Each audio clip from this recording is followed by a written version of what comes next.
Hello, Barley! We are live! Hello, everybody! I've had far too much coffee this morning. I'm fucking hungry as fuck. Good morning, everybody. This is probably my third cup today. I've been up early. I've been doing stream stuff. It's been great. So first things first, let's start. If anyone's in the chat, you'll see some new stuff. Here's the new stuff.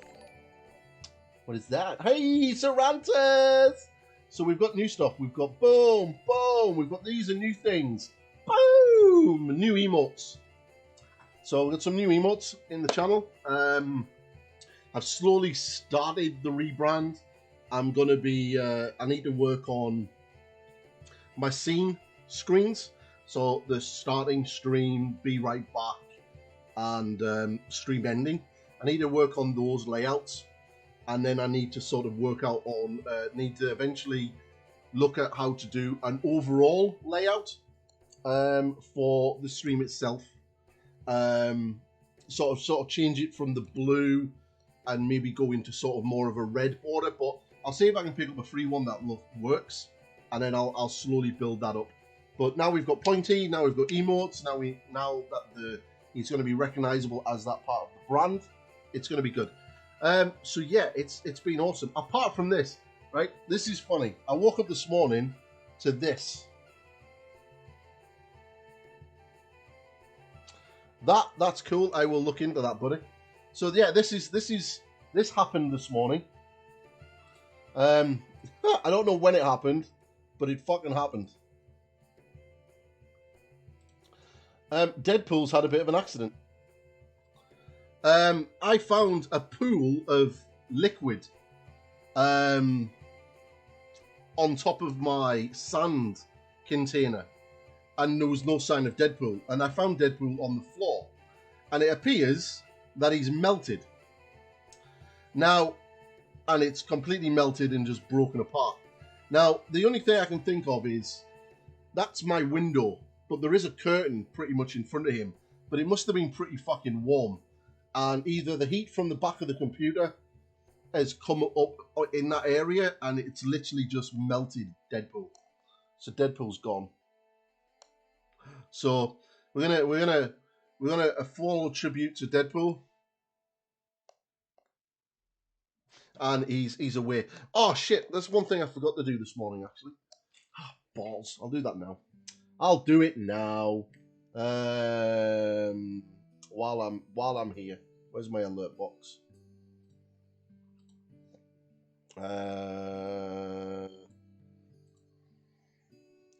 Don't want it for that one.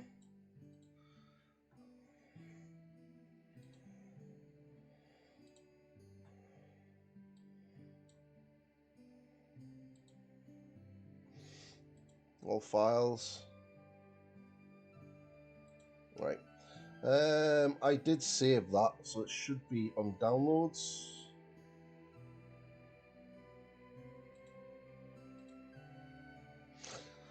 So yeah, thank you, Sarandas, for sending me that yesterday. I've completely forgot. Oh, where is it?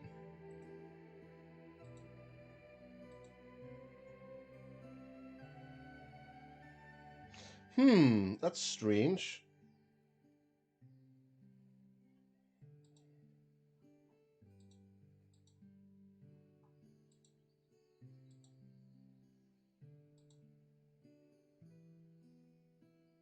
Right. Okay, I'm gonna have to work out how to do that. I was gonna put the sexy sound file onto my notifications, but for some unknown reason it's not showing up. So unless they're the wrong file type, so I may have to go into the file and rechange it and change it as a proper file. But I'll do that later. Anyway, yeah, new White Dwarf arrived yesterday. So new White Dwarf arrived yesterday. It's pretty good. Some quite good stuff in it. Some cool stuff about the digital painting. Some digital painting and how to do some crazy pictures with digital stuff. Some cool things about 40k. These was pretty cool. There's a White Dwarf chapter called the Soul Keepers, and obviously they've got some more stuff in here for Crusade, but they also give you some decals for them. That's pretty cool, that, isn't it? So you got your battle line units. Yeah, so you know you've got like your sergeants, I presume. So if you've been keeping an eye on White Dwarf and you quite like the idea of the Soul Keepers, you get some decals, which is pretty cool. I like that. I like that a lot, actually. That's pretty awesome. What's happening next week? Let's see. Next week is Flashpoint Octorius. So yeah, there's some pretty cool fluff, some books. Basically, if you're going to read Age of Sigmar, where to start? So it kind of says you start here, Realm Gate Wars, Volume 1, and you kind of work your way through the books. And then eventually you'll end up at these two at the end. And then you go Giant Slayer and Curse Seeking shit. So yeah, it's a pretty decent White Dwarf. A little bit of Underworlds.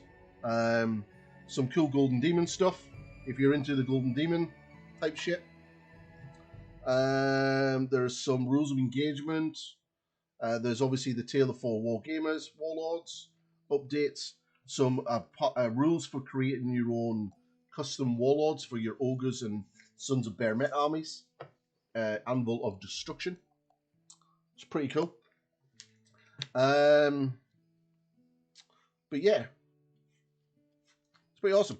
So yeah, it's a good White Dwarf. I'll have a read of that later. What else is there? Oh yes, if you go to your channel points, your runs, I've added a new one. So there's a new one. Request a Discord whip feedback. Costs you 2,500. So if you join the Discord, !Discord, you can, if you put something in there and you want me to have a look at it and give you some of my honest feedback, you can do that for 2,500 points. Over the time, I'm going to try to come up with some more emotes and sort of channel point stuff for you to sort of spend your stuff on. You know, I might put something crazy in, like 250,000 channel points will get your own custom commission of an infantry-sized model, something stupid like that. Because you know what, somebody would save up that much points and spend that long in the stream to get it, to actually commission me, because you guys are crazy. Shut up, watch. So yeah, that's what's going on. I've also, yes, a thing on VoDs. So yesterday's VoD is now up on YouTube, and I got a copyright strike straight away. So it's been demonetized straight away because the swing music apparently is not allowed on can't be monetized on YouTube, which I didn't know that. I thought it was free. But never mind. It's no. I haven't been given a strike on my channel. It's just been demonetized, which is fine. I don't make any money off YouTube anyway, which is not a problem. So that all of the Yndrasta streams, VoDs, I'm gonna put them up on YouTube. All of my path to my road to Golden Demon, they're gonna go up in the Patreon, or in the Patreon channel. So if you do want to support me and you do want to get access to my VoDs, you're going to be able to get them over on Patreon. The ones for likes of Yndrasta, these will be going on YouTube because, you know, AOS 3rd edition hype. But pretty much they'll be the only ones that'll go on YouTube. Anything else will be over on Patreon, so the VoDs. So likes of when I start this guy on Sunday, that'll be over onto the Patreon. The multi-streams ones that I'll do with Cervantes, I'll probably throw them on YouTube as well as the Patreon. So at least then, and I'll have a link to Kai's Twitch channel in the description on the YouTube video. So hopefully Kai will be able to get a little bit more support off the back of that as well, and that will be really, really good for him.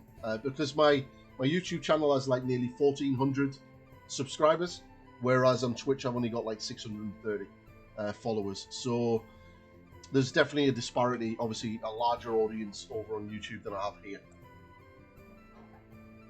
So, plus, Cervantes' guy hasn't turned up yet, so we're not doing jack shit.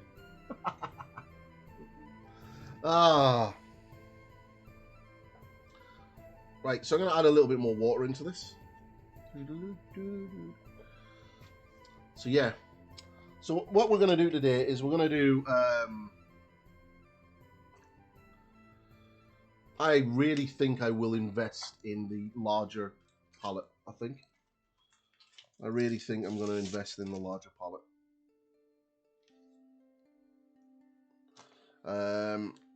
So I'm not having to constantly change it for every painting session.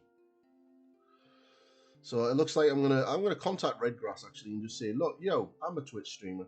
You like my shit. You keep liking me on the old Instagrams. What's the crack, guys? What's the fucking crack? Are you gonna send me one of these amazing palettes to let me check it out?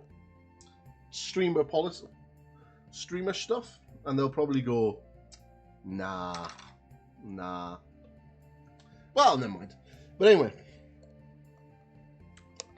so I'm going to be on for a while today. I started a little bit earlier than normal because of reasons. So I'm gonna do a little bit more on her today. A lot more on her today, actually. What we're going to do is adjust this camera so it doesn't get reflecty from her. So we'll put autofocus on for a start. Then we'll darken it down a little bit. We'll take away a little bit of that color intensity. And we'll add some contrast. Yeah, it looks a lot better. It's not as bright. Good. So what we're going to do is we're just going to get some Iron Hand Steel. It's a good color. And yeah, some Iron Hand Steel. And then we're just going to get the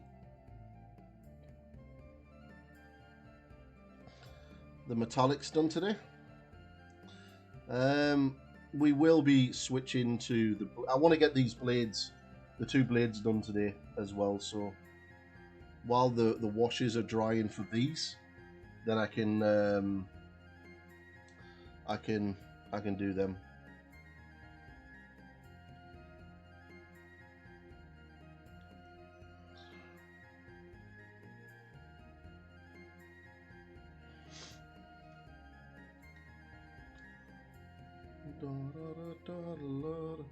So there's not much in the way of silver for her, to be fair.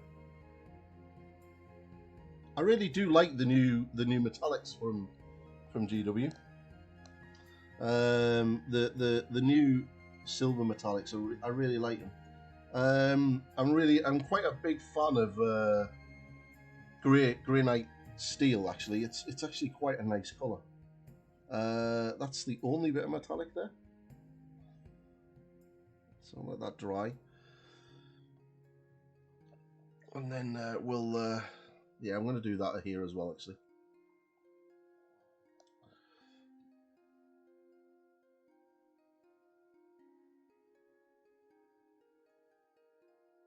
I'll let that dry. But what I'm going to do is, I'm just going to get a little bit of Black Templar.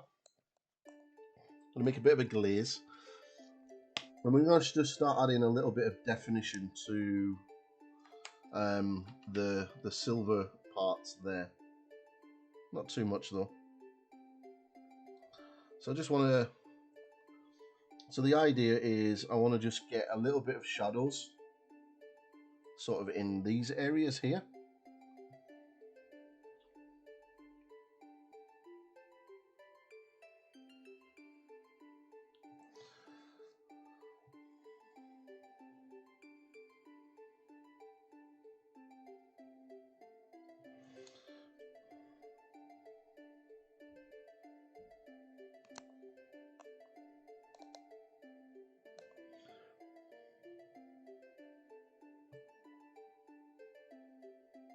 But we can start these guys anytime once you're ready, Kai. It's completely okay, dude.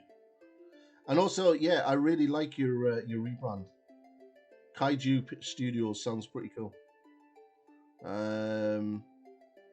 Really like that, actually. Really like it.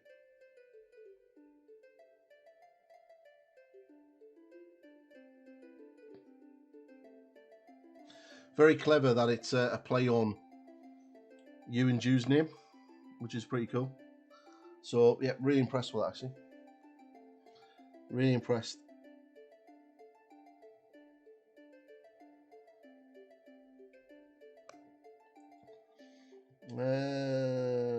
This is a bit thin, so I need a bit more. So yeah, it's really cool. I like it a lot. I like it a lot. I like it a lot.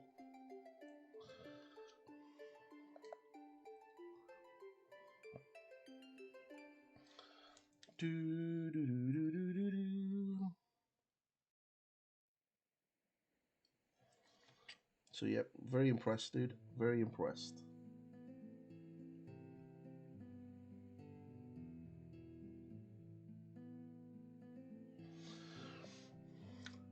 So I just want to add some definition to this metallics. These little blue things.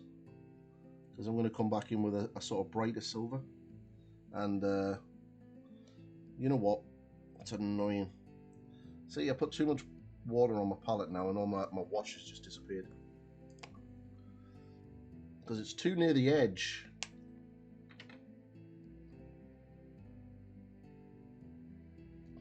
Cool. It's also, I'm pretty convinced that my palette shows me that my flat isn't level.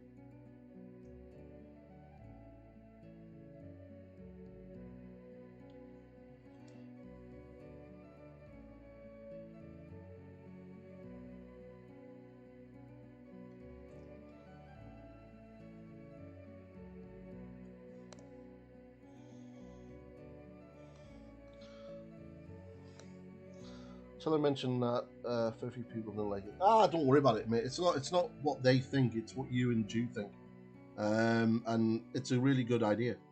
It's a clever play on words. You know, I like the fact that you can brand it. It doesn't matter if it's do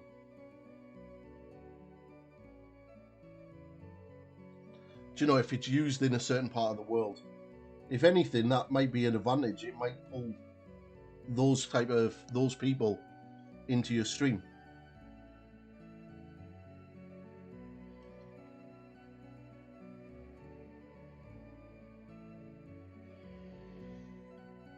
So yeah, I like it. I like it a lot.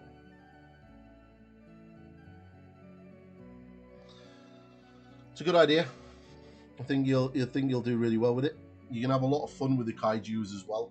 Kind of similar to what I'm going to be doing with Pointy. You know, you can get the kaijus to do silly things, have kaiju tea parties, and you know, that kind of stuff, or different type of kaiju for different emotes. So you know, Halloween kaiju. Hey, buddy, how are you? Good morning. Welcome in. We're talking about rebranding and kaijus. While I put some shadows in these little metallic things, just to make them pop, pop, pop, poppity pop. Yeah, so really impressed with how you've done Pointy. As everyone can see, Pointy is up in the top corner. No, that way. Over there. Got to work out where he was then.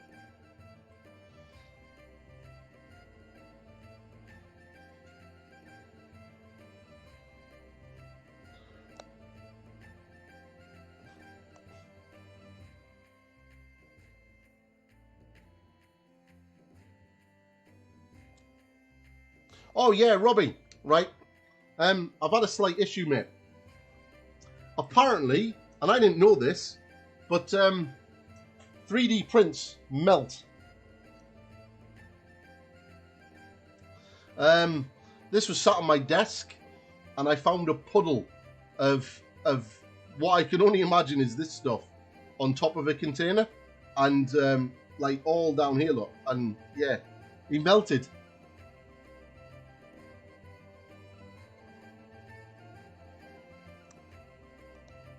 So Deadpool being killed by his son. So yeah, that's fucked. So yeah, I didn't know that, and I didn't even realize it was in the sun because it was on my desk behind a curtain, and it stinks.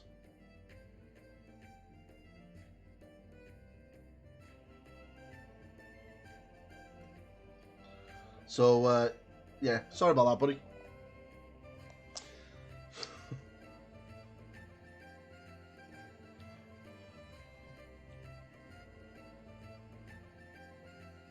There's no rush, bud. I'm going to be pretty busy with other stuff for the next couple of months anyway, so there's no rush.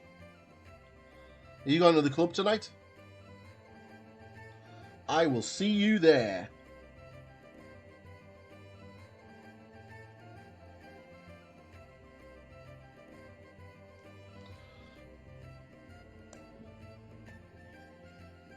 So you can kind of see how these shadows, just by glazing them in, are really starting to make this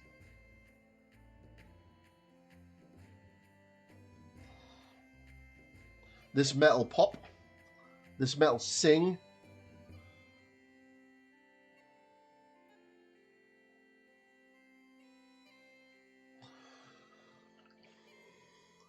So what I'm going to do now is I'm going to get a little bit of Stormhole Silver, and very carefully, I'm going to get smashed. You never know. You might not. You might surprise yourself, and you might smash him. Okay, so what I'm going to do is I'm going to get some thinned down Stormhole Silver. Very carefully. You can kind of see when the light's hitting it, where the light is reflecting off it. So very carefully, very thin layers. Just bringing that in, just to enhance that light and dark contrast on the metallics just as much. Right.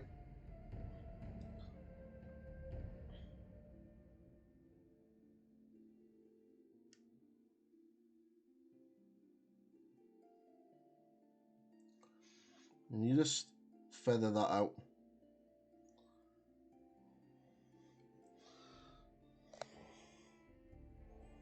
Those metallics will go pop, pop, poppity pop. By the way, I really think Pointy should get a Pennywise the Dancing Clown Halloween makeover.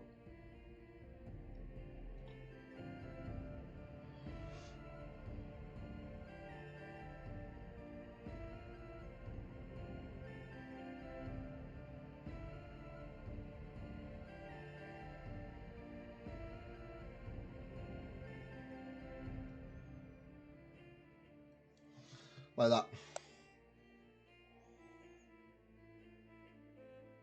Yeah, I think that's going to make it really stand out, look really good.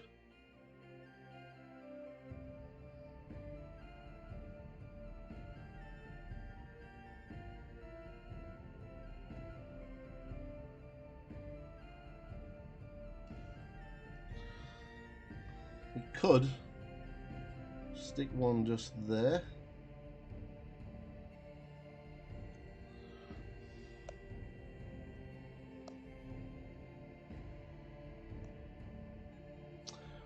This is called Yndrasta. She is the Celestial Spear, a new named character for the Stormcast Eternals, and she's available in the new 3rd edition Dominion box that will be on pre-order on Saturday.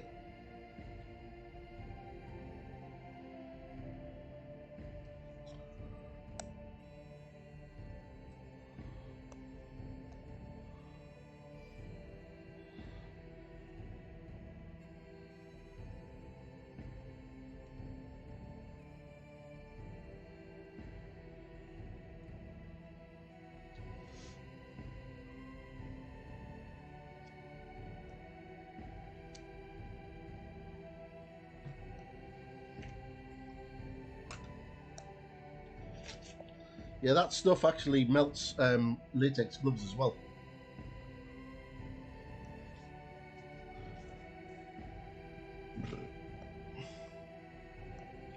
So yeah.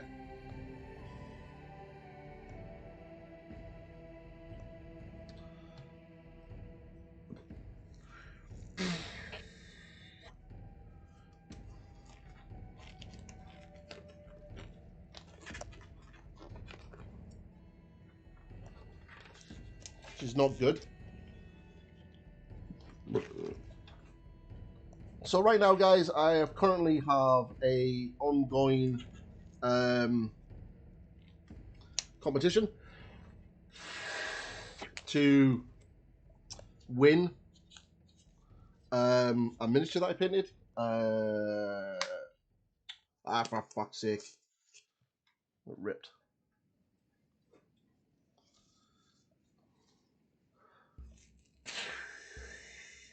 I only wear one glove because even though I'm using a painting handle, sometimes I do touch the miniature, and I don't want my skin touching it in case I pull the paint off. When did I first start painting miniatures? Wow. My first miniature that I ever painted was in 1989, and it looked garbage. Painting semi-professional, I'd probably say I've been doing it for the past 7-8 years. I'm a 3-time Golden Demon finalist. I haven't won a Golden Demon, but I've got 3 Golden Demon finalist pins.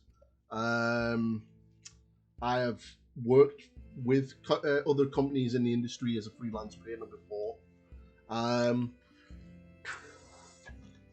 Painted on YouTube, painted on Facebook.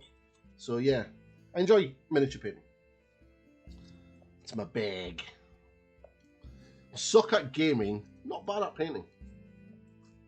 Right, that's better. So yeah, as I was saying, so if you want to win Gazgul, you can win Gazgul by doing this.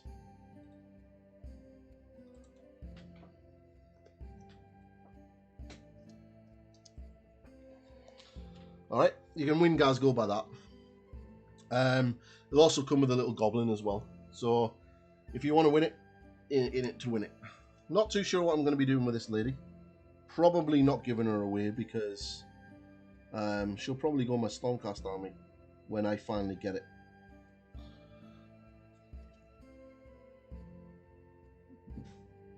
But yeah, 7 to 8 years I'd probably say that I've been doing sort of. I've been a commission painter. I still do the odd commission, but it's more of like miniatures that I like and want to paint rather than what the client wants to do. So, you know, I don't just take anything on. I'll just take on what I want to do.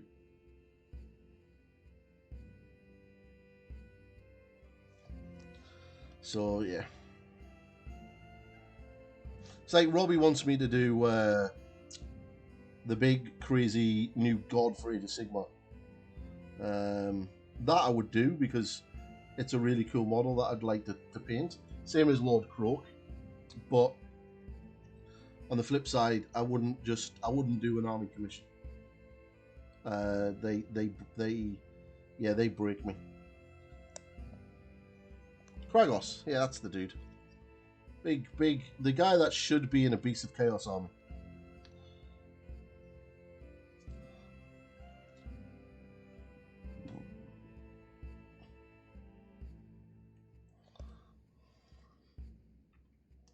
Because he is so Beast of Chaos.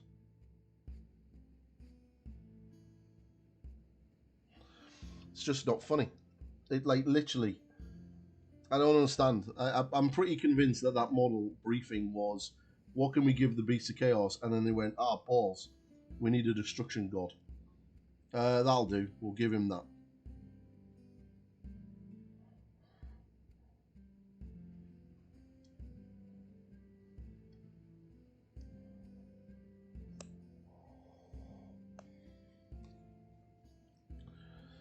Okay.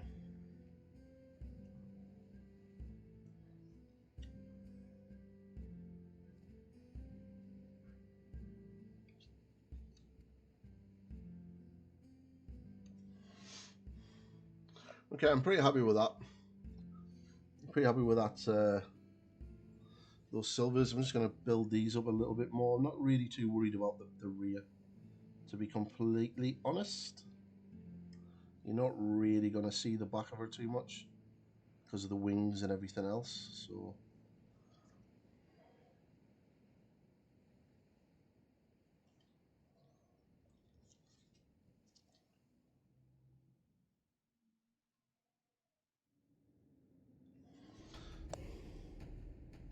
okay, so what I want to do now is I want to get some white. I just want to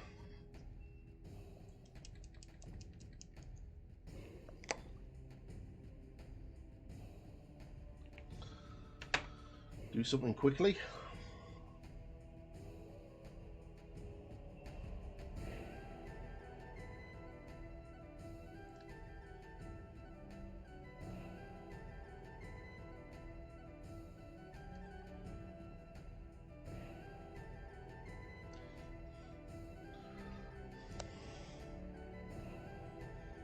Okay, so I'm going to need to wash these the metal chainmail.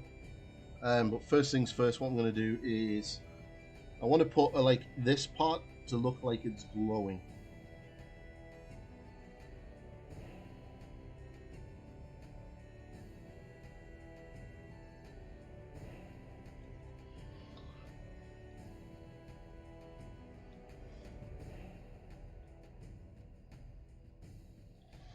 So just going to base coat it white for now.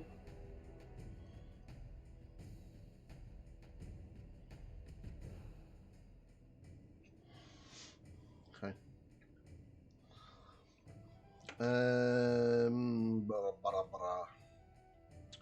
Yeah, that'll probably do that.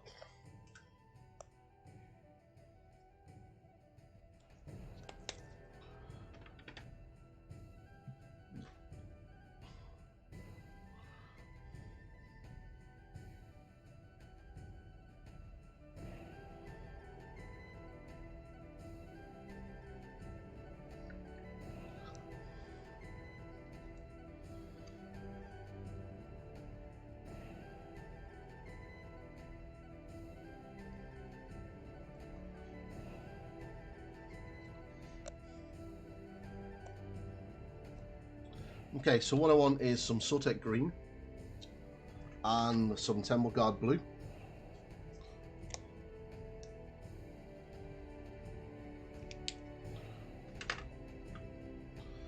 Not too sure what I'll do with the swords. I might use the blues rather than this lightning. And yeah, I think that's what I'll do. For the swords, I think I'll use more of a blue color rather than this teal. And then, or I might, actually, yeah, I could do this actually. I've got that athematic type tealy blue going through it anyway. So I'm going to make this gem look like it's glowing.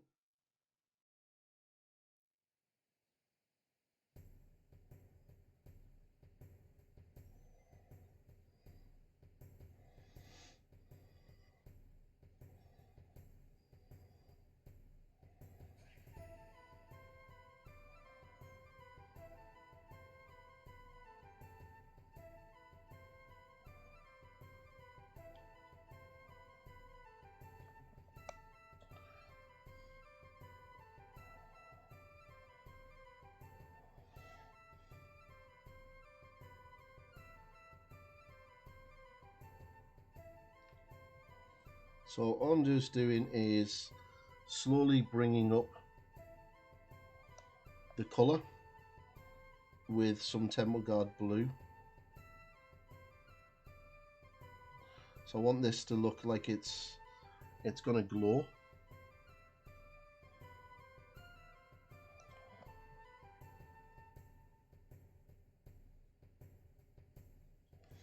And then I can add some white into that as well.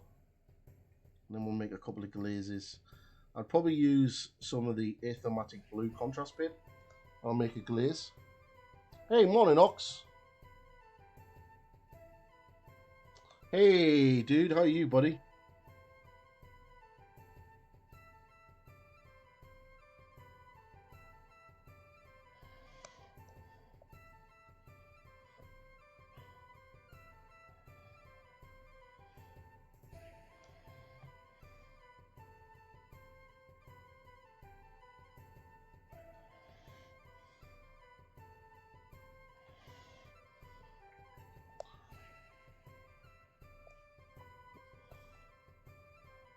Oh, wicked.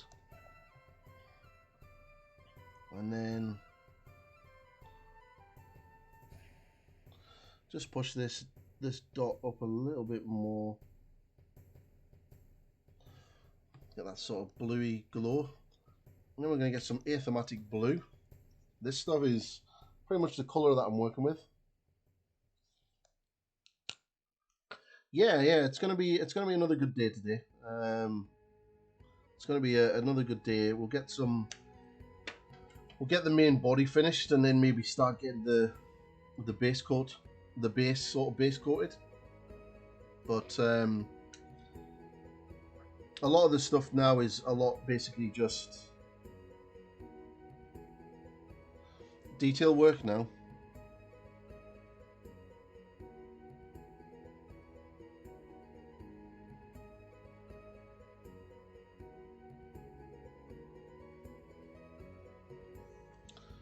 Right. Kind of made that look shiny.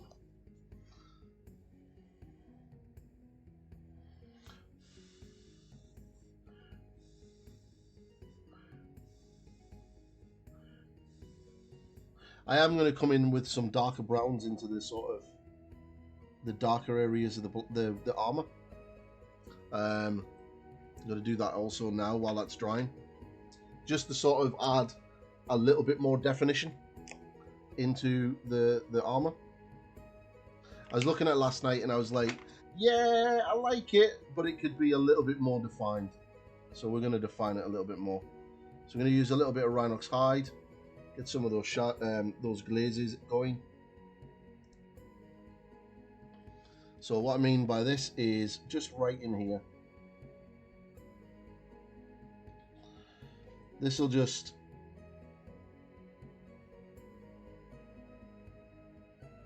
make certain parts just pop out a little bit more. You can sort of see that on the chest already. So get that shadow going.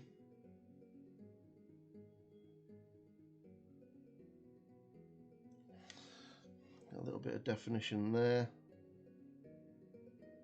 This is kind of sort of bringing it up to that next level. The wash is good, but I want it to really pop.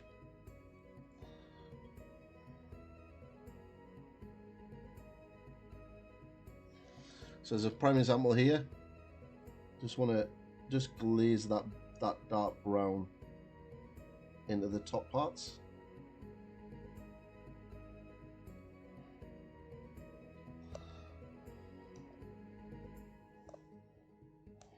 And then sort of in the deepest recesses as well, just to get that black lining going. Just up here.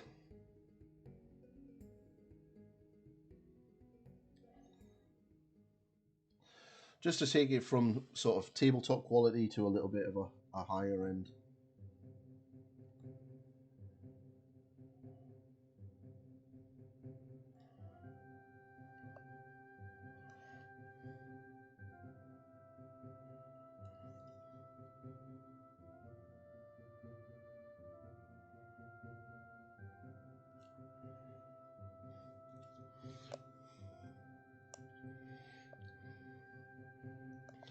There's a precarious water droplet on the side of this brush that just looks like it's going to drop off.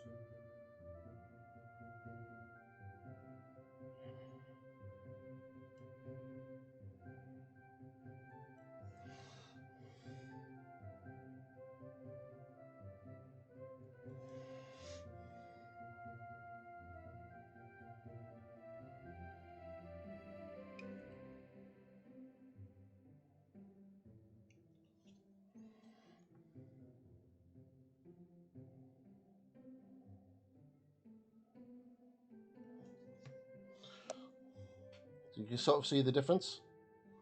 You can kind of sort of see that shadow a lot more now.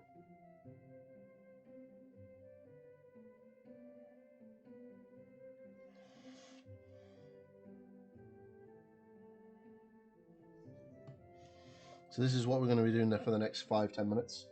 Just pushing this contrast a little bit more.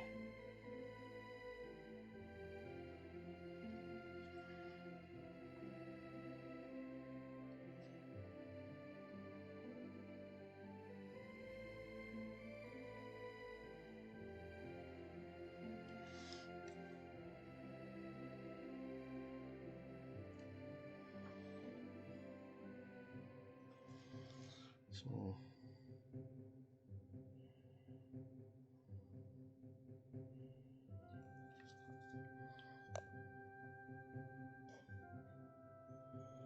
just want to get that armor looking a lot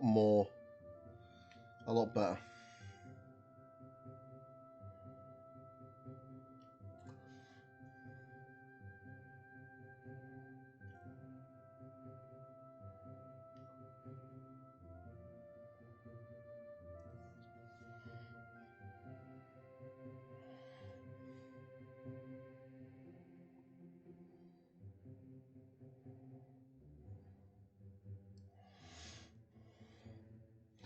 Yeah, it's always good to sort of, when you painted something, to sort of take a step back, keep away from it for a bit, and then come back and have a look at it.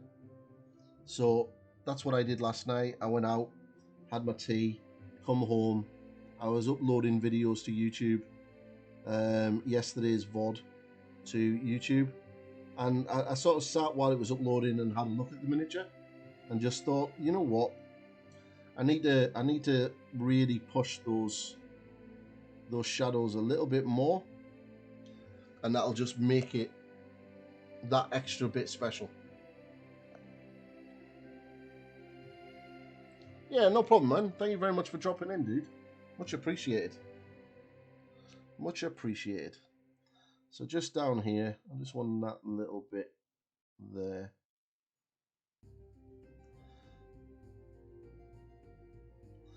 This is where I can sort of play around with the sort of non-metallic effect.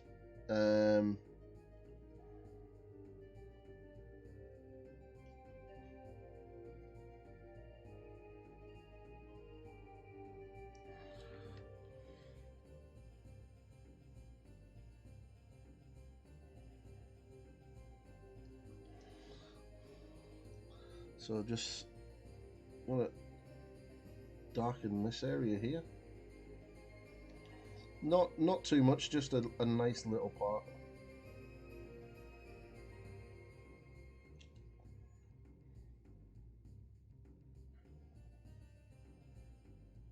See, at some stage, some of the other far bigger painters than me are going to get their hands on this model, and they're going to just do amazing stuff with it.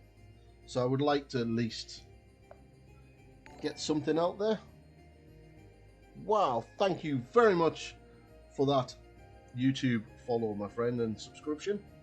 Much appreciated, buddy.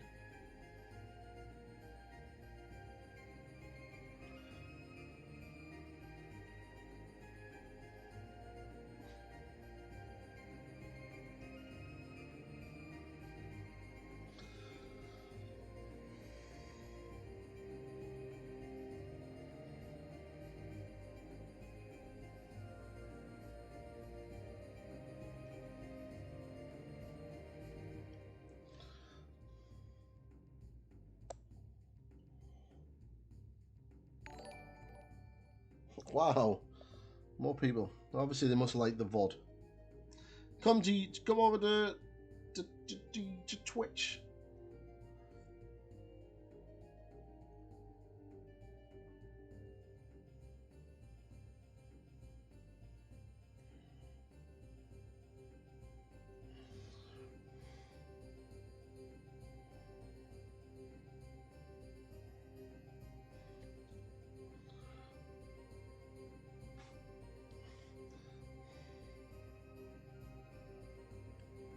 So this will just define the shadows a little bit more on the armor.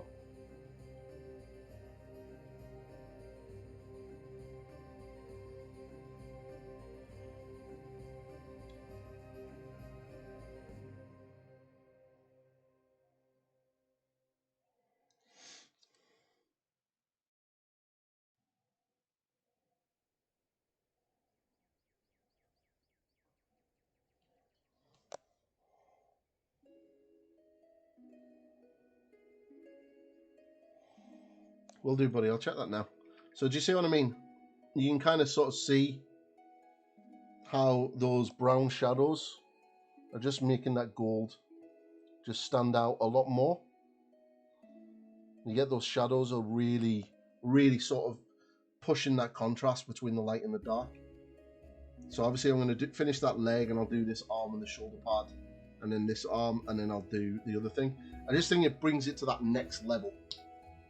Looking at Discord, is this something that you want to see? Let me see.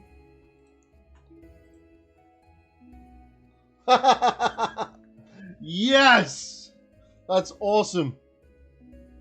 That's so cool. That is wicked. Yes, I approve of that. That is awesome. That needs to happen. That so needs to happen. You know what? Do you know what I'll use that for?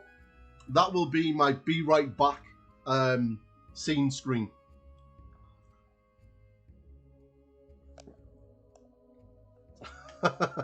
That is wicked. Oh, so funny.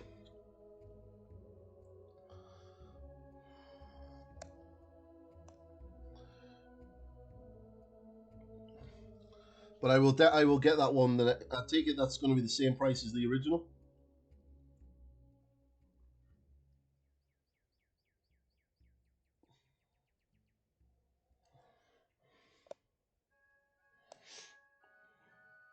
That's funny. That is made me chuckle.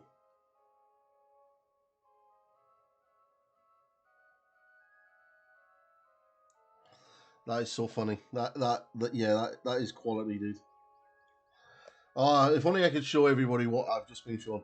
But you'll see it in the not too distant future. But yeah, that is pure gold.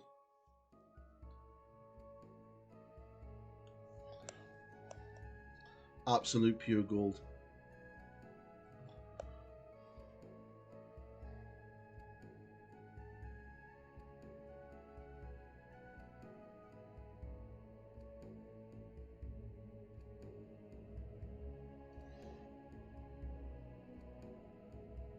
So when you look at this face, this part of the face would be a lot darker than the other side. So I'm just going to strengthen the shadows on this side.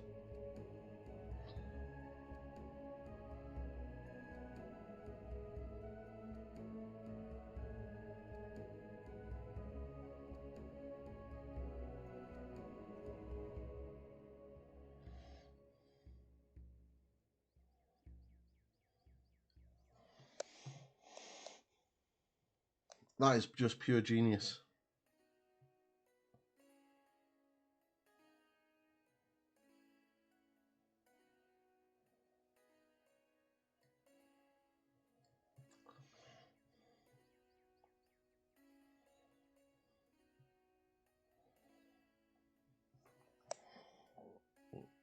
Okay.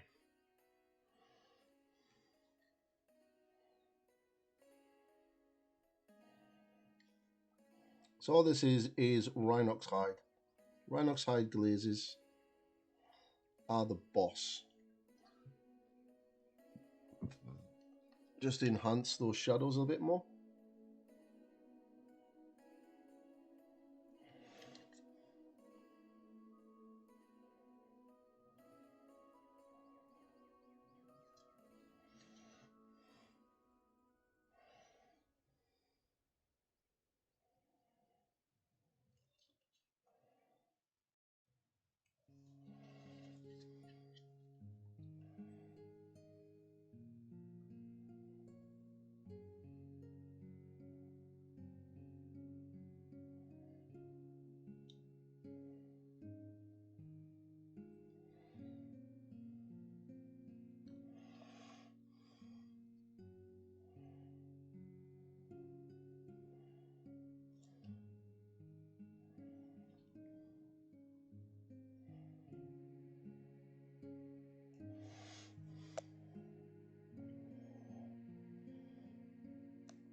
that is looking spot on.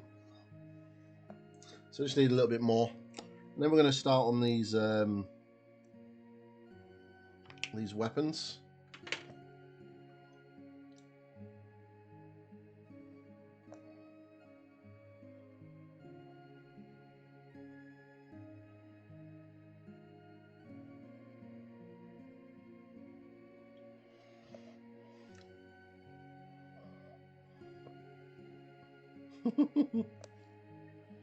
Hey, Warlander!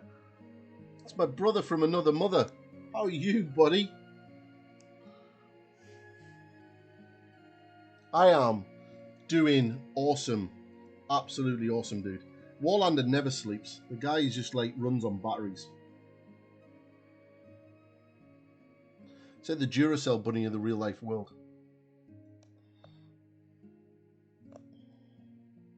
Awesome, bud. What are you working on, dude? I am painting this amazing miniature.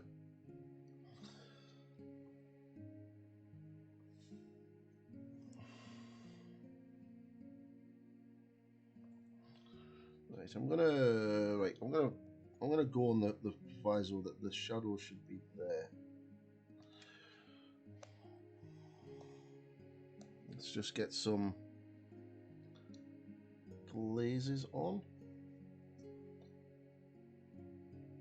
Just push that definition a bit.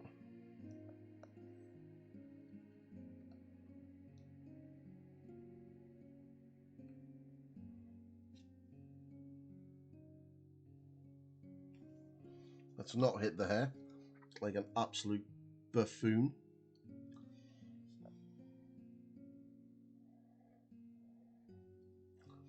I actually did hit the hair there.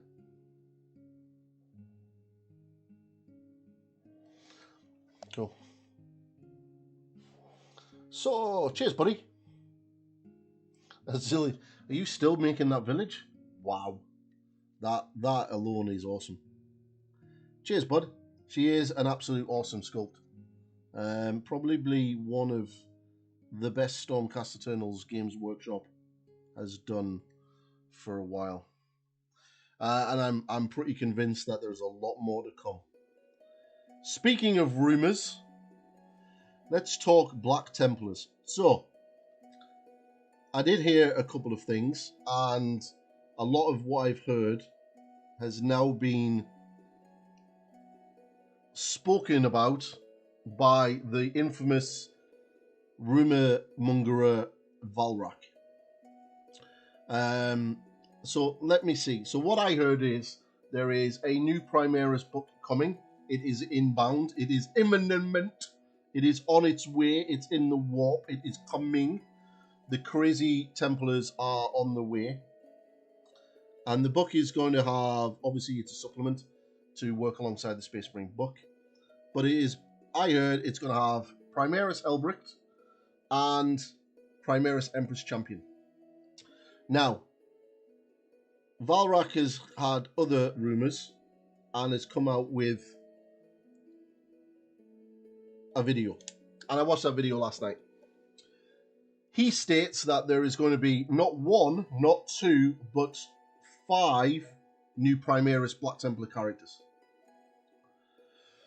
Helbricht, Empress Champion, Grimaldus, which apparently has already been shown in the rumour mill pictures by Games Workshop, and a Marshal and a Castellan.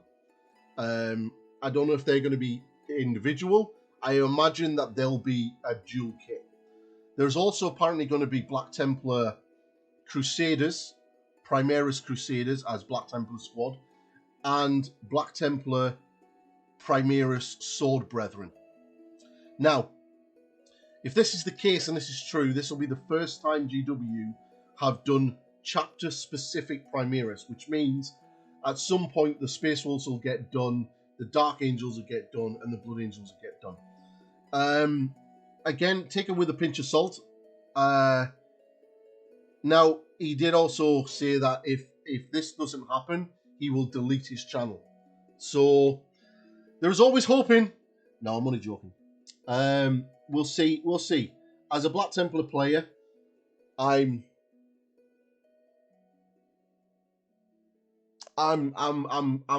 excited. I'm also highly skeptical. Obviously, I've got my Black Templars. I'm doing my Black Templars. I imagine that the Sword Brethren will fill the same niche as Blade Guard. So we'll probably... I'm painting up 3 of these, which I'm going to stop painting them. I'll probably get them painted just in case. But I won't buy the additional box of Blade Guard that I was going to do, because there is a good chance that if Sword Brethren are their own unit and they have their own models, they will replace Blade Guard for the Black Templars.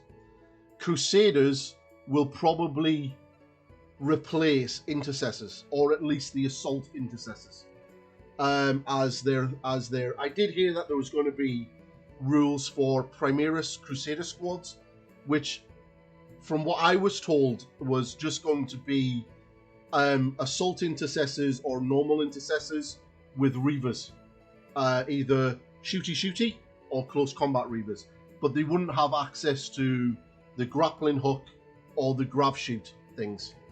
So it kind of sort of fits with what a Crusader squad is. So yeah, it's interesting, but we'll see, because you know, this is the internet, this is Valrak.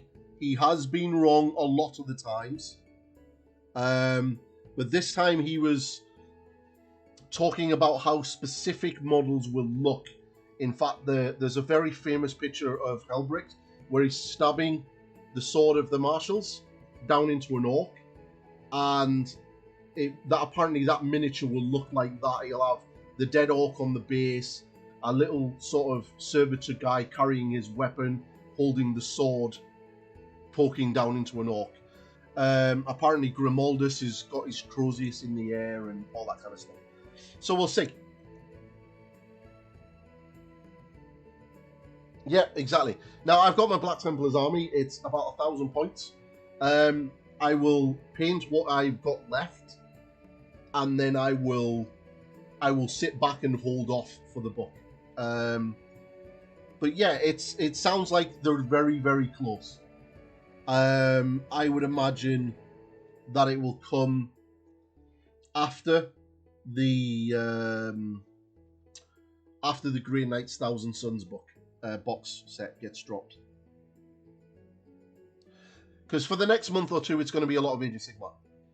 So I would imagine that not long after that is when we'll see the Black Templar. Right, so I'm going to do swords. Let's do swords. Let's do swords.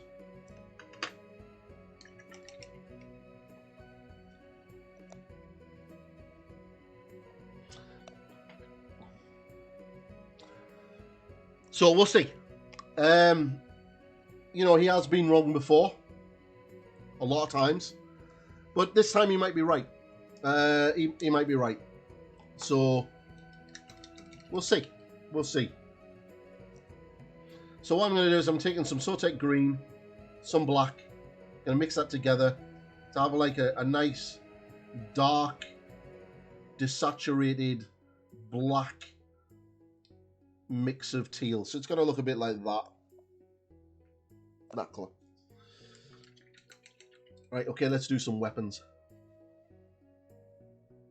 I'm excited. I want to do some weapons.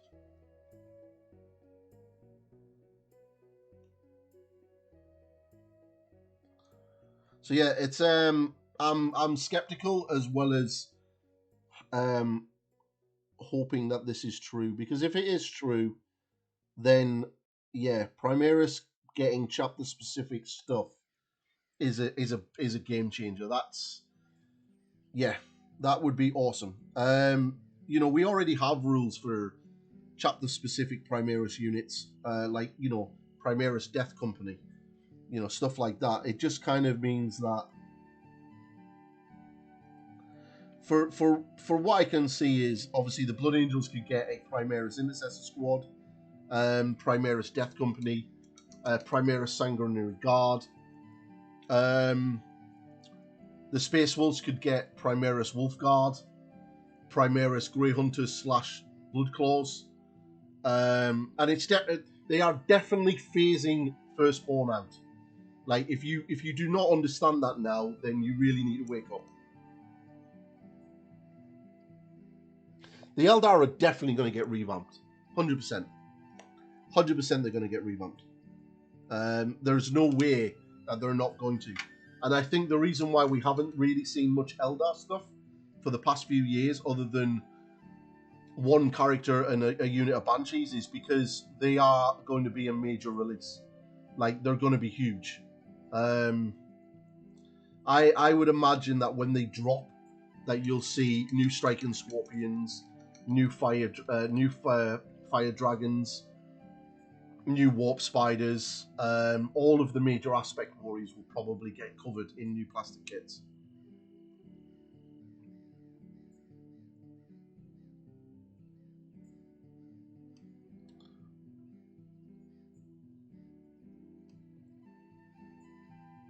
So just going to build up these highlights.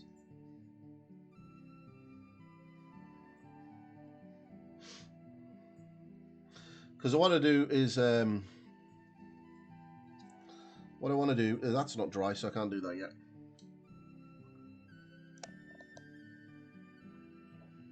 Yeah, the Primaris are awesome. I mean, like these guys are pretty cool. They look amazing. But they're just bland and boring. Everyone's Primaris armies looks the same.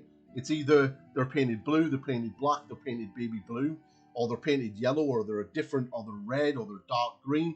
There's no distinctive look between the chapters. So an Ultramarine is basically just a blue Imperial fist.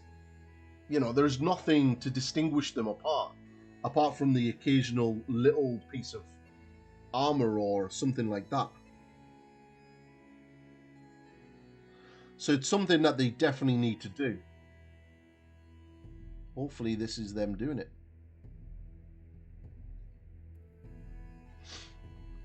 So just building up these colours.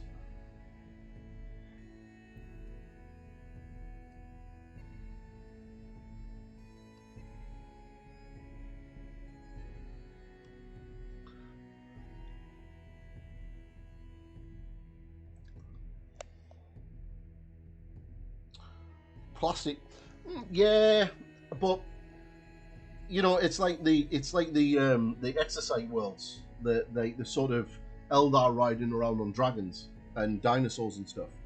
You know, that's been a thing since Rogue Trader, but Games Workshop have never really touched on it. I think it's one of those things that if they know that they can make a lot of money off it, they will. Games Workshop are definitely riding the nostalgia train right now. So it's only a matter of time, I think. It really is only a matter of time.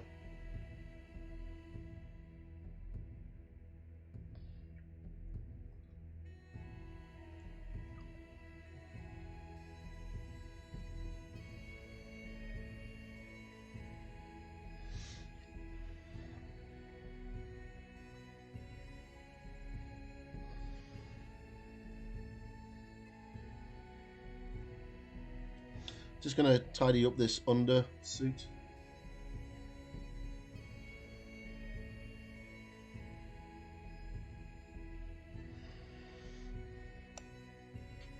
Kind of just sort of fixes that a little bit more and it'll look a little bit more tidier.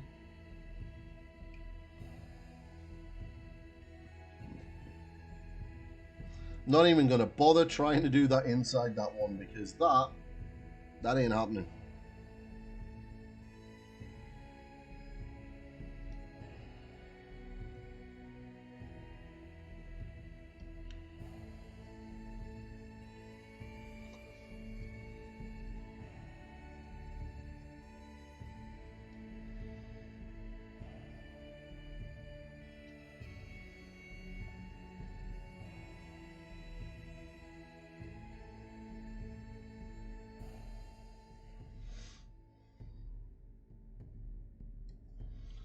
Yeah, so you sort of just get that nice, once you get that in, I think a lot of people have, buddy. Do you know what I would love? Squats. Old school squats. You give me squats on trikes and exo armor and all of that crazy stuff that they had in second edition. Yeah, I'd do a squat army in a heartbeat.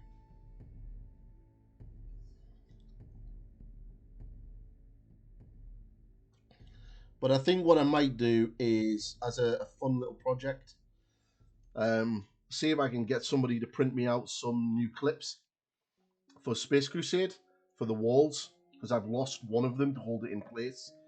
Or see if I can source one, and then update my Space Crusade with new miniatures. So new Gretchens, new Necrons, androids, a new Dreadnought, Chaos Space Marines, and then do the three Space Marine teams, and then upgrade it to Primaris, and then get my girlfriend's son to start playing some Space Crusade. Yeah, squats would be like so cool. I had some squats when I was a kid. Some of the old metal ones on trikes. Now, bearing in mind that when I got given the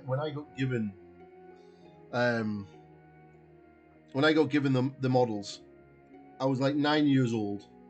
My next door neighbor was in the military. I believe he was in the SBS, and he used to come home to his mum's house that lived next door to me, and he gave me a load of white dwarfs, and he gave me a load of miniatures. Like, I got like 2 plastic rhinos, the old polystyrene Warhammer castle, and he gave me like there was like a box full of stuff with like squats in it. None of it was painted, and I didn't know how to play. And I even got like the actual copy of Rogue Trader I've still got on my shelf, that he gave me all those years ago. And yeah, I played with them like toys, like proper toys. I'd move them around and set up the castle and have tanks trying to assault it, and the Space Marines jumping out fighting squats and some of the alien models I had.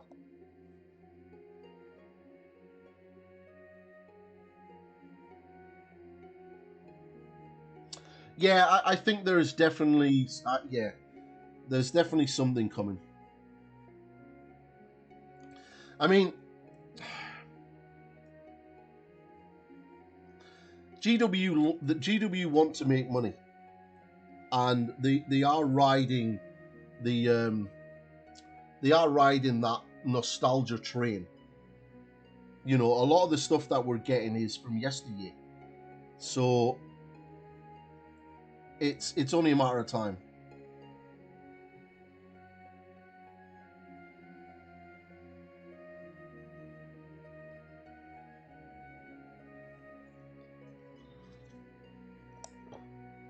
So you're excited to see that. Rogue Trader was, but it was such a difficult game to play.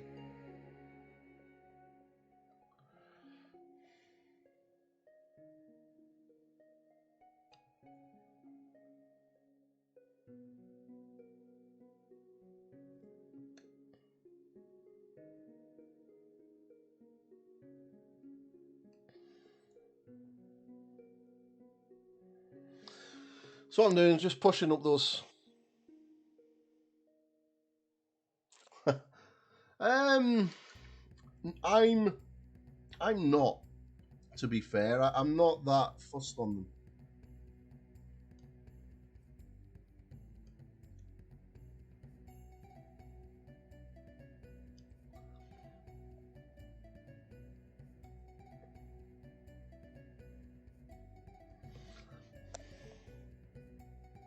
Okay.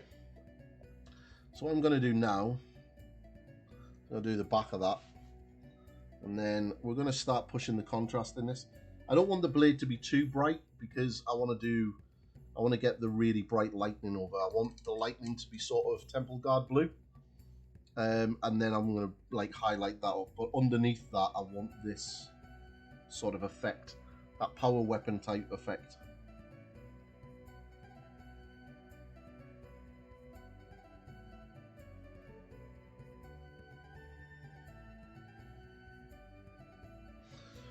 Okay, so you can kind of sort of see that now, how that's working. So just getting that thin glaze over that black, just to sort of tie it in a bit more.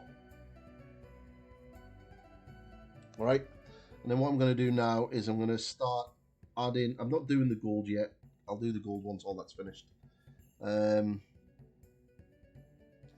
what I'll do is I'll gonna start in some Temple Guard blue to this, and start building up the highlight, and then I'll start doing the freehand of the lightning bolts and all that kind of stuff over the blade.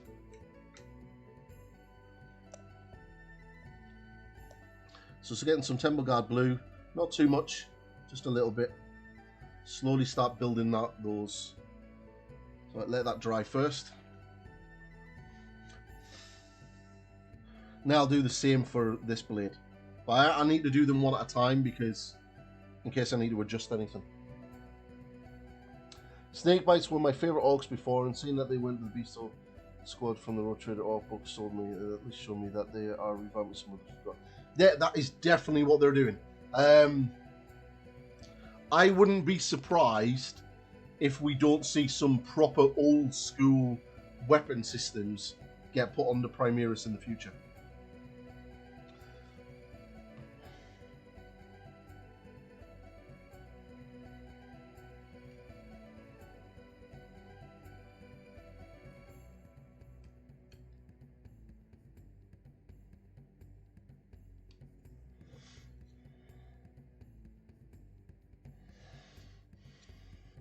Plastic Spartan, anybody?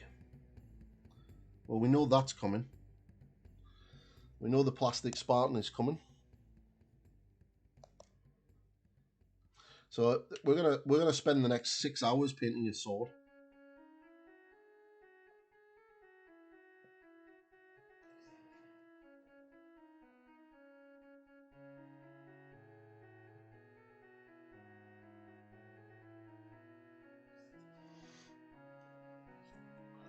Okay, just a little bit more.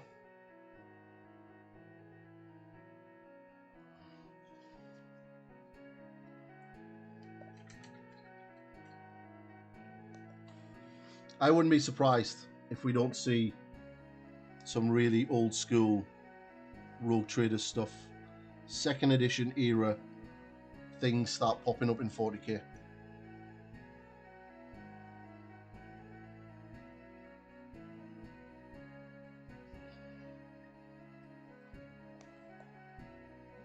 I mean, which Space Marine chapter is going to get access to the Vortex Grenade?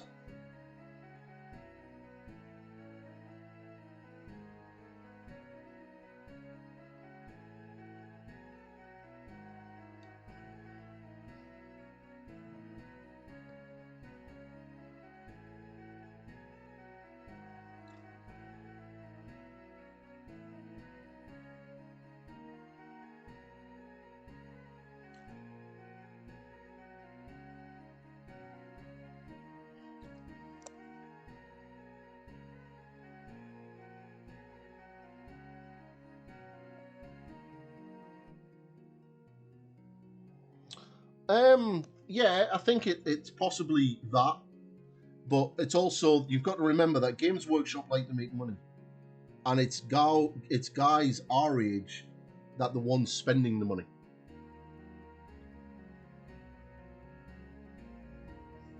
And I think Games Workshop know that.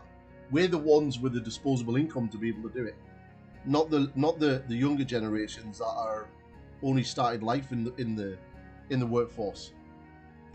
So, I think Games Workshop know that if they put down a squat army in plastic, that guys our age will just be like, fuck it, I'm buying it.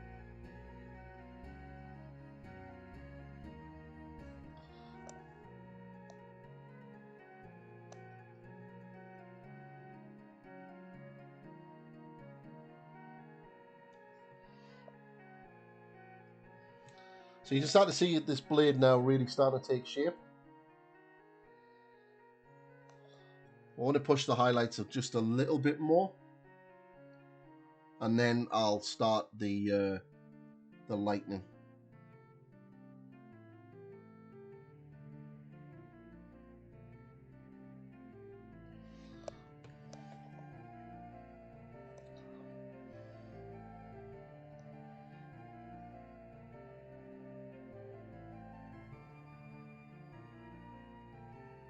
So all this is just very thin layers, just built up to create those transitions. And then that's it. I think she's going to look pretty awesome. Right, so get some more Lithorian blue. We're almost at pure Lithorian blue now. So we are going to be adding a little bit of Ulthuan grey, just to push those highlights just a little bit.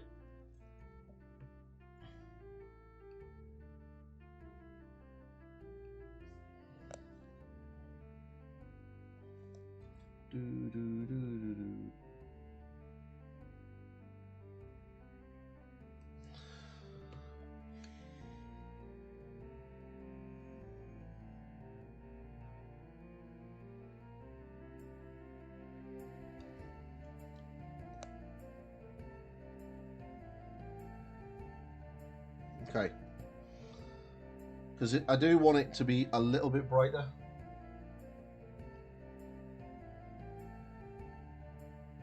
See if you get this. Here's a prime example, right? Okay.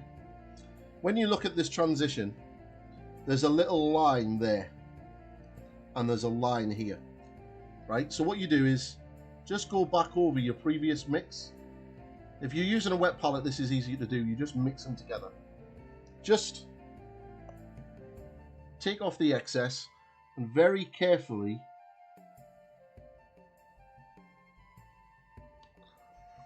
just glaze over that transition.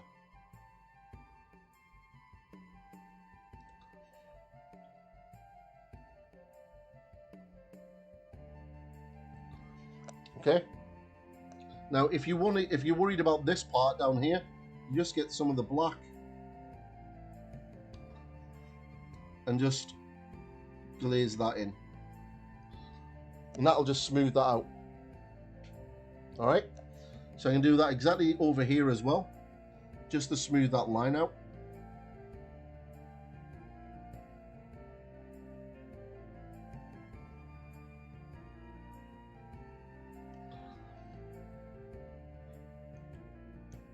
Like so. Just looks a lot smoother and cleaner, and you get that blend really, really nice.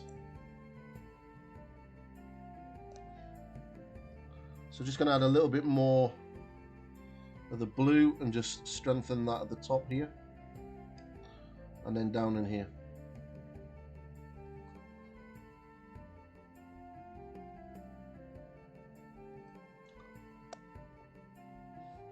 Okay, so looking at her, get that nice blade now. I do like making sure I have really good wet looking sword blades in my army.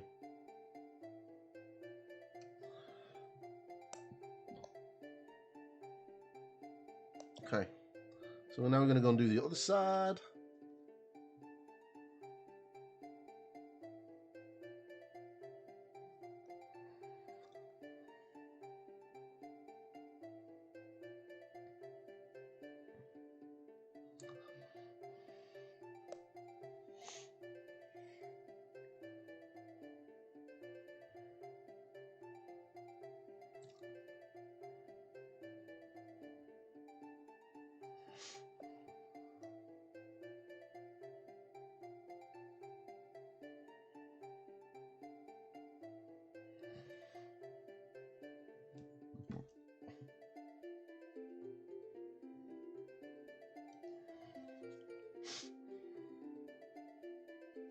Right, so now we're going to just add some off-white. So the best off-white that we've got in the GW range is Ulthuan Grey. One of the best off-whites perfect off-white.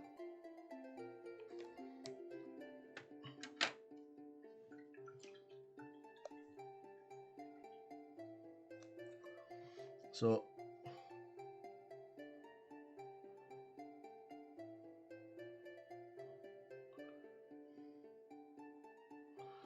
I'm gonna go and get myself another cup of coffee soon. But I want to get this blade almost finished.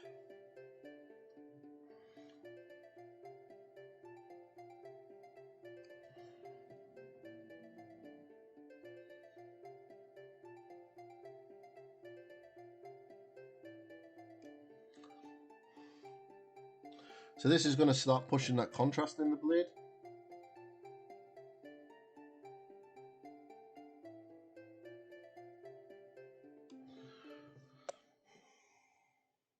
Really start seeing that.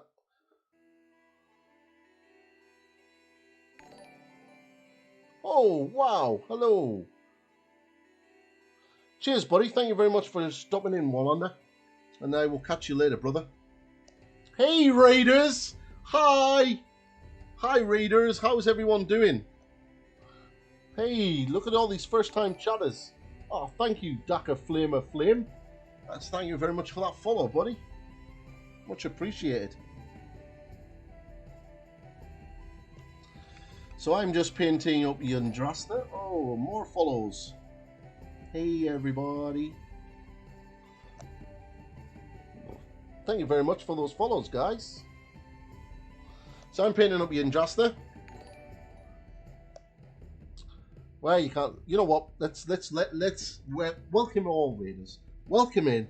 Take a seat, and let's say hi. I'm going to drink some juice.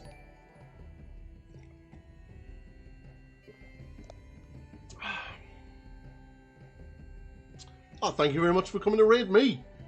Much appreciated.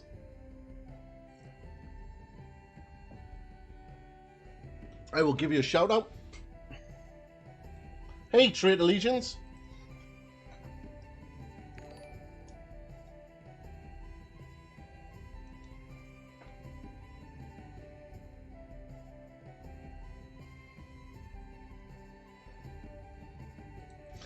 So anyone who didn't come in on the raid, give Still a Rebel a follow for me. Follows are free, and we should be following everybody. Just follow everybody. Well, thank you. I am currently working on kind of juice.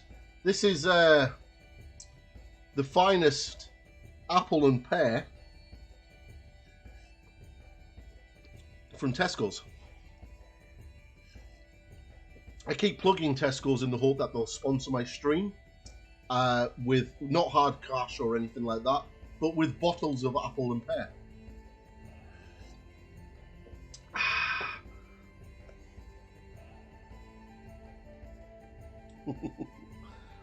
So yeah, I'm working on Yndrasta from the new Dominion box, and just currently just building up this sword.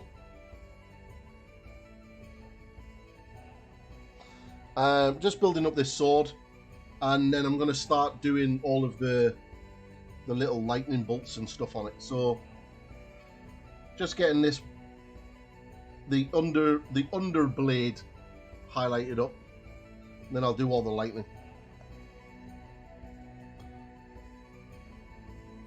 But yeah, it's just a mix of Sotek green, blended up through with some Temple Guard blue, and then adding now Uthline grey to the mix.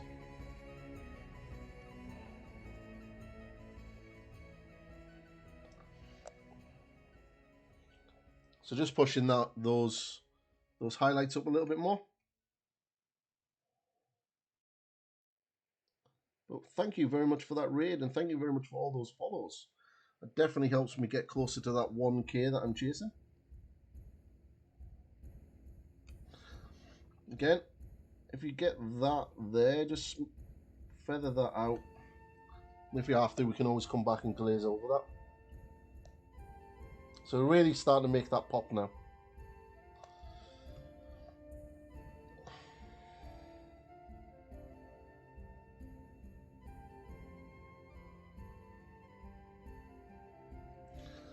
So it's at this stage you could do all of the edge highlights, or at least get the edge highlights in.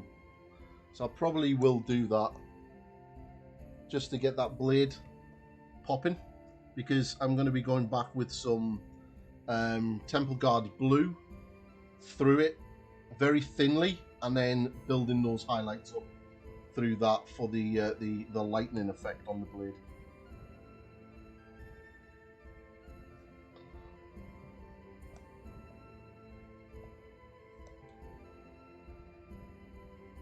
Well, what were you working on, dude?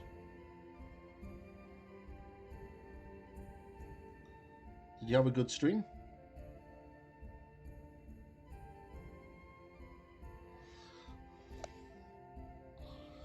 So yeah, also for everyone that is new, I am currently doing a giveaway.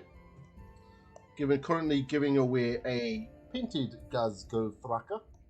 I will be painting up his little goblin, so that will be also a part of it. So I'm giving away Gazgo.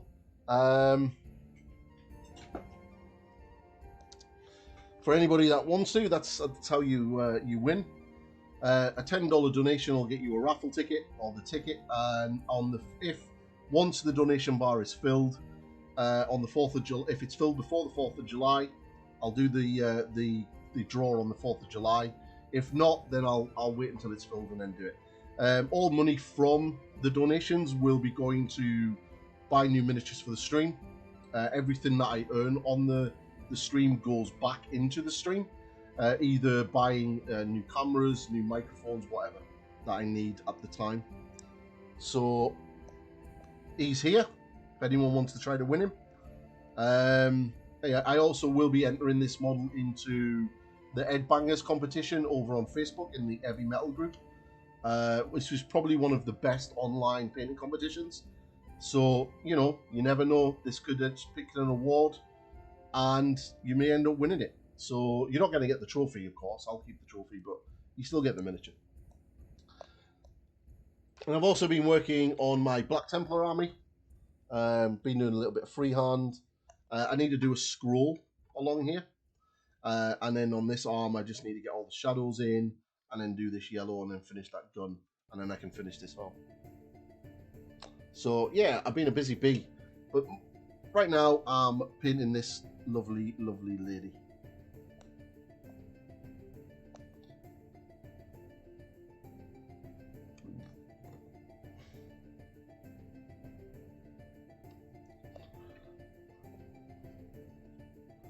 So right, I'm going to get a little bit more. I'm just going to push this a little bit higher. I don't want to go too high, but I'm just going to push this a little bit higher.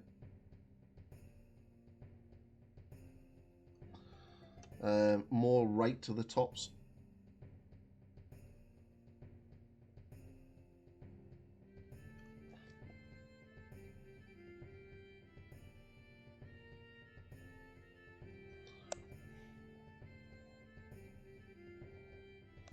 Just to get that blade. Just to get that blade pumping. I'll do the other side. I'm going to do the edge highlights with this.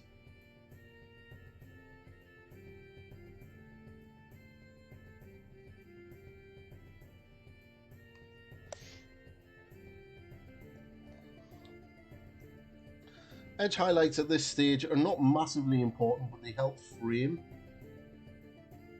the non-metallic sort of look on the blade. It kind of helps just sort of looking at it, of how it's going to look. So just thin that paint down. Okay, we're going to start doing the edge highlights.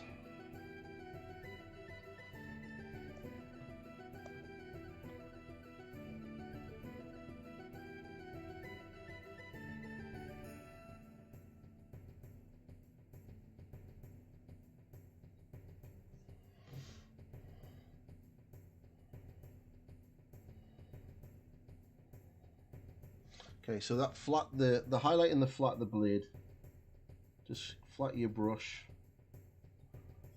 and not too much paint on there, a bit less.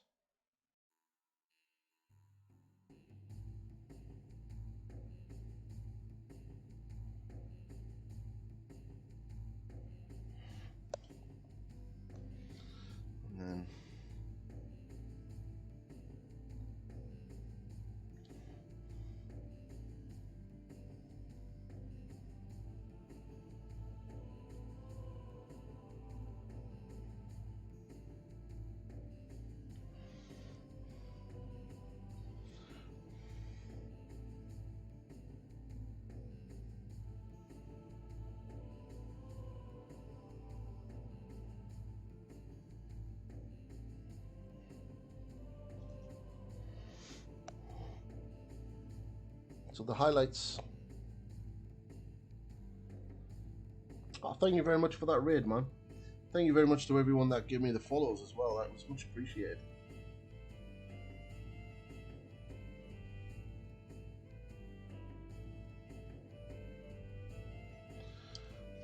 Okay, so I'm gonna pick out these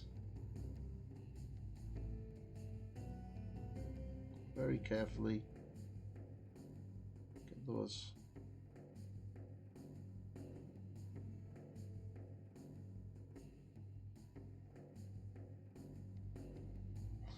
Highlights on the inside. I'm not doing too bad, bud.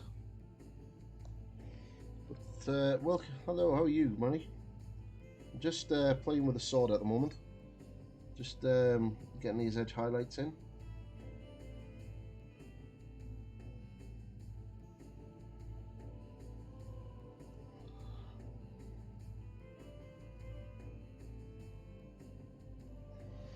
Okay.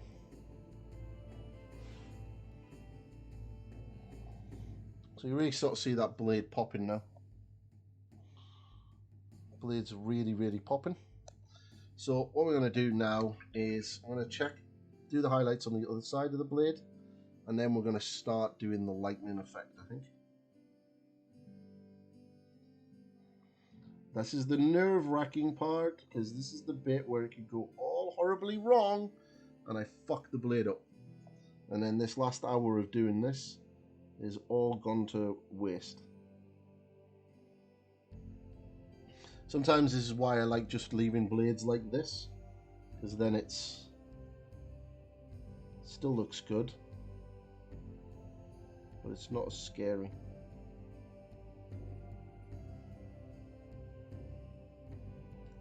So yeah, it's this is gonna be pretty nerve-wracking. So hopefully this will work.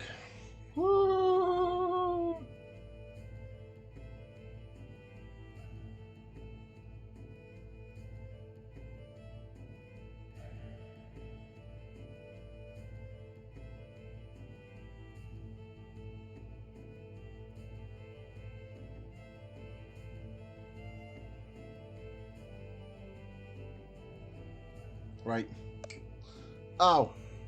So we got the sword. So the sword is really good. I'm really happy with the sword, how it looks right now. Right, I could happily leave that like that, and I'd be happy with that. But I want to do like a lightning effect on it. So what I'm going to do is I'm going to get some thinned down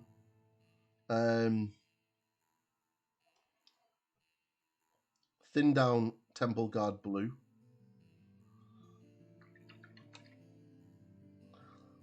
Very, very thin. I'll load up the brush. I've got a really... I don't even know if I should use... Do you know what? I'm going to go for my size 2. I'm going to go for a smaller brush. Yeah.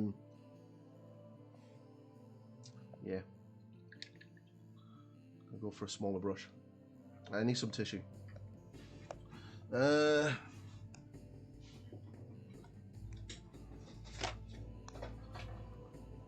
So I need some tissue because I need to make sure I haven't got as much paint on my brush. Okay.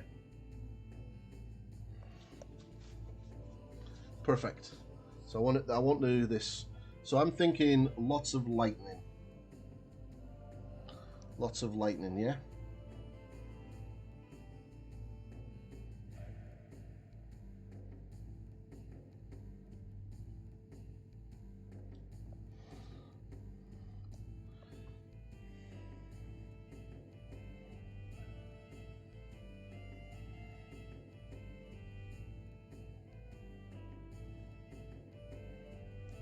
Can everyone see that? This is quite thin.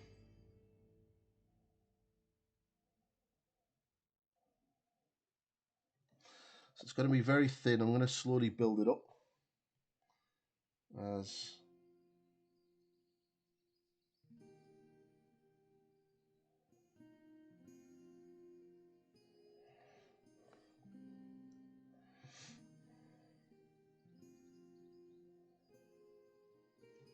That's really far too thin. Far too thin. Which is fine over the darker parts, but not so much over this part.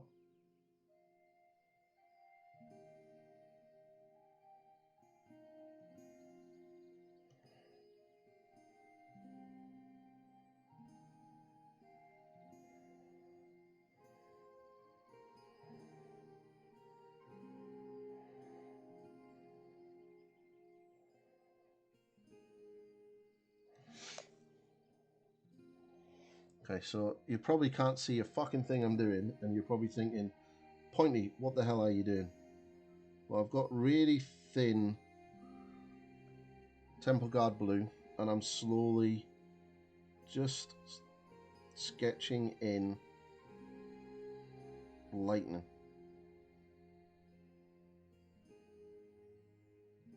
What I will do is I will put that up in the Discord.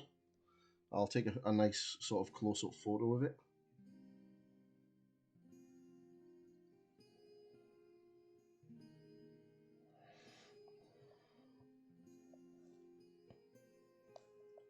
And it's going to be...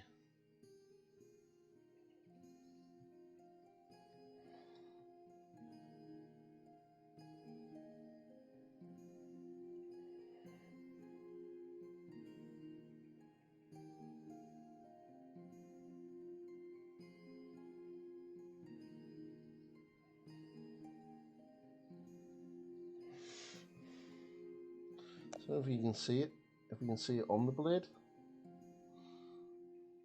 Okay, I'm going to do the back.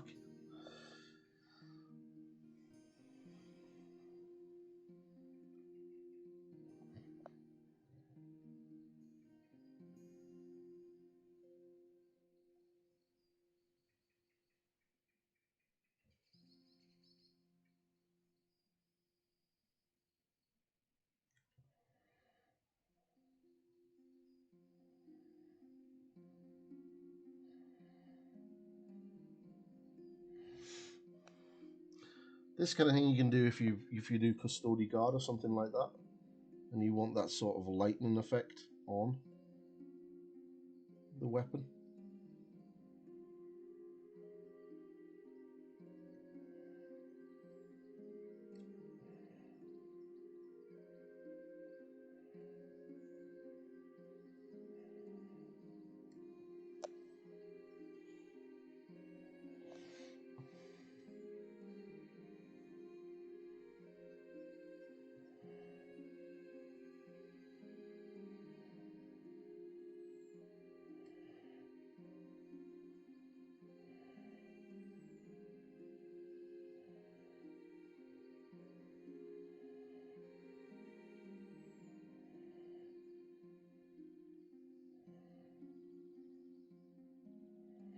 Okay, so what I'm going to do now is that previous highlight colour that I had. So I'm going to get like a 50-50 mix of grey and Soltec, Temple Guard blue. And then from there, I'm just going to start picking out certain parts of the lightning and just increasing the brightness.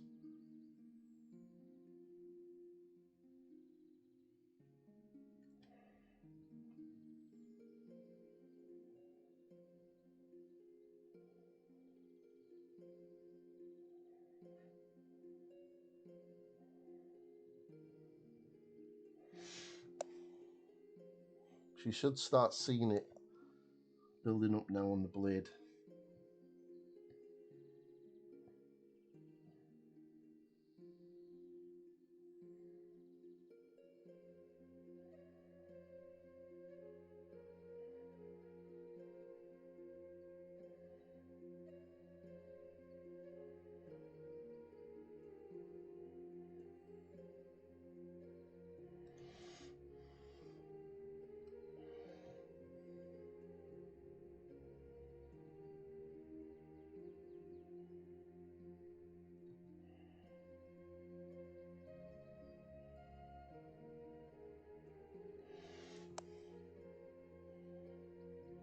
Start to see that lightning come up now. And then we're going to do that on the back, and then we're going to add a load of white a little bit more of that grey in there, and then get it a little bit brighter.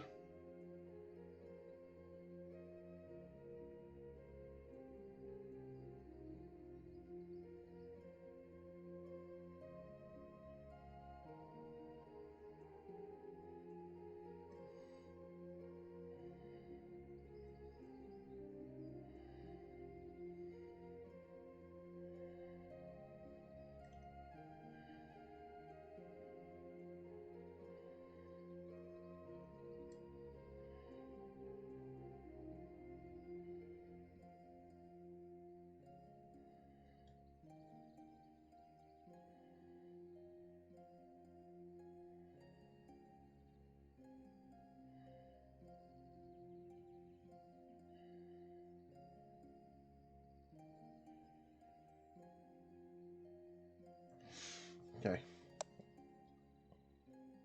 I start seeing the lightning come up.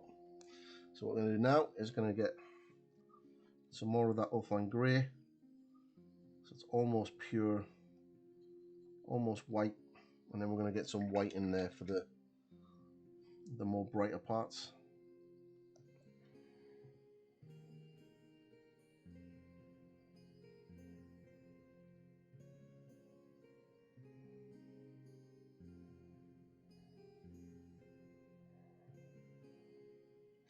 So this is just going to be sticking to the joints where the lightning crosses each other or hits the center.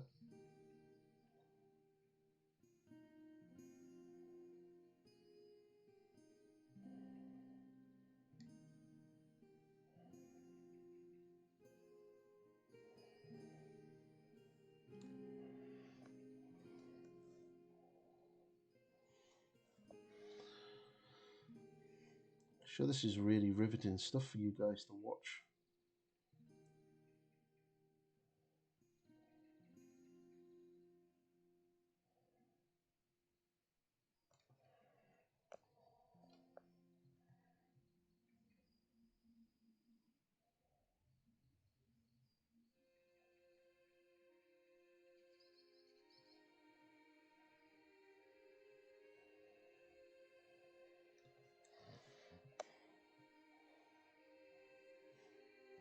Hey Gig, I'm painting lightning on a blade.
Okay. You get that lightning on there now. So what I'm going to do now is we're going to get some pure white. I'm just going to push them up, and we're also going to do the edge highlights as well with some pure white. So we'll get some white into that mix, and that's going to be for the center parts of our lightning. And then I'm going to get some edge highlighting. So I want this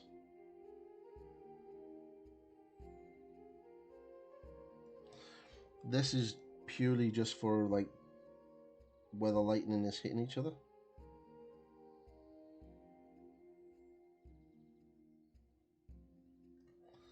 So like the flares and the flashes of light that would come off.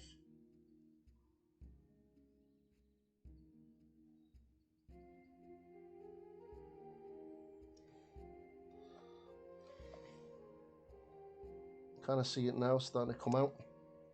It's not too bad. I think what I've done, if I was going to do this again, what I would do is not do the underblade as bright as this. So this would inevitably show up a lot better on the underblade. But I think it looks pretty decent. I'm quite liking it. The backside is definitely a lot better. So yeah, I should have, for the sword, I'll not do it as light, and I'll do the backside first, and then do the front.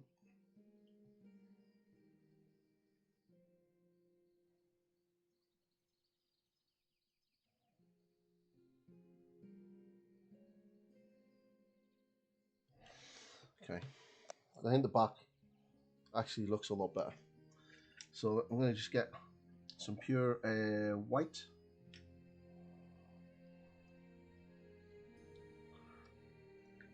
Pardon me. I'm going to edge highlight all of the blade.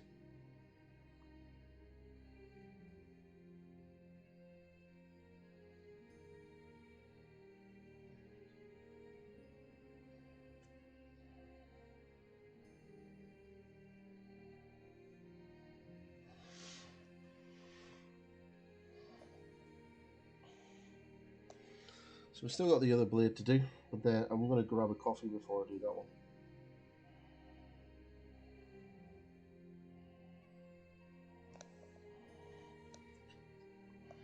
Okay, so now the fun part.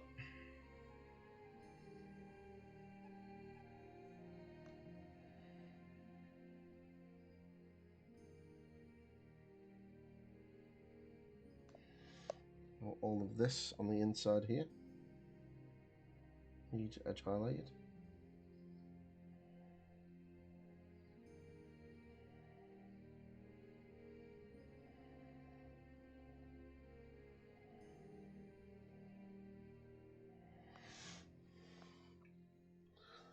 Now for the really, really horrible part, the center of the blade.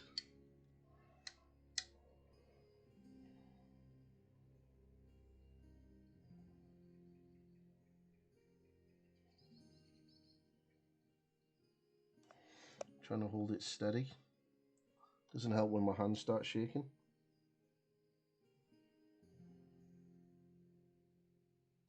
I have PTSD, so it does make my hands shake. But you kind of just get used to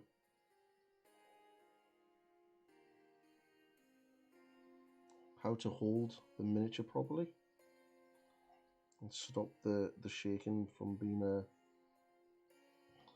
a problem. So you can't really see what I'm doing, but I'm basically holding it like that. So it's resting. As you can see, you can probably see my hand shaking.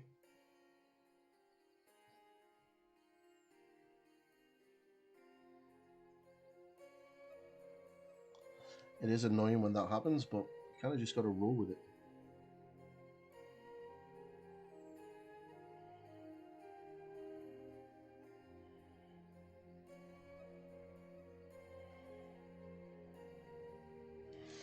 Okay. Yep, I spent 10 years in the army. Yeah. Sometimes you'll see this hand, my right hand, shake a lot, and you'll see it, and it can be quite annoying. That's why I really do like the Games Workshop holders, because there's a lot of it at the bottom, so you can really sort of brace your hands and really get a good support on it. But it's just that it's just used to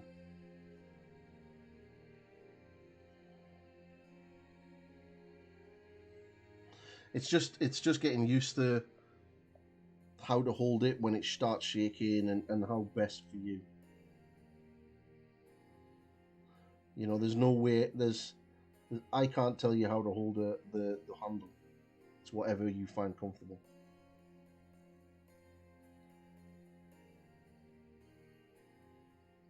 And there's no easy fix. You kind of just have to go with it. You kind of just have to let it go and do its thing, and just work with it as much as you can. You'll find that over time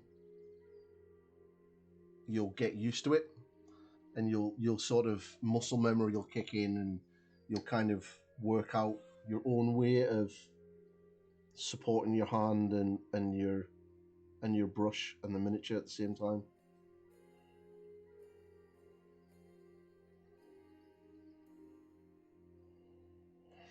And then you'll get it. So I'm going to put my thumb there. You can see my hand shaking, and I can already feel this hand wanting to shake.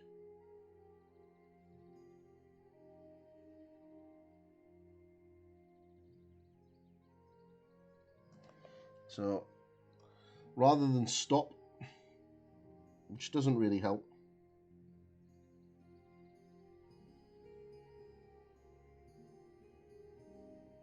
so I'm using the desk to rest my hand. I've got my thumb, my little finger firmly pressed against it. And rather doing big lines, I'm just working small lines down the center.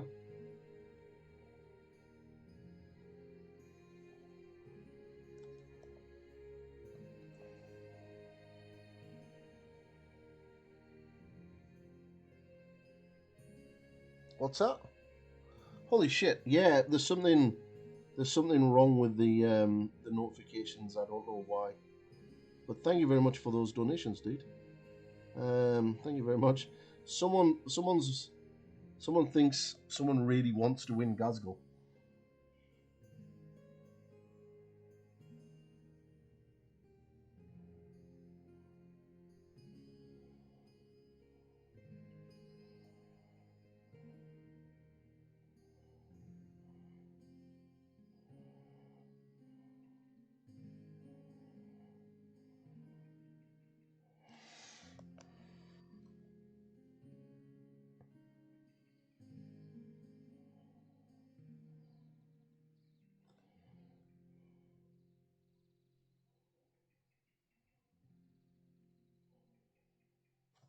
Much appreciated, buddy. Thank you very much.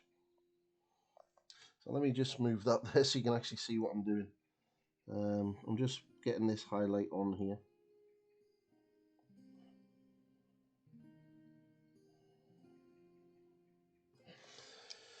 So that's the blade done.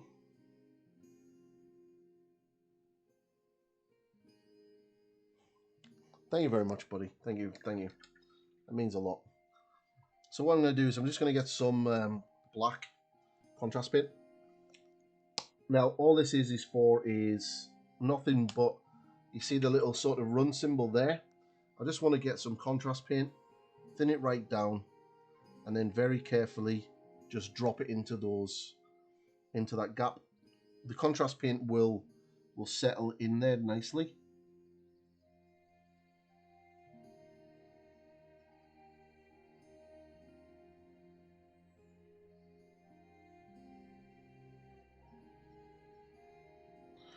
So rather than try to paint that in, I'm using the capillary action of the brush to do the work for me. So I'm just going to do the back part as well, and that just cleans that up. So all it is some thinned contrast paint, black contrast paint with some water.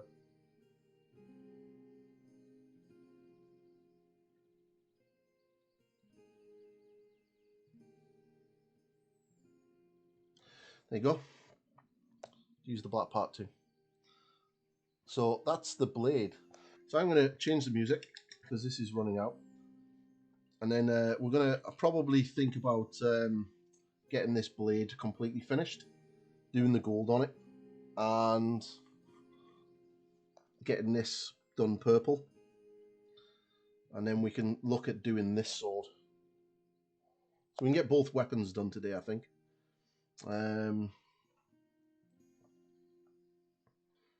Let's get a little bit more black paint. I might as well just use that while I've got it on the palette. Just wash the chainmail. Has it completely ended now? Yeah, it has.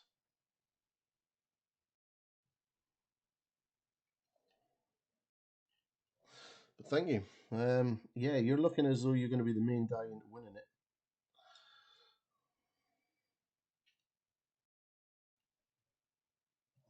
Thank you very much for that. Okay. So, right, I'm going to change the music, and then I'm going to go make myself another coffee. I still want the Gazgo. Epic. Epic. We'll go for part 2. Just do that. But thank you. Thank you very much. Dusty's on. Infernal Brush is on. Cool. Is that started? Yeah, good.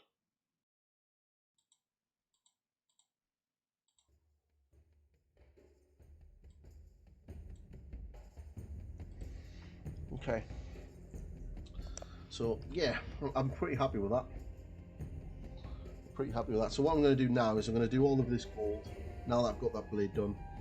But first I'm going to do put the pink on the hand guard.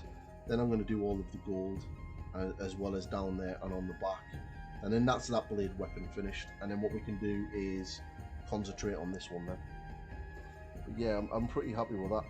So obviously, for anyone that missed it, why is there no music?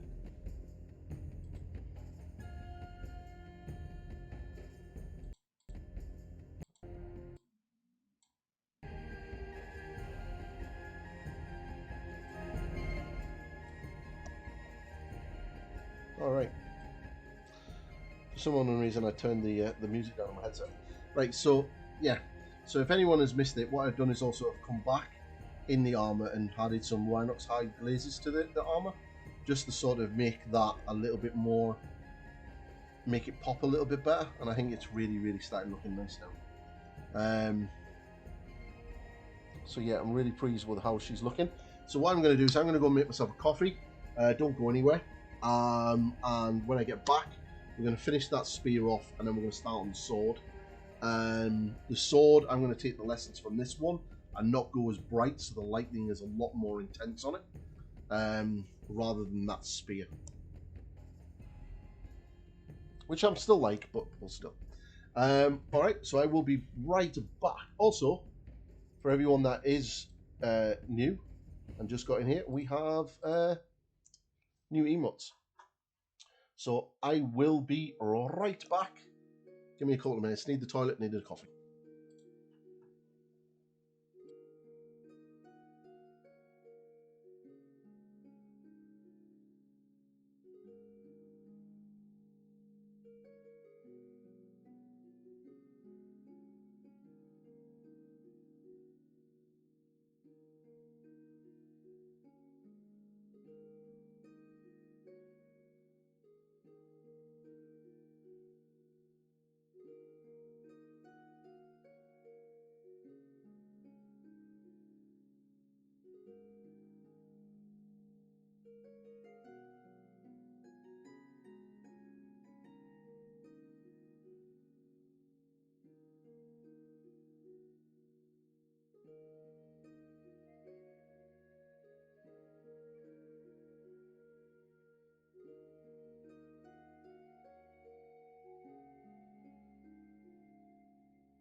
Hey, DJ.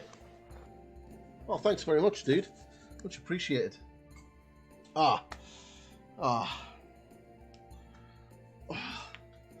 So, we're doing some more work on the Yndrasta. So we're going to get that gold done. Yeah, he's pretty awesome. He is pretty awesome. He is awesome. I really like him. He's, as you can see, he's just up there in the top corner. Just here.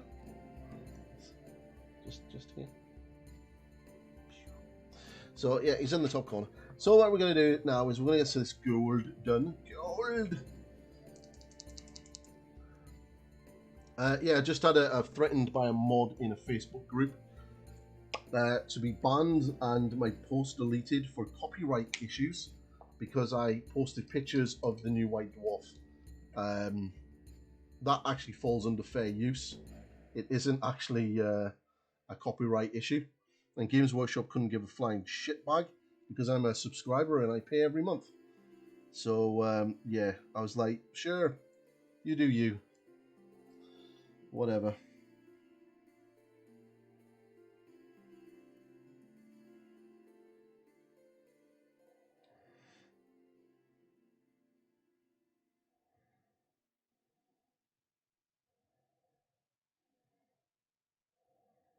That's like saying, you know, they're going to say to Goblin Gaming or Guerrilla Gaming or Ash or any of the YouTubers, oh, I'm sorry, we're going to close your channel down because you have shown every single page of a new rulebook in your review video.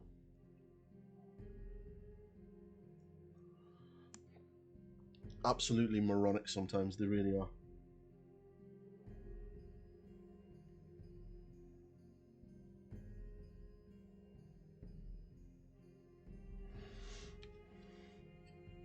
But yet these are the very same groups that allow people to post STL files with 3D printed miniatures that are a blatant rip-off of Games Workshop's IP.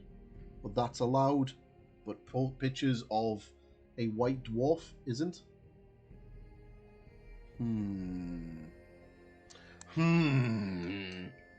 Methinks bullshit.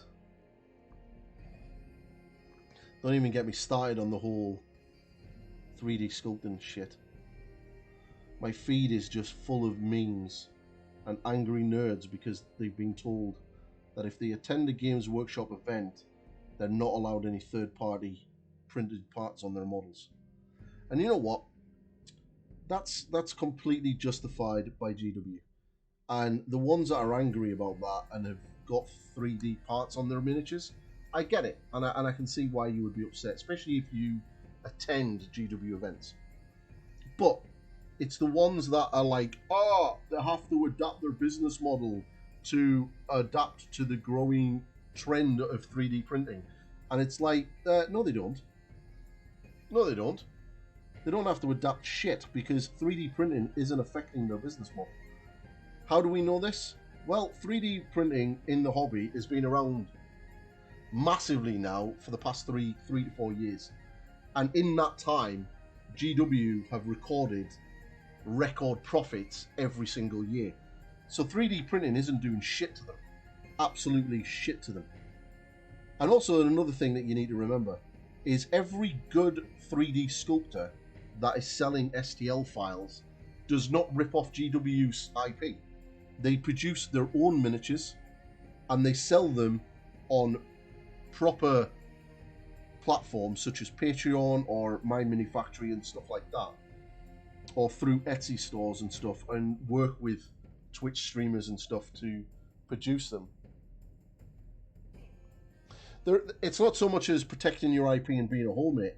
At the end of the day, GW are allowed to do whatever they want with their IP. 100%. They're allowed to do whatever they want with it. If they want to be the biggest arsehole on the planet and make you use their product at their events, they're completely entitled to that.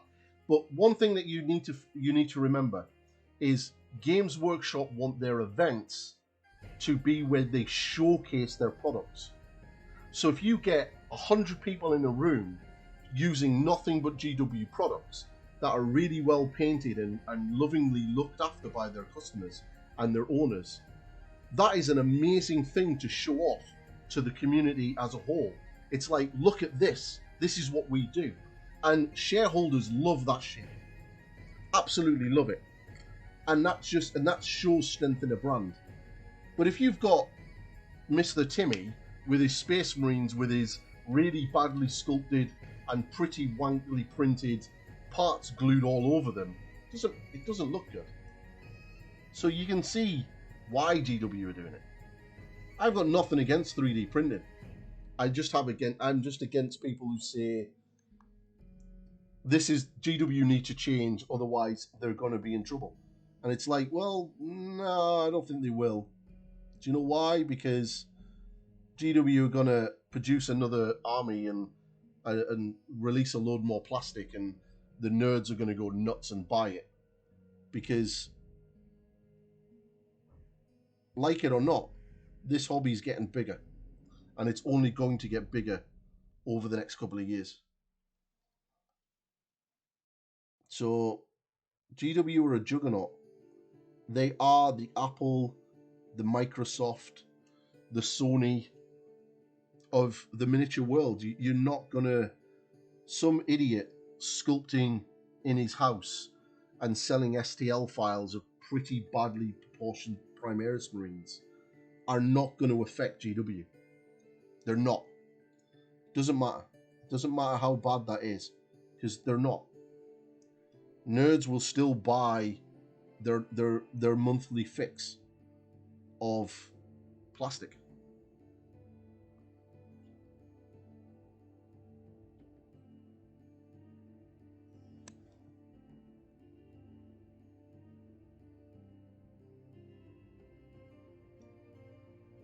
Oh yeah.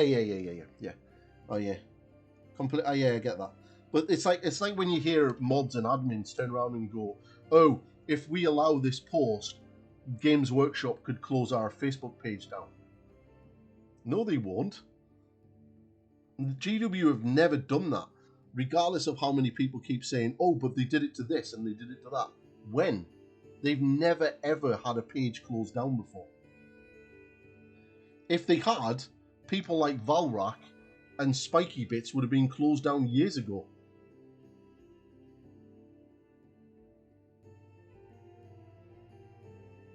You do realise that it's GW that released this information. It's GW employees that release this information.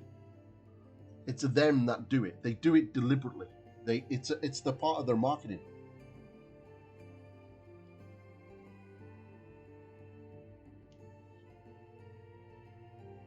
I mean, okay. This is an iPhone 12. This has got a pretty decent camera, right? You're telling me, or anybody who dismisses the idea that this is Games Workshop deliberately releasing stuff, sees a miniature on a desk and they go with their phone, that all of a sudden it looks as though it's being put through 20 potatoes by the time it hits the internet. No! It's done deliberately to look like that, so Games Workshop can turn around a couple of days later and go, "Hey guys, here's some cooler pictures of the new miniature that isn't being put and taken with a potato." And they're allowed to do that, and it allows them to get that stuff out.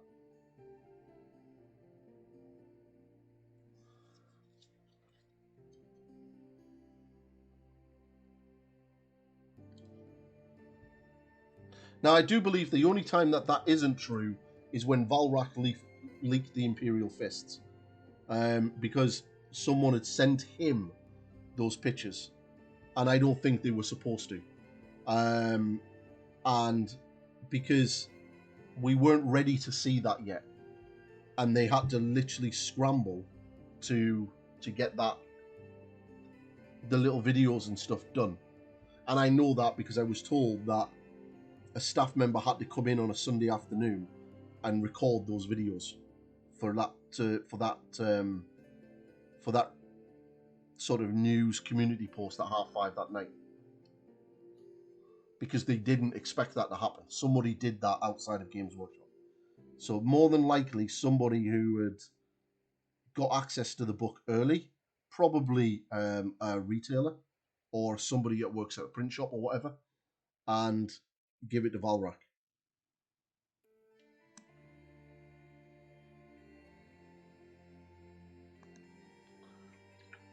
Before I do the final highlights, I'm going to get the pink on. But yeah, it's GW do this. They're the ones that release it.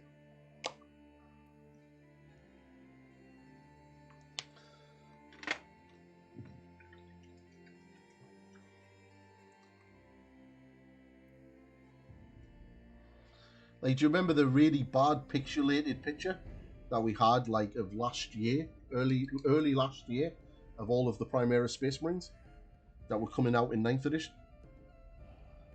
That was, like, so pixelated that it, honestly, it was bad. Yeah, Games Workshop released that picture.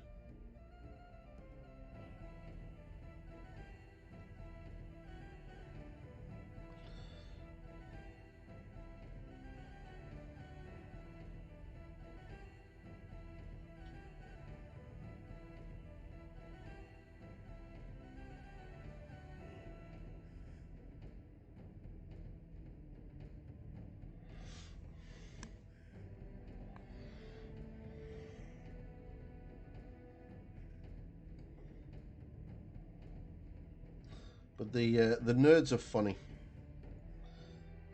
I hate it's the current trend of content creators that really annoy me as well, where the ones that are constantly trying to imply that if you buy a lot of models and don't do anything with them, that it's somehow shameful. That I really hate. I generally comment on them now and just say it's not a pile of shame, it's a beautiful collection. I really hate the fact that people seem to think now that they can tell other people how to do their hobby.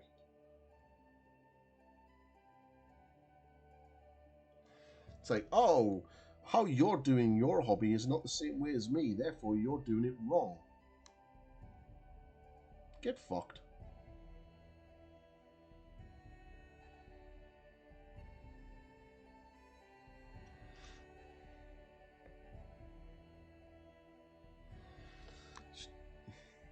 People should just do each other and just leave others alone.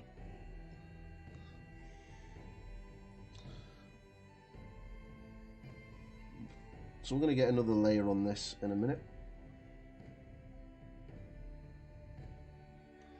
But yeah, it's looking good. Need to highlight that gold. Guess I upset somebody in the Ogren group. Pardon me.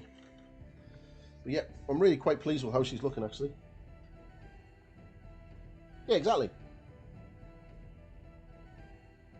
Yeah, the hobby has got so many facets in it. There's painting, there's gaming, and surprisingly, there is collecting. There is probably people out there who have no interest in building, painting, or even playing that will literally buy boxes of miniatures and put them on a shelf and sit there and go, look at my... And I know this to be true because when they released the Lord of the Rings game years ago, we had, like in our local GW store, we had Lord of the Ring fanatics who were coming in and buying the new boxes of miniatures. And they had no interest in playing, they had no interest in opening these boxes. But because it was a Lord of the Rings product and it had pictures of the movies on the front boxes and the Lord of the Rings logo and everything else, they bought it. And they bought them, and they bought every single one of them.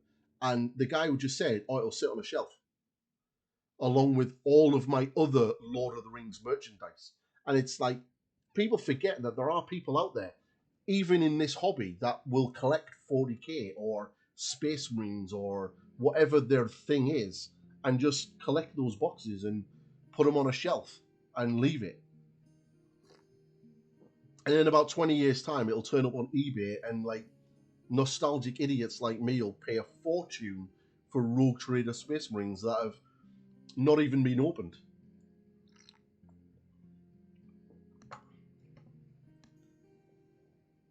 Yeah, exactly. It's collectible.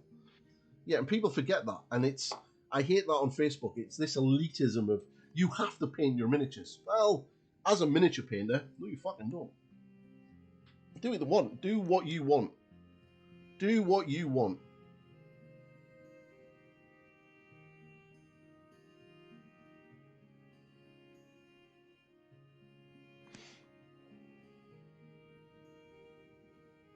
Yep. Mate, I had a large rogue trader army all in its box, and I sold it for stupid money years ago because my ex-wife wanted me to get rid of it.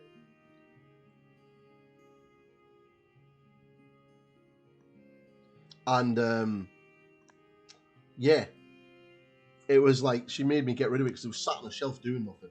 I did make I made a small fortune from it. Like, I made a lot of money, but like after it was sold, I really regretted it. I really, really regretted it. I think there was two of the original 30-man boxes with 30 Marines in. There was a box of 3 Rhinos, a box of 2 Land Raiders. I had 2 metal classic Rogue Trader Land Speeders in blister still. I had a Chaplain in blister. I had a Space Marine Captain in blister. One with a power sword, one with a power fist. I had 2 lieutenants. One with a sword, one with a chainsaw, and I had a Skull's Banner promotional Rogue Trader Marine with a banner. So essentially, and an original Rogue Trader Tech Marine as well, and a Dreadnought in blister, and it was all in blister form of boxes. Hey, buddy.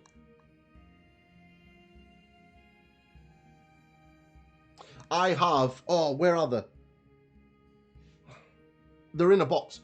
I have an entire Space Marine fleet in metal, in a bag. The only thing missing is the battle barges are missing a rear fin. I think the 2 battle barges are missing a rear fin. There's like 2 battle barges, 8 strike cruisers, and a load of the smaller. It's like a full 3,000 point Space Marine fleet. I would love GW to come back and do it. I would love it.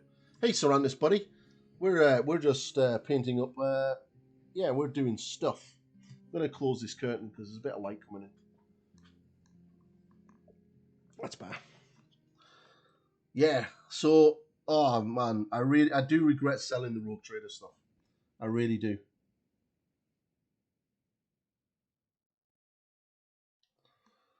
I really wish I hadn't.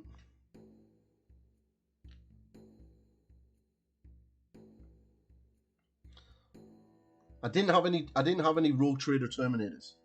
So there wasn't really Terminators at that point.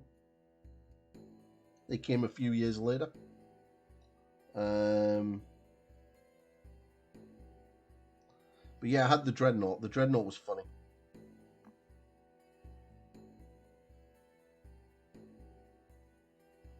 Yeah, I'd love to play Battlefleet Gothic again. It was the last time I played it. We were playing 30k, and it was before Forge World had released rules, and some guys had created a rule set for it using the old 4th edition Space Marine Codex, and they kind of changed the traits. So you remember the old Space Marine Codex where you had the chapter traits? So you had like a major, and depending on what you picked for which chapter, you'd have like a major or a minor disadvantage or deviancy from the codex.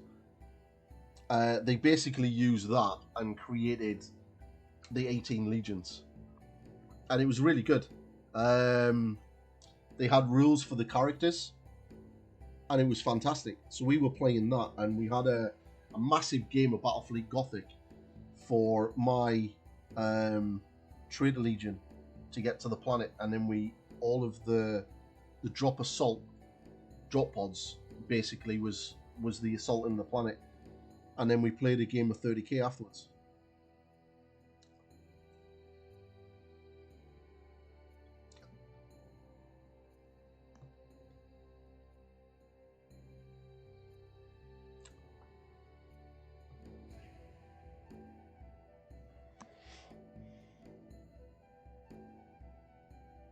Yeah, I had the books. I give it a 40k shenanigans. But yeah, we did. I had that campaign. That was a really good campaign book.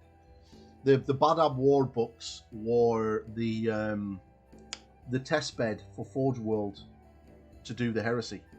They wanted to see if entire Space Marine product campaign books would sell, because obviously they wanted to see if it would be worth doing the heresy. So a lot of the original heresy stuff from Forge World was sort of created during the Badab campaign period that they did.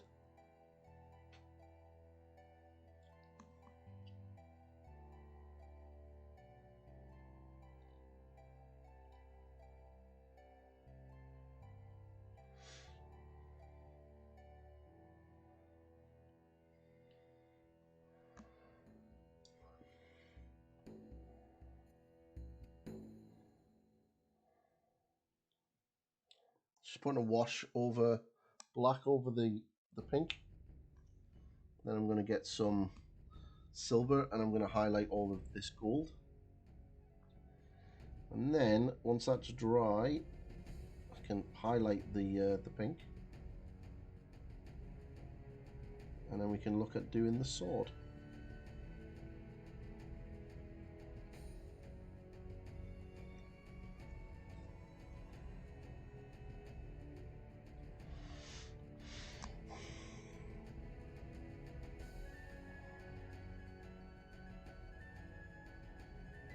Yeah, for Xenos players, pretty much if you were a Xenos race during the Badab War, you were pretty much screwed.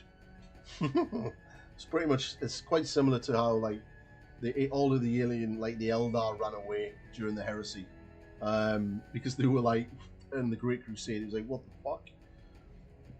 I really love that short story where the Iron Hands actually catch up to a craft world and the entire Legion attack it, and like the craft world Ulthway find the ruins of it, and it's just completely been eradicated of all life. It's just a husk floating in space.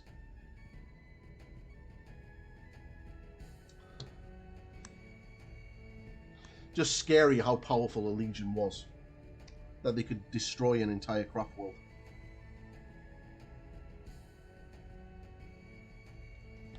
But yeah, it's pretty cool.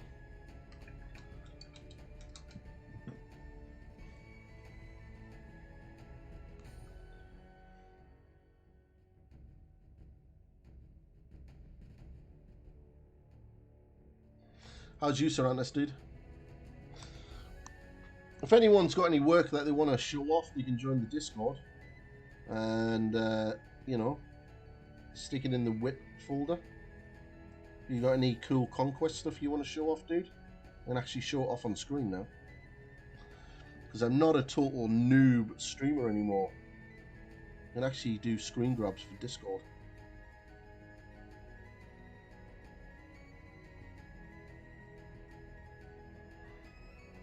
I did work out this morning though, when I turned the stream on, that it doesn't automatically work, so I do have to go in and fiddle around with it and get it working again, because it wasn't working, it was just showing the black screen again.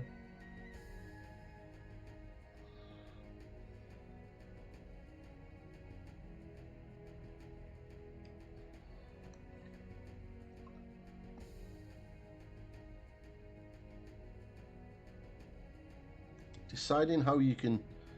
Well, let's have a look. Put your pictures up. Let's have a look. Get your pictures posted in the whips. Get your whips out. Get them out.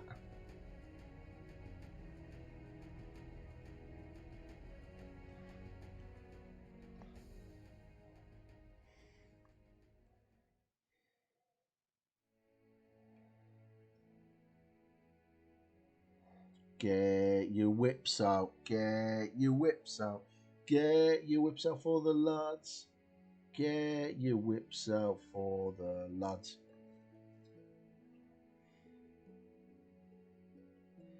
Obviously, that sounds a lot better in Dusty's channel because it's implied that you're not seeing whips, it's something else. But really do like Dusty. She's funny how she deals with trolls. What's that? You want to see Bob's? Okay, I can show you Bob's. Does make me chuckle.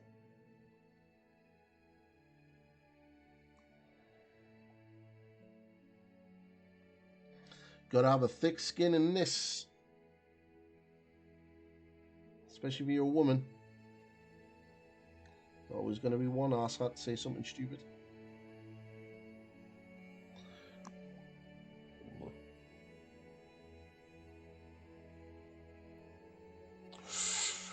Well, don't be shy. Get it in the Discord. Look, someone post something in the Discord so I can do my streamer thing.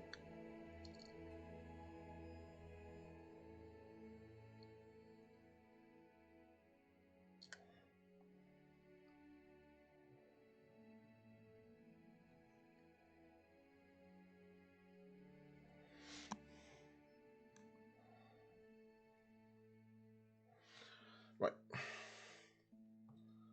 That is looking pretty Bobby Dazzler. Quite happy with that.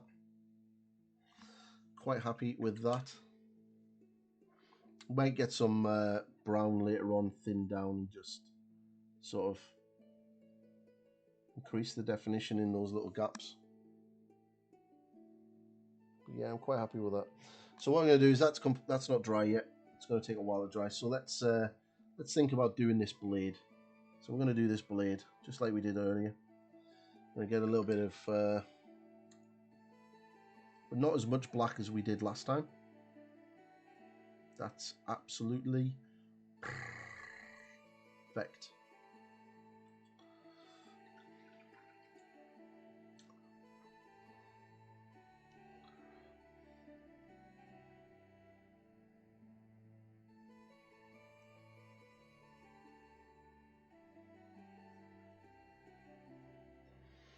Let's get the base coat in.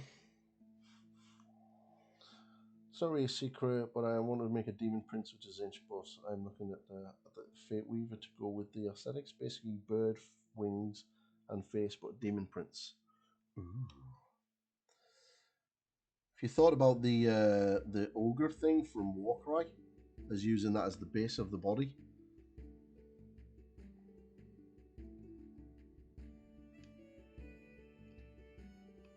Because he has all, not the one with the weapons. Well, you could use the one with the weapons, but the other one with the staff or something. He has all of the runs carved into his body, and it looks quite magical. I've seen quite a few people use that one as a basis for some really cool Demon Princes.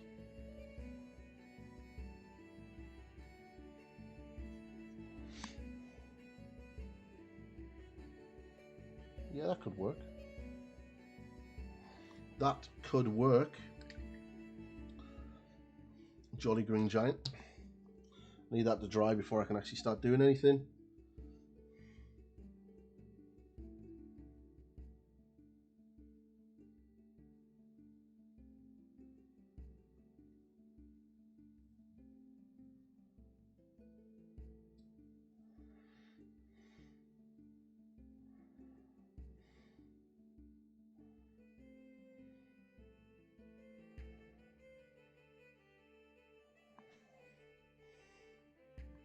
Ah.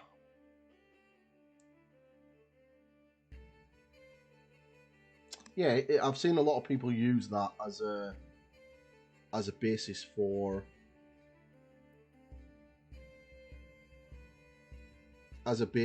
the their Demon Princes, because you can get the wings on the back. You see, a little bit of green stuff work. Right, let's start getting these highlights up. So remember, I'm not going to go as big, as bright as I did last time on that sword. I'm going to go sort of for 3.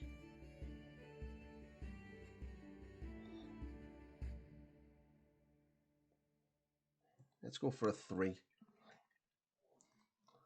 Let's go for the old classic 3 points of light on the blade.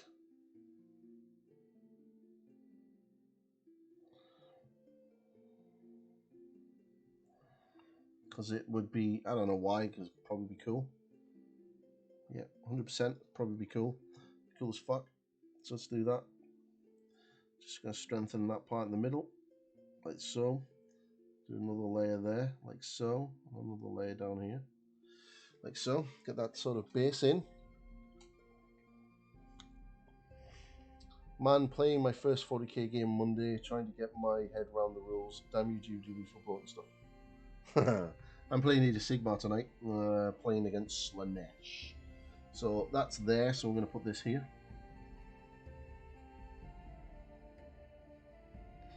And then we're going to get another bit, and we're going to put this here. And we're going to get this one, and we're going to put this one here. And we're going to do this here.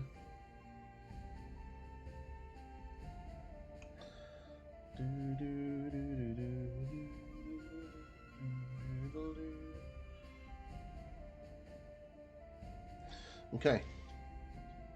So, we've got the basis of the sword. Now we need some more Sotek before I start moving into Temple Guard Blue. It's quite thin.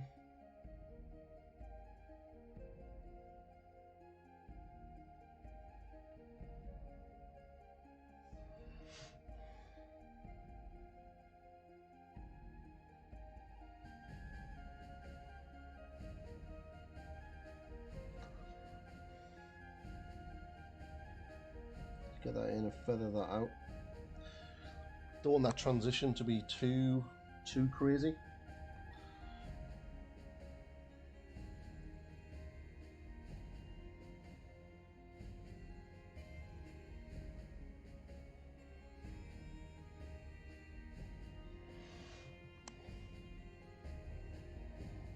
Grabs my cane.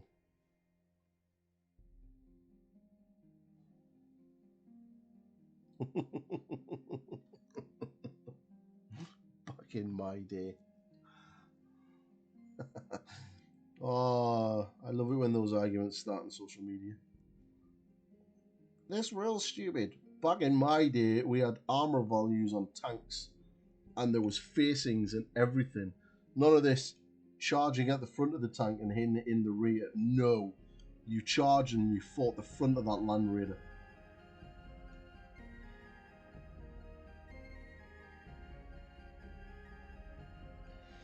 And Dreadnoughts had their own rules section, not just classed as vehicles.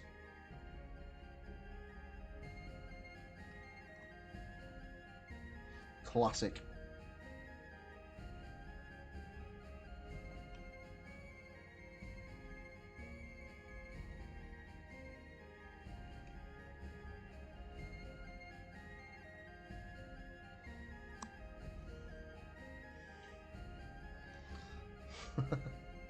We're all old here, buddy.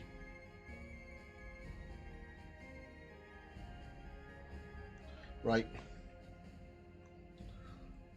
What I think I'm going to have to do is just strengthen these up a little bit more.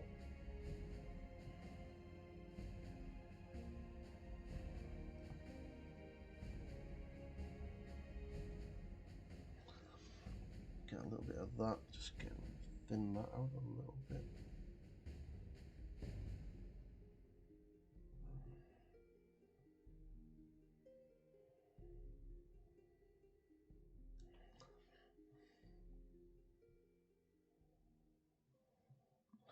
So I'm just getting some glazes just to smooth these transitions out.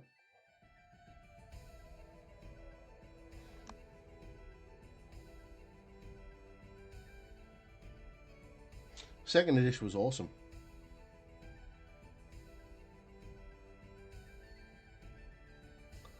It's nothing better than second edition when you're about to be overrun and your sergeant just fucks that vortex grenade out and you're just like, I've lost anyway, I don't care. If I'm going to go, you're all coming with me.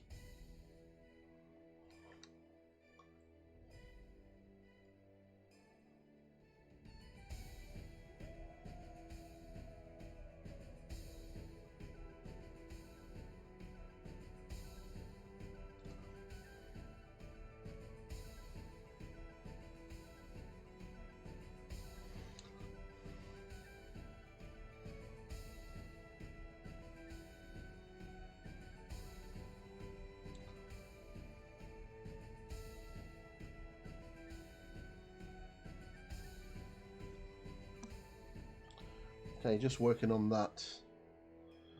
Just putting the shadows in. I'm going to be just making them a little bit dark. Darkness. Hello, darkness, my old friend. See, I'm not too sure if I'm going to do the weapon like that. I might just do it slightly different. See, what I could do is really bring it up and then give it like a green glaze over it, so it turns to like a bluey green, which I think I might do actually, rather than have lightning all over it, because that'll. She has two special weapons, the spear and the sword, so maybe sort of making them look a little bit different and unique, rather than both the same. So I think I'm going to do that. Yeah, I'm going to do that. So fuck it. Let's push those highlights. Get some contrast. Let's get some contrast in there.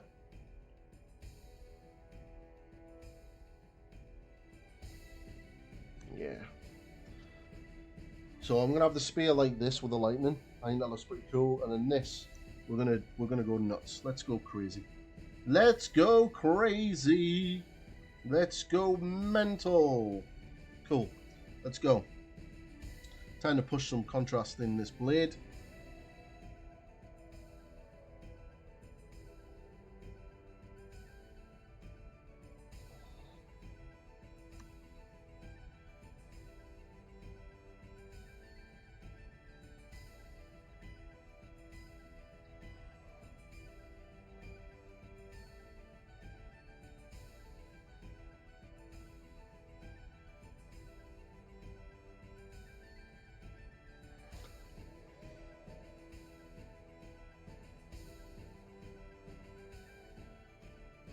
It's going to be the greatest power sword I've ever painted.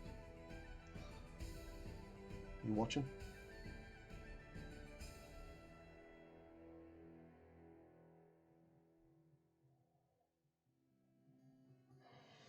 Okay.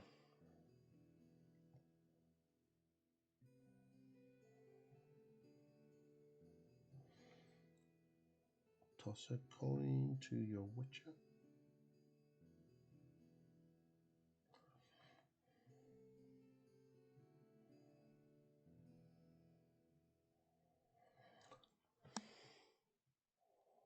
So really pushing these, going to push these highlights a lot higher than what I would normally do, because then I'm going to get that yellow, the yellow greeny glaze, and I'm going to just change the hue of the blade completely from sort of blue to a sort of bluey greeny yellow color. I think that'll look pretty awesome. Okay, so we're getting that in there now. Was going to go lightning on both, but she does have two unique weapons. They are both named, so let's give them that unique nature.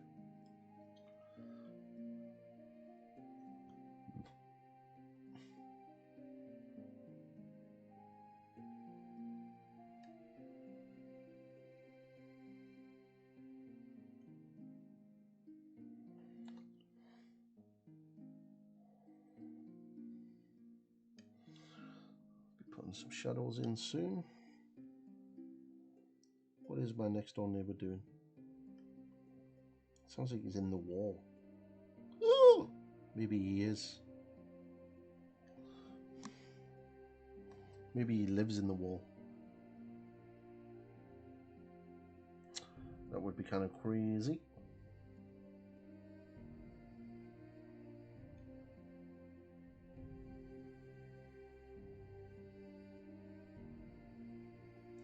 Maybe Deadpool didn't melt because of the sun, but maybe my miniatures come alive at night time and he had a fight with a dreadnought and the dreadnought melted his ass.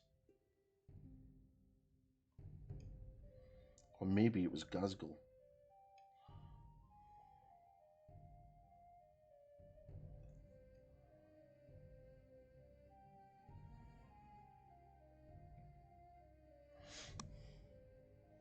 Okay, really starting to push that. Okay, let's get some more of this this blue in there. I'm going to start pushing the contrast now.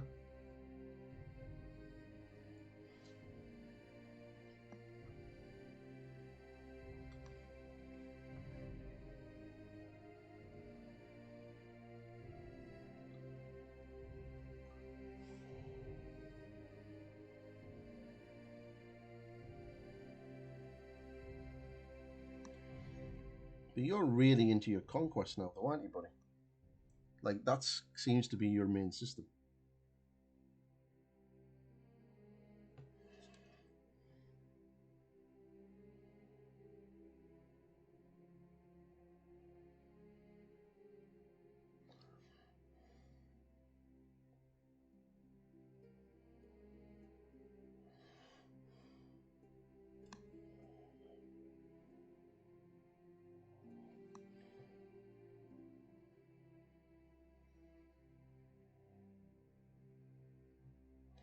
Well, guys, there's only 15 more donations needed for Gazgul, or one big donation if someone really wants it. Although I'm pretty sure Kraken will be absolutely raging if someone comes in and outbids him in regards to tickets. He's in for like 4 entries so far. I think he really wants Gazgul.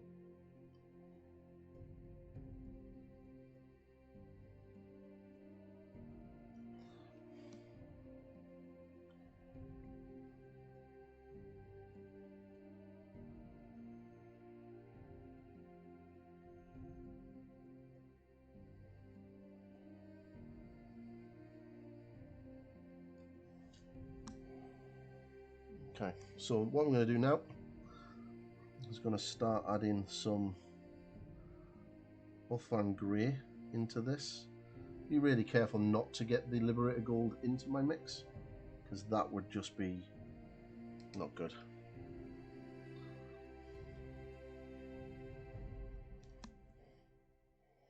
I've realised I haven't had lunch yet. I have to cook myself something nice before going to the club.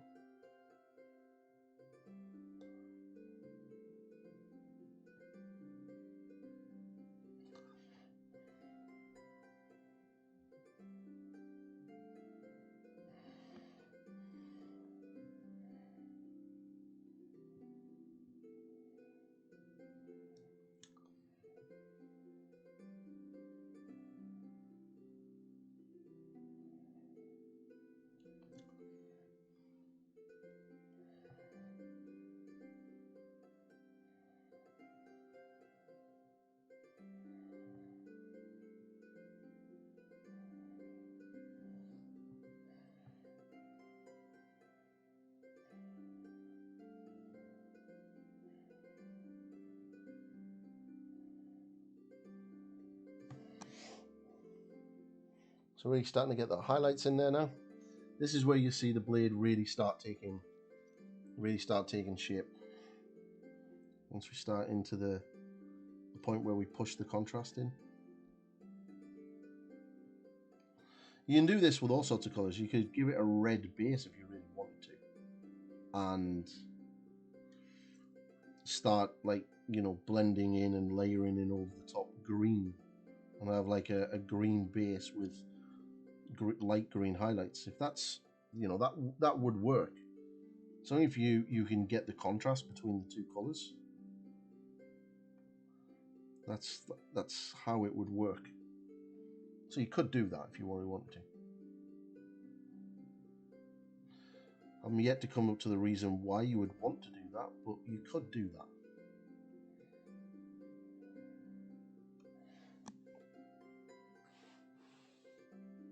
So this is more of a classic looking sort of power sword. It's got that sort of light blue, bluish white with the sort of dark black, which is what I'm going for. But I'm gonna glaze over it with a green glaze, green yellow glaze, and make that look a lot cooler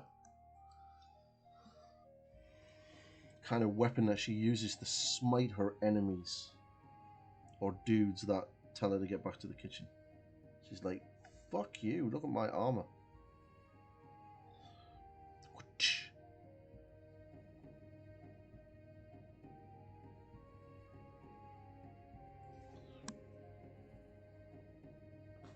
Okay, so got the cool lightning bullet thing, cool sword. Right, so what we need to do now is get a little bit more of that off-one grey into this mix. So now we're getting really, really, really bright blue.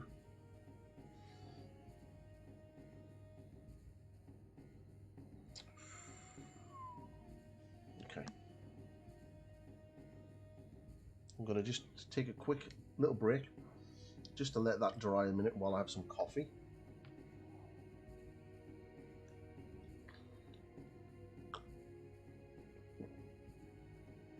I think this is like the 8th cup of coffee I've had today.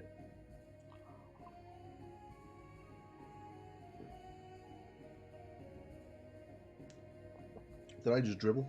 I apologize. Oh. Imagine doing this as a full-time job. Just all day just sitting here painting. It's so good. It's so scary.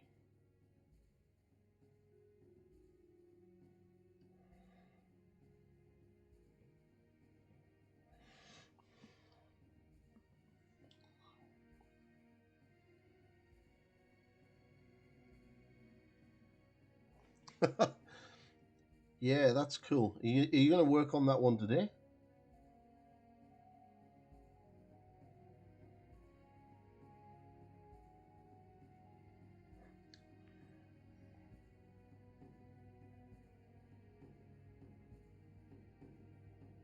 Oh, made a mistake. Oh, I'm looking forward to seeing that. See, I knew you'd enjoy working on him. Let's do a comic book. The Adventures of Pointy.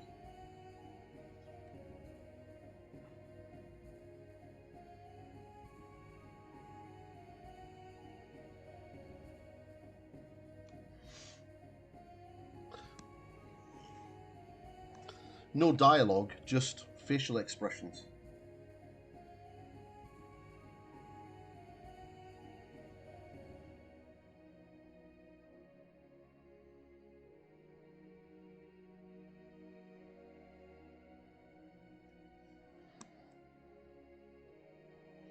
I used to draw them when I was a kid.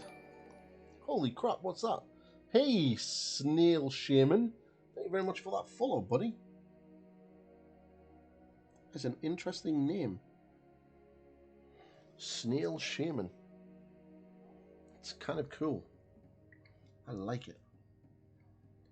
So you like a shaman that's into snails, or like a snail that just like uses the weather to fuck people over when they try to stand on him?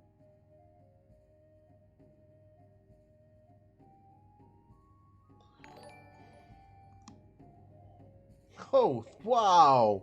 Hello, Big Dano. Thank you very much for that follow, buddy. Your diorama is looking amazing, by the way. Get a shout out for Big Dano, because the guy is absolutely awesome. I like hanging out in his stream.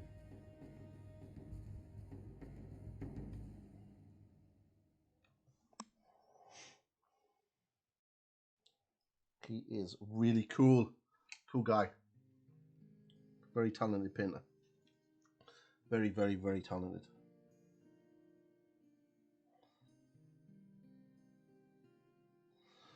I am working on Yndrasta from the new Dominus box, which is out on pre-order this weekend. I was lucky enough to get my hands on her to paint up on stream. So just working on her sword.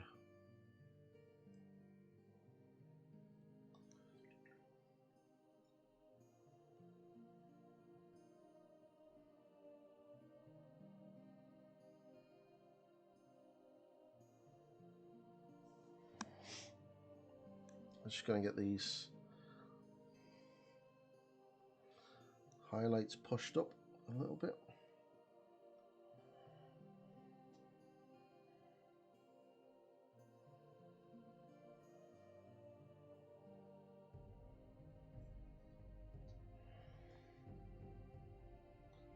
If everyone hasn't checked it out, you really should go and check out Deno's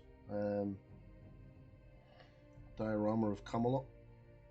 It's really cool.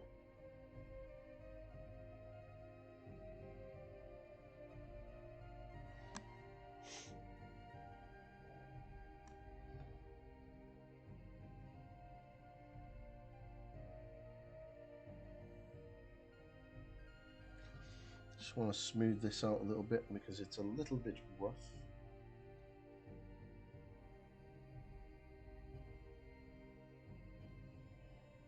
Before I push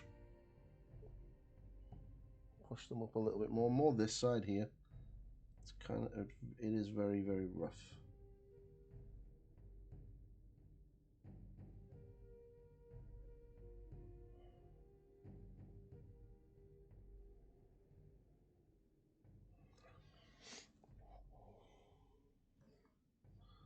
Okay.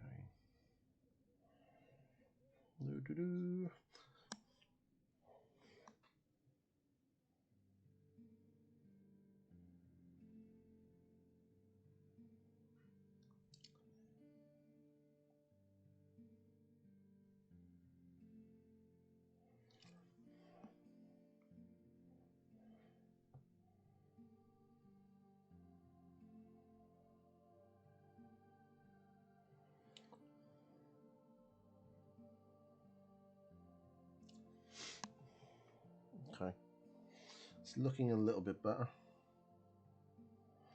Just need that to not be as a bigger jump than it is.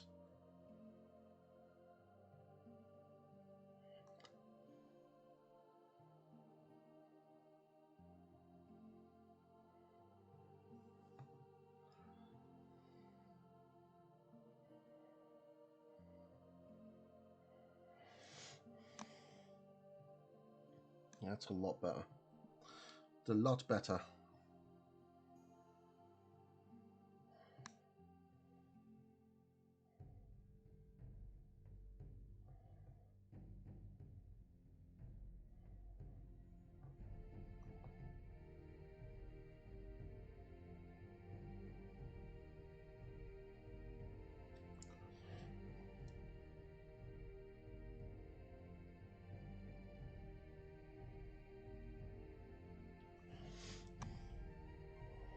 Okay, like that. Just gonna get this highlighted up, and then I'll flip the blade around and do the back.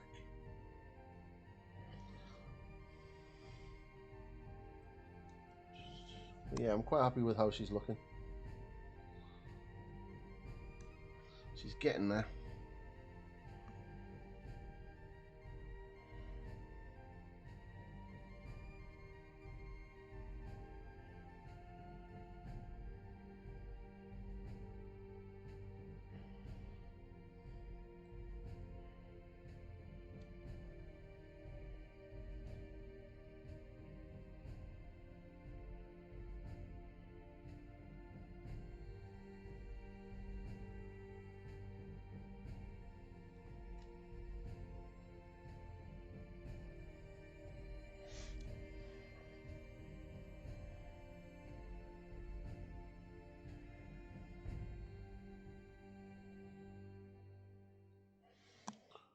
Okay.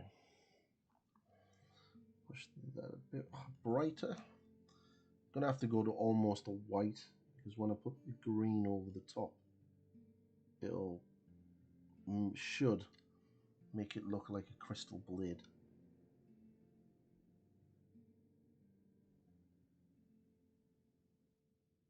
That's the plan.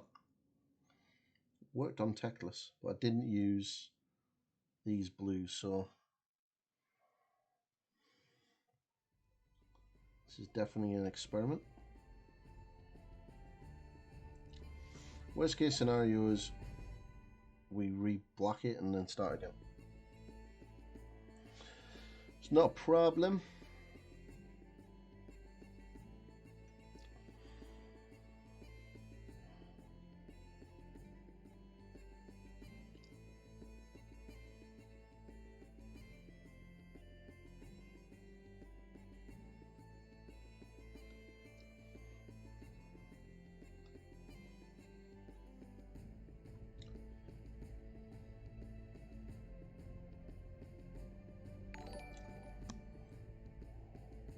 Cheers, Harold, for that YouTube sub. Thank you very much. Hope you enjoy the yesterday's VoD from part 1 of Yndrasta.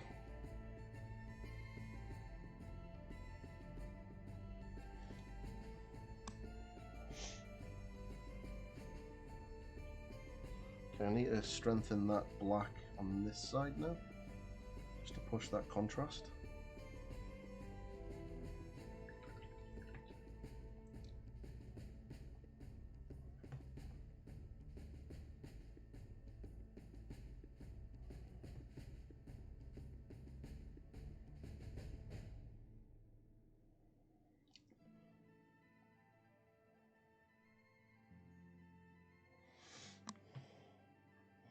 Going dark for a while, just got to ask for an update on some metrics.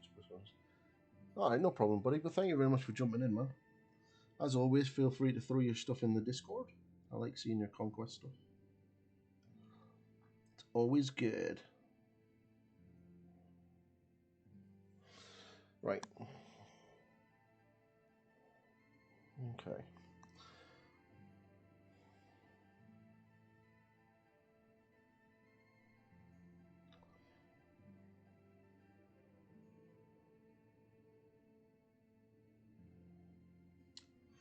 Okay, so now I need a lot more of that off-white.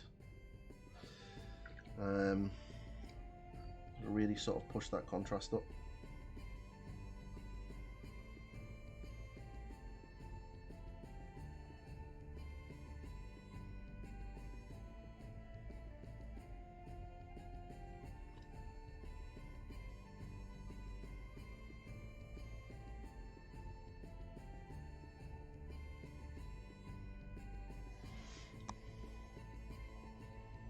See, it's always the bit in the middle that you screw up, because I always seem to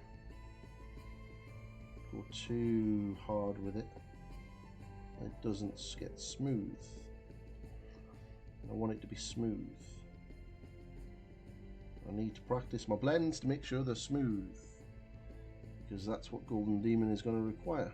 And I want to try to win the demon. I have no hope of winning the demon, because I aren't Richard Gray or Andy Wardle, but a couple more finalist pins would definitely be on the cards, so I need to practice. Practice.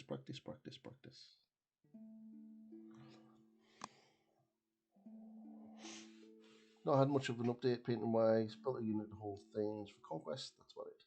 They're always cool, dude. I like your I like seeing your conquest stuff.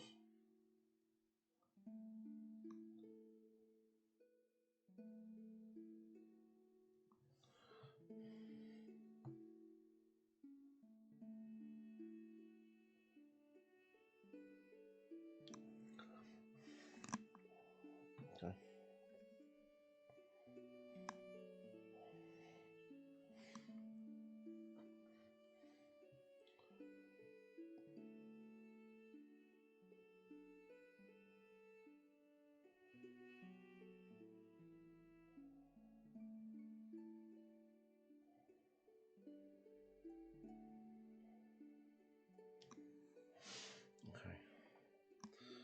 Yeah, I'm liking that. I think there's like something on the end of that sword. Okay, so push that contrast really high, and we flip it and do the back part as well.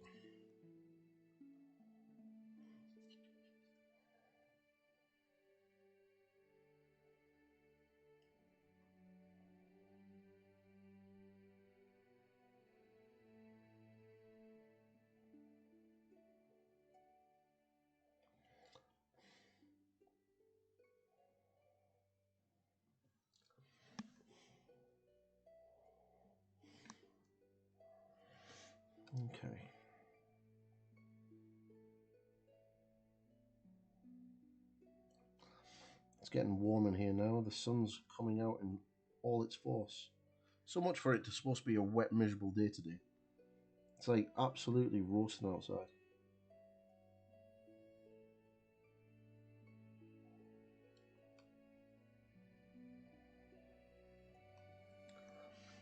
Poppy right now is literally laid, when I went to go and get my coffee earlier, right in the middle of the floor, with her legs, all 4 of her legs, right up in the air. It's proper sunbathing, with the sun coming through the window hitting her in the belly. That is a dog that is absolutely loving life right now.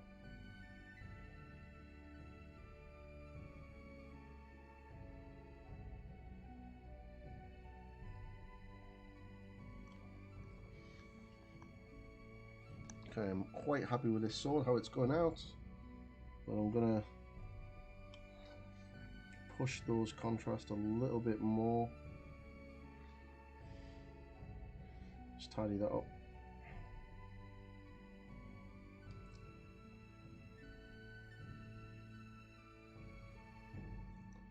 Okay, let's get that blade. Pew, really sharp, really bright. I'm liking that a lot. So I could get some of this slightly mid-tone glaze. Doesn't stop drying out. Paint drying out in a wet palette, what's that about? And then just glaze over this area here.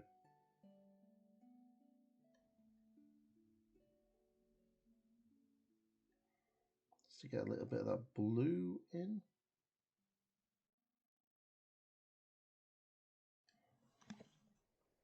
Like so.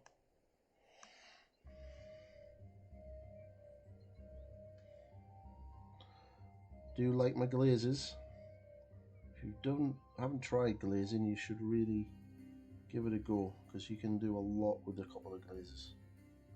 Glazes are the boss.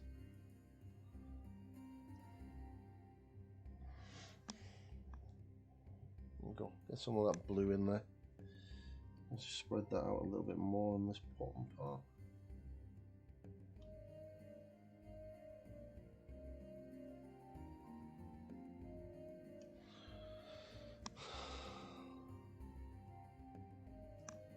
Okay.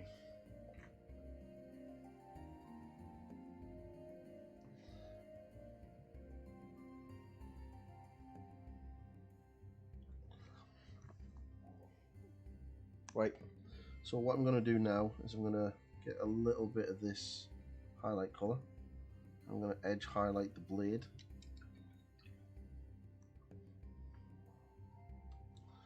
Because that's what we need to do. So this using some off-one grey.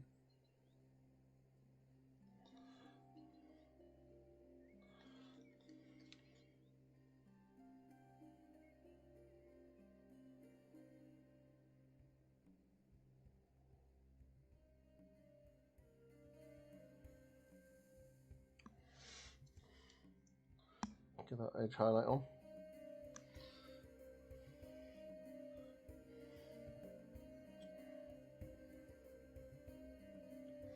Let's not make a cock up of that, Richard.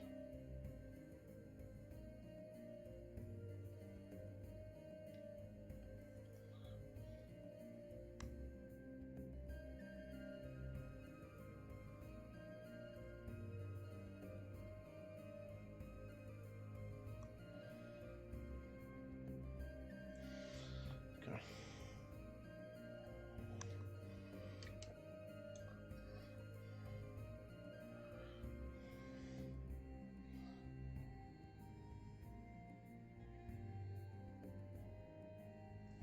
Then we're going to have to do that middle line. I hate doing that middle line. There's no real easy way of doing it. Kind of just have to do it.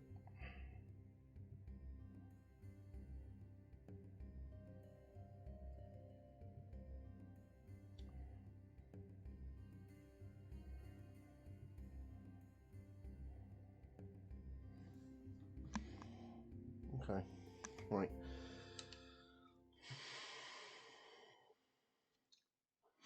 There's some more offline grey actually. Need to thin this down quite a bit.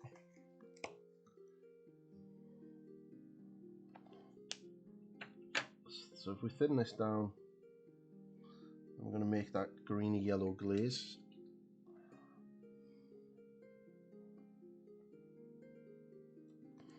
Right, so I'm going to go down the center of the blade. So using the flat of my brush, just very carefully.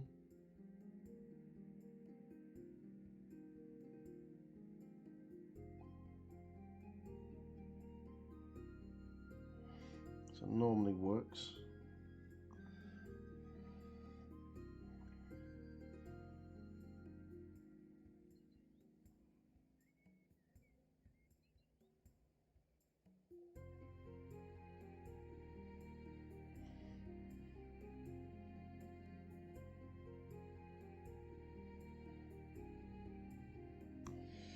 Cool, so there you go, straight on the center. So I'm going to flip it over and do this side, and then we're going to glaze it, get that greeny yellow hue to it.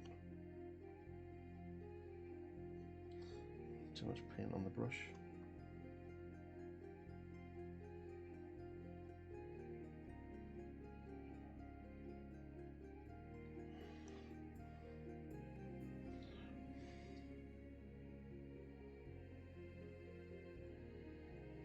I really do enjoy painting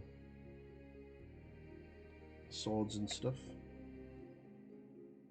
I have a lot of fun with them. They're quite fun.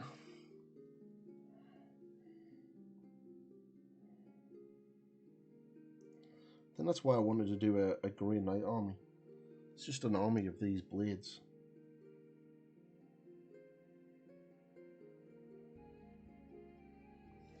Right. Now to do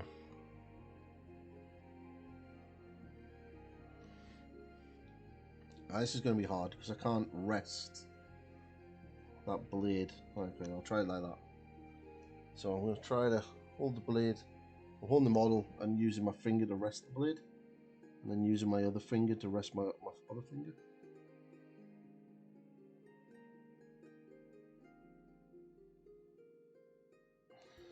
Let's see if I can get that line down the center.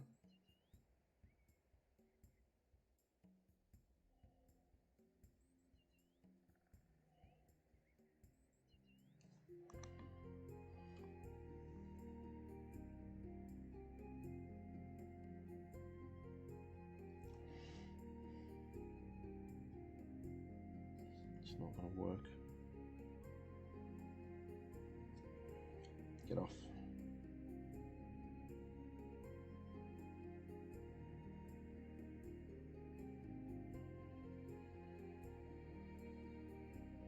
Okay, that's probably the best I can do. I'll tally that little cock up over here. Just glaze that in.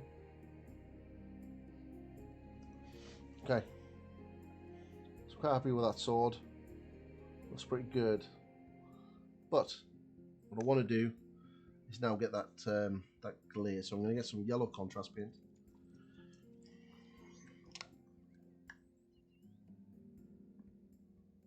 And I'm going to get a little bit of moot green.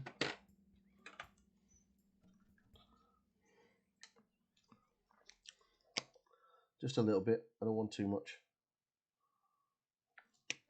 And then I'm going to get some water.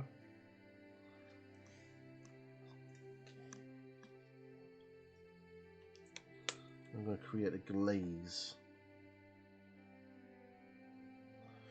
It's a bit too yellow, so it's a bit too green, so that's the colour there. I don't want that. I want it a little bit more yellow. So I'm just going to add a little bit more contrast paint to it.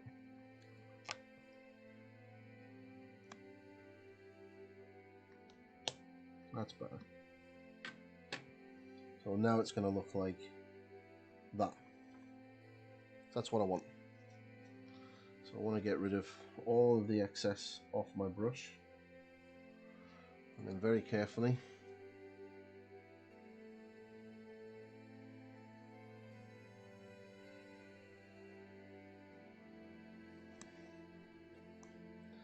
That glaze is probably going to need about 5 or 6 layers of the glaze to get fully.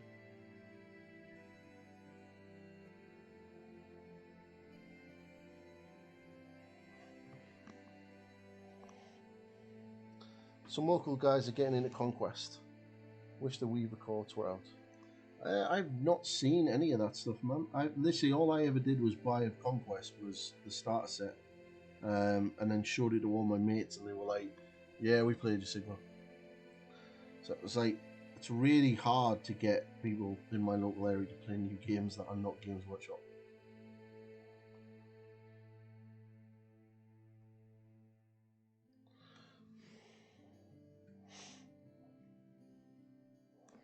So just I'll do this here.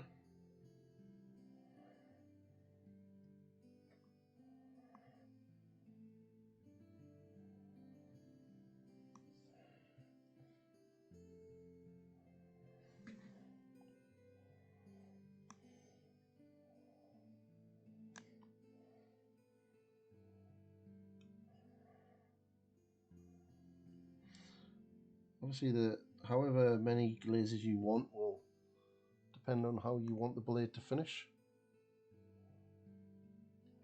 Yeah, it's a really good starter set. I remember first seeing the game at the UK Games Expo in 2018. So I think they only just had the nodes on prototype at the time, and it was like, holy crap, these things are amazing. Yeah, if I got into the game, I'd be tempted to either collect the Norse, which I still might actually. I might start collecting a Norse army, because it might be a fun little painting project. Or the Free States. Hey Ragnar, how's the moot? Okay, kind of see that yellowy tint. So what I'm going to do now is I'm just going to get some Vulpus Pink and make a glaze of some Vulpus Pink. Not too much. Now, if I had Shaiish Purple or something like that, I'd probably do that with this, but this is going to be fine. I'm just going to glaze this into the shadows just to get a little bit more contrast.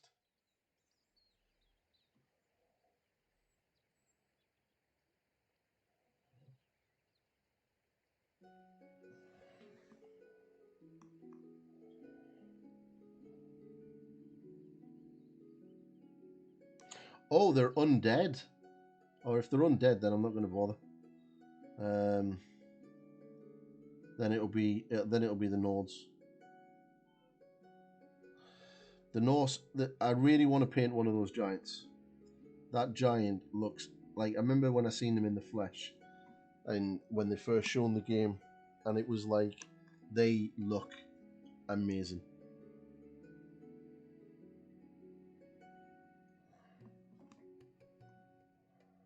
I do have the Jarl. He's built. I just need to paint him.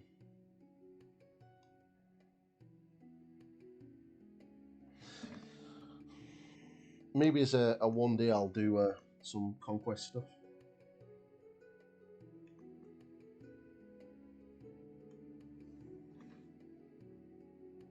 Okay, so what we're going to do is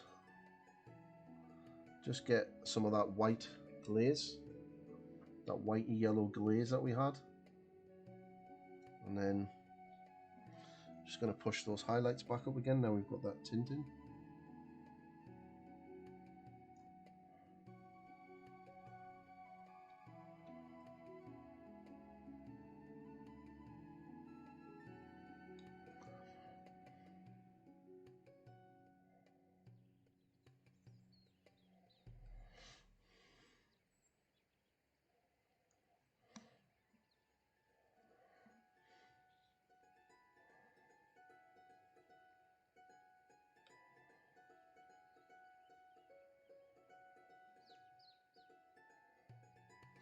And then we'll get back to the highlighting. So I think the blades come out really well, actually. Do you do commissions, bud?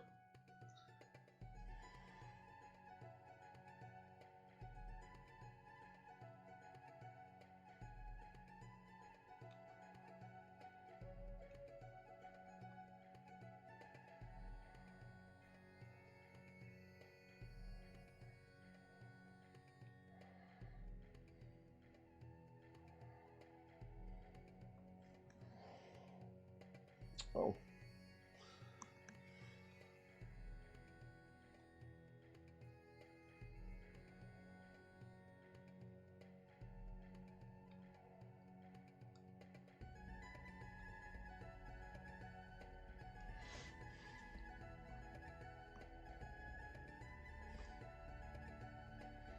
I'll have to come back in with the white highlight at the end, just to re-highlight everything.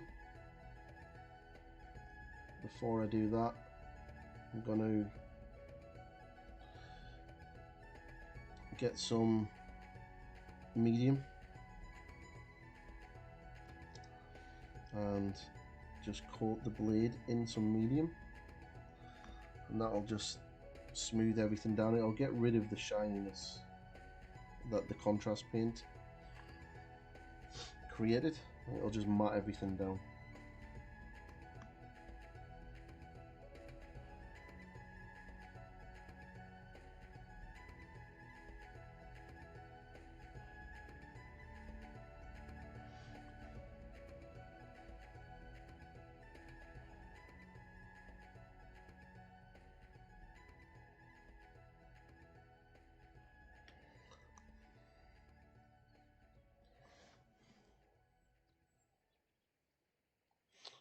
Definitely. It's always fun. If you don't mind painting other people's stuff, then yeah, do it. I used to do a lot of commissioned work, but I started just wanting to concentrate more on my own to improve my painting. Really glad I did.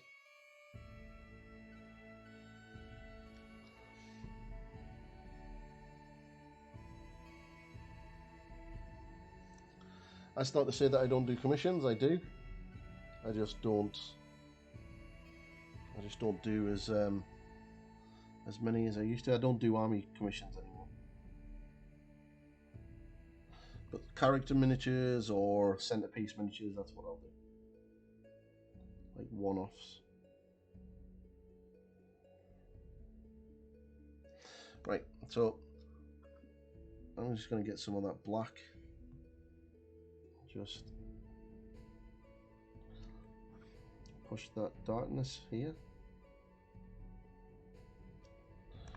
And then do the same up here.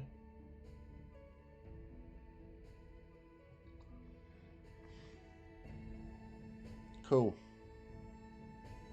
Right, I'm happy with that blade. So what I'm going to do now is just get some white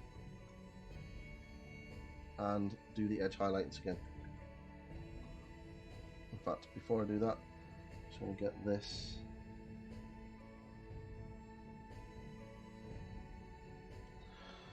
Oh yeah, glaze.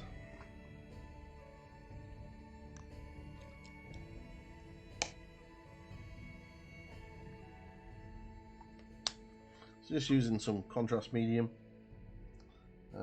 as a glaze. I think this is quite matte. Well, we'll find out. I don't have any Lamines medium, and the medium will just glaze over the top, and it'll tie everything in, flatten everything down.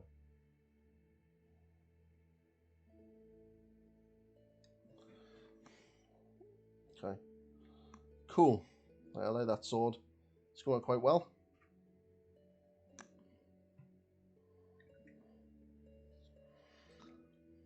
Just need the white edge highlight on it. I need to find a way to get more money so I can buy models that are 200 or more, whatever I feel like. Yeah, you don't have to buy everything at once. You can budget.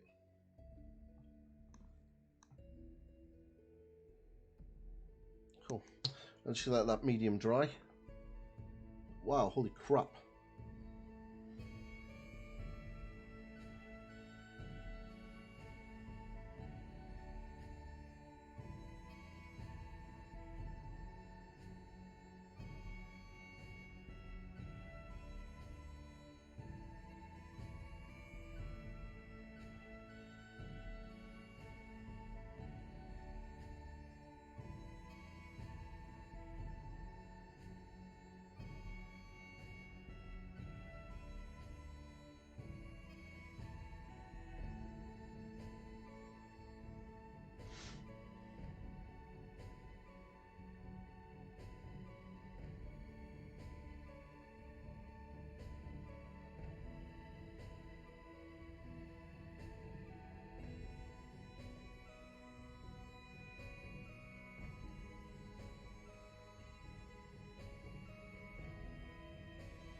Jesus fuck.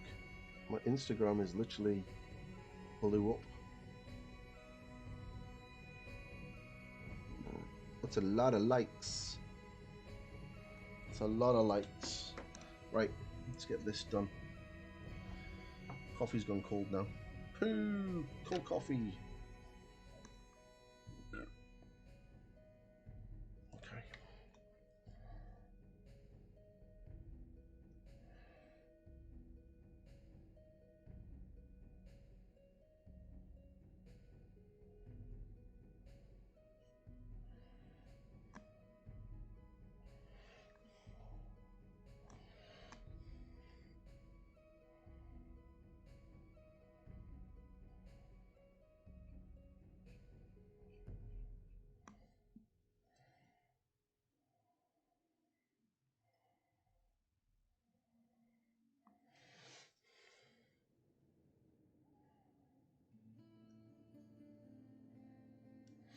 Okay, so let me do that center part.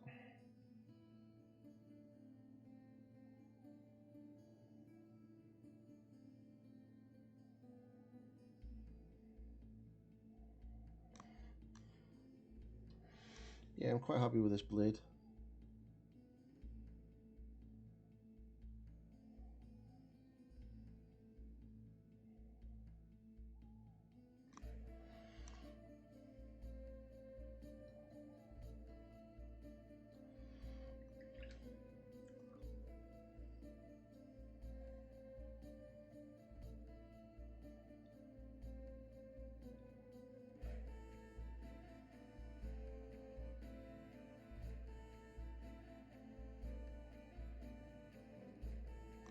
Just get that edge highlights.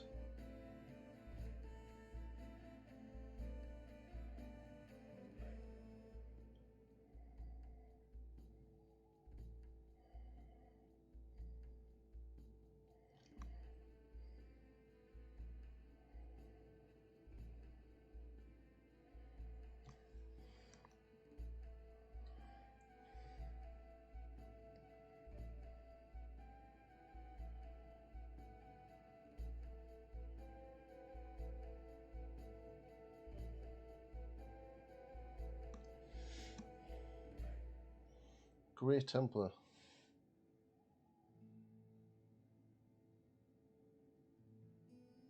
I don't think she'll be sold separately, no. Because she's a part of the she's not on a separate sprue. She's a part of the Annihilator sprue. So I don't think you'll be able to buy her separately. You're probably gonna have to buy her with the big starter set. But there'll be plenty of them on eBay. You know, so it's just the way that she is on the sprue. Nah, she's not. No, she's a part of the Annihilator sprue. So there's the Annihilators, the banner, I believe, and her all on one sprue. The only one that I know that seems to be sold separately or on his own sprue is the Lord Imperator. He seems to be on his own.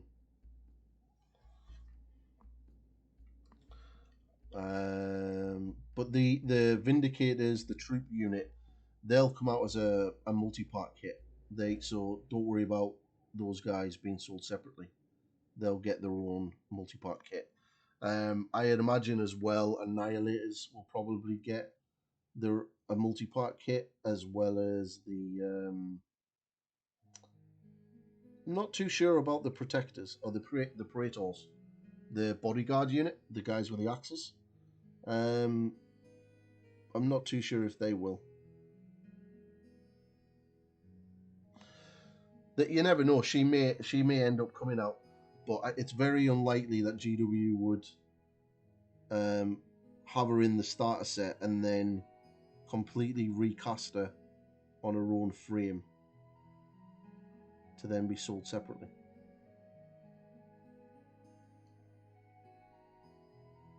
But you just know that later on down the line, this set of miniatures will be sold separately anyway in a start collecting box. Just like Vander's Hammerhand and the original Stormcast.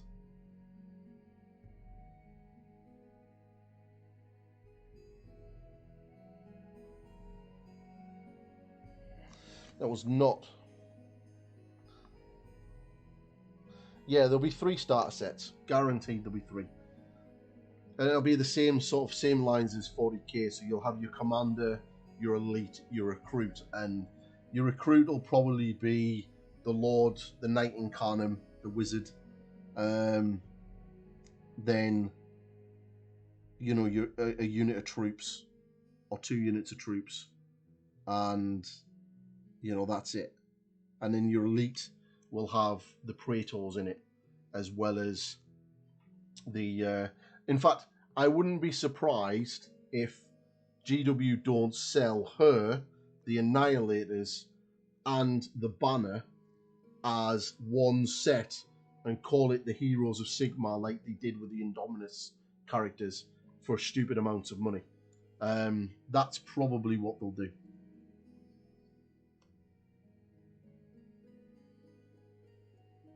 So if you want her, I would suggest picking her up on eBay.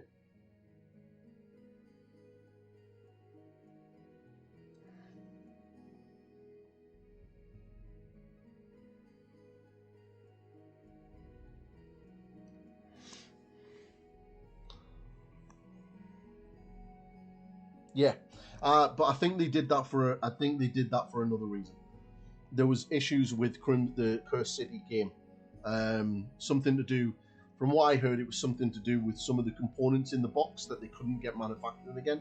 So they supply the miniatures so that it's easy for them to rebox the miniatures and then sell them separately. Whereas some parts of the game itself weren't able to be reproduced.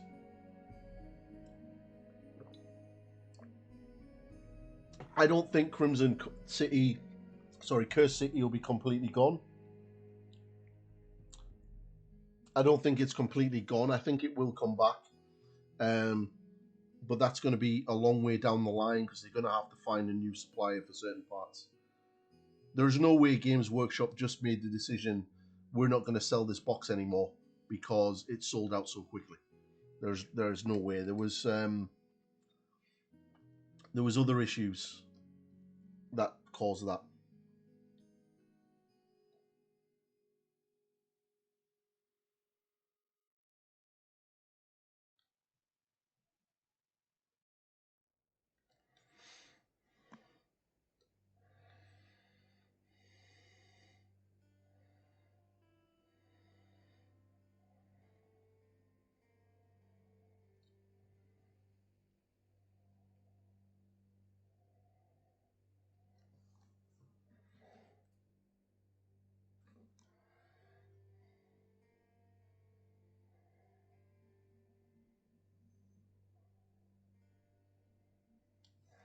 Just getting some light lines on there.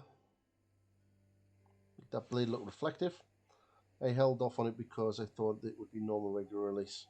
I think a lot of people did, and that unfortunately something went wrong. So you know, it's one of those things.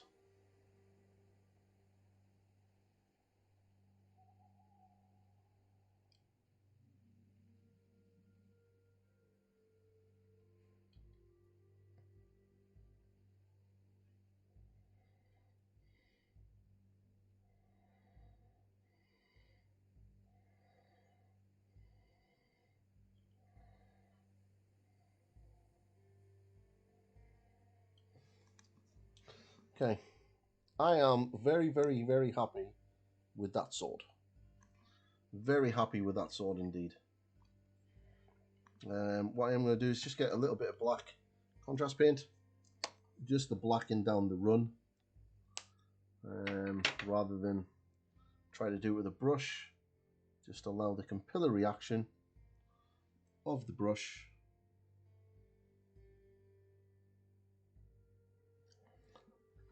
to do it for me.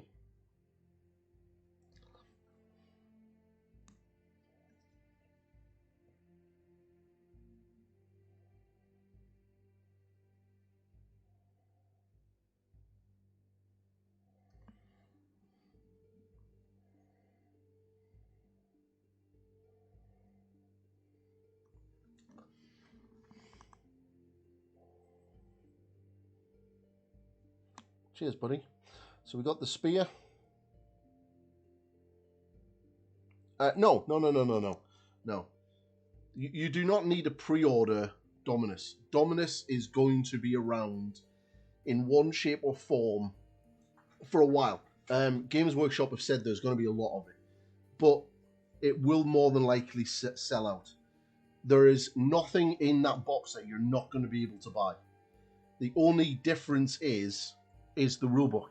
So a Dominus will come with a special front cover, like the 40k book, the 40k rulebook that come in Dominus had a different cover to what was sold separately, and that'll be the difference. All of the miniatures will be available either through different levels of starter set or as a bundle. There's no way Games Workshop. They're not going to change how they've done stuff in regards to how they've done in Dominus and how they're going to do Dominion. So don't feel as though you have to pre-order it. If you can't pre-order it right now, don't worry. There's nothing in there that you're not going to be able to get. The only difference is literally the front cover of the rulebook. So, and there's another thing as well. If you don't play Stormcast Eternals, or you have no interest in playing Warclans, because the Cruel Boys will probably end up in the Warclans book, there's no point of buying the box, because you're going to be able to buy the rule book on Saturday, or pre-order it on Saturday without the box and the General's Handbook. So the two most important things that you need to play 3rd edition as of the Saturday when it goes on pre-order is the new rule book and the General's Handbook. And that's it. Unless you want to start Stormcast Eternals, or unless you're a Stormcast Eternal player that wants to add the new Stormcast Eternals to your existing army. That is completely it. There's nothing in there that you don't necessarily need.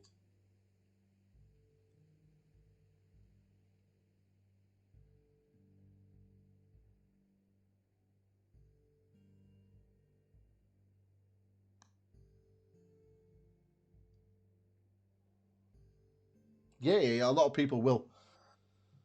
So I'm going to do this gold, but yeah, don't feel as though that you're pressurized in having to pre-order if you just because you feel as though you're going to miss out on something. There's nothing in that box that you're going to miss out on at all. I'll show you the difference.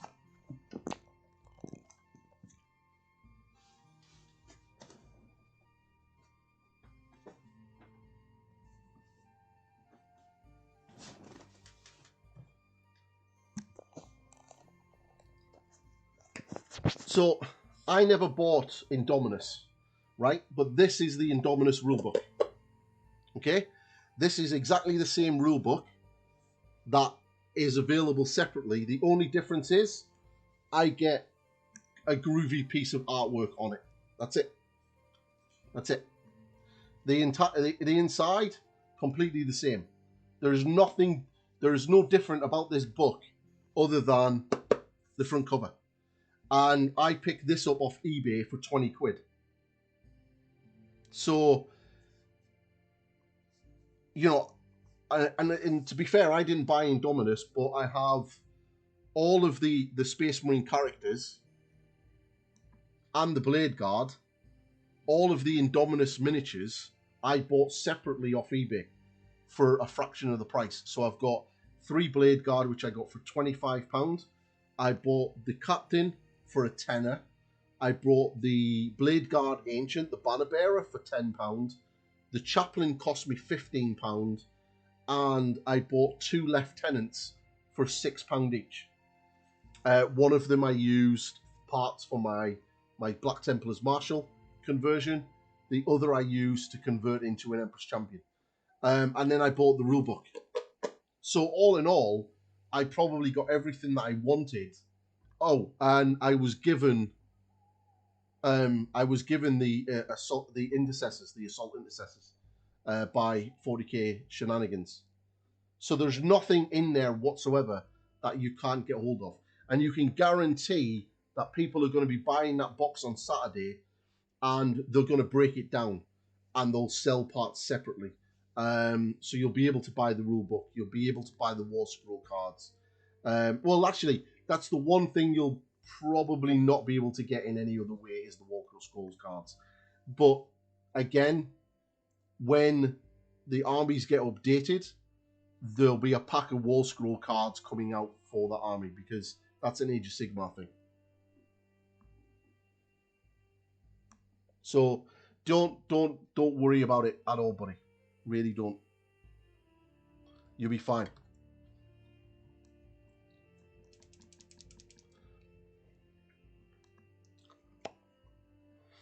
So what colour shall I do these rocks? What I'm going to do is we're going to finish this sword, and then I'm thinking maybe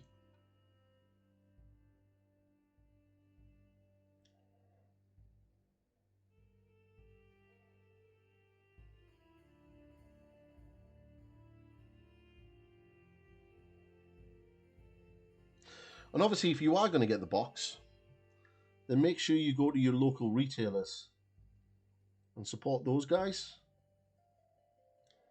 or an online retailer that you want, because then you'll get a discount and it'll be cheaper. Fuck you, Jim. Marble staircase. You think I'm mental?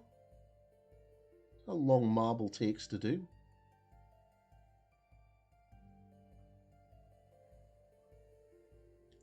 How about this? I get some more donations for Gazgul for the competition giveaway, and I'll do a marble staircase.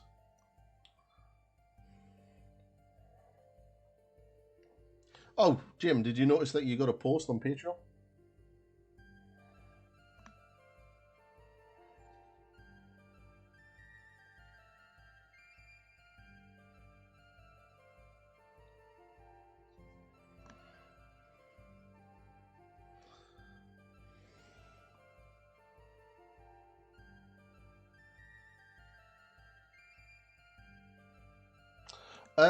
Some do, some don't. I didn't. Now I only have her because I've got a friend that's a YouTuber who was given a box for free by Games Workshop, and he basically gave me her so I could paint her on stream. That's it. You know, there's nothing. You know, he'll probably just sit there with. You know, he's made all this content and stuff that he has with the box, and it'll just sit there. Some people do. You can. It's not necessarily just streamers. It's YouTubers. I think the streaming thing is new.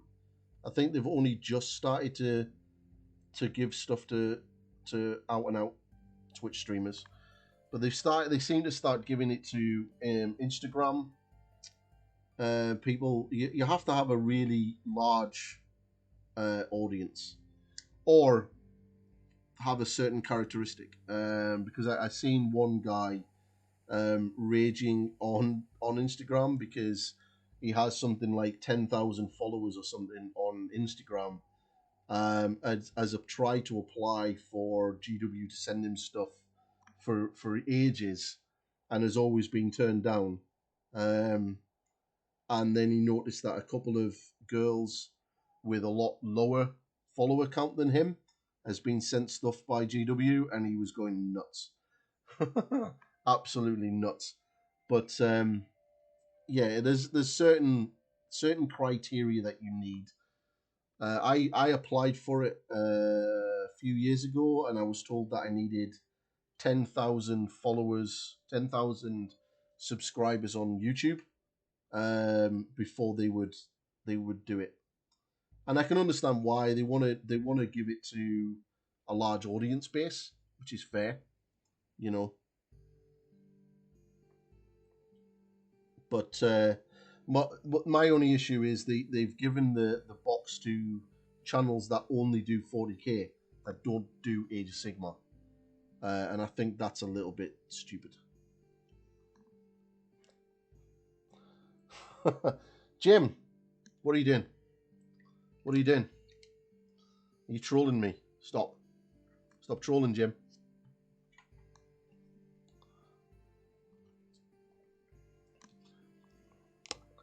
Stop trolling, Jim.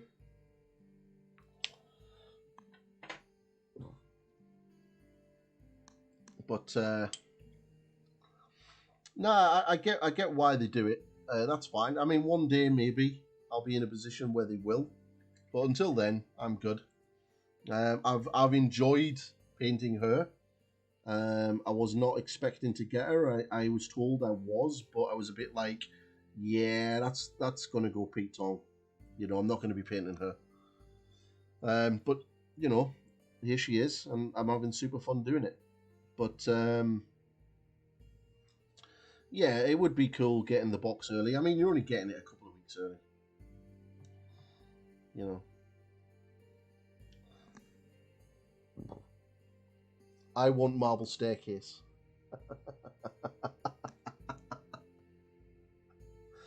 Ah, fine, I'll do Marble. God damn it. It's going to break me. Well, I'm not starting that until next week. I'll do that on Monday.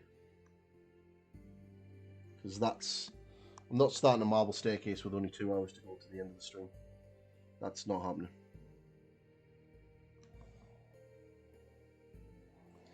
Oh, fuck it. What Jim wants, Jim gets. But seriously, guys, seriously, if you do want to win some of my work, I am raffling off Gazgul. $10 donation gets you 1 ticket, and as soon as that bar is filled, if it's filled before the 4th of July, I will do the raffle draw on the 4th of July. If not, I'll do it the next convenient time as soon as the bar is filled. All the money from it will go back into the stream to get some new miniatures and stuff to paint. And yeah, and some of those will essentially get given away as well and whatever. So I don't need to do this for a full-time job. I already have a job, so it's not like I need the revenue off Twitch to live. It essentially just tries to pay for itself. So if you do like Gazgul and you wanna grab him, then you need to be in it to win it. And that will include the little goblin. He's going to get painted up shortly. Alrighty then. Yeah, so thanks. So if you do want a chance to win Gazgul, you know, don't let Jim win it. There you go.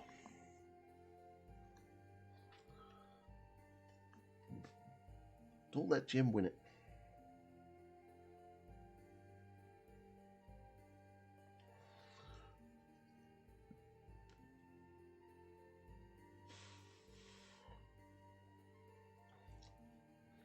I need to message my mate to find out what time he's going to be there tonight.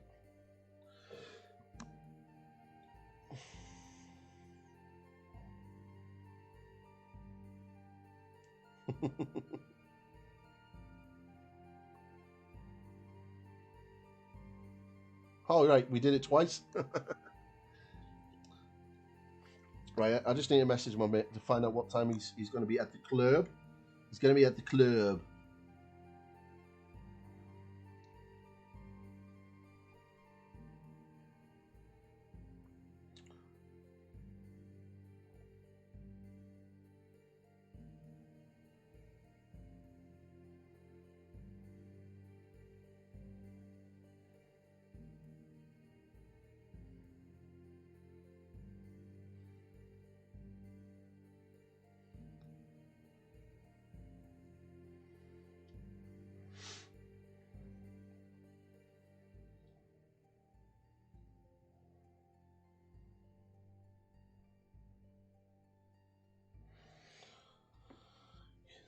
Do it, dude. Do it.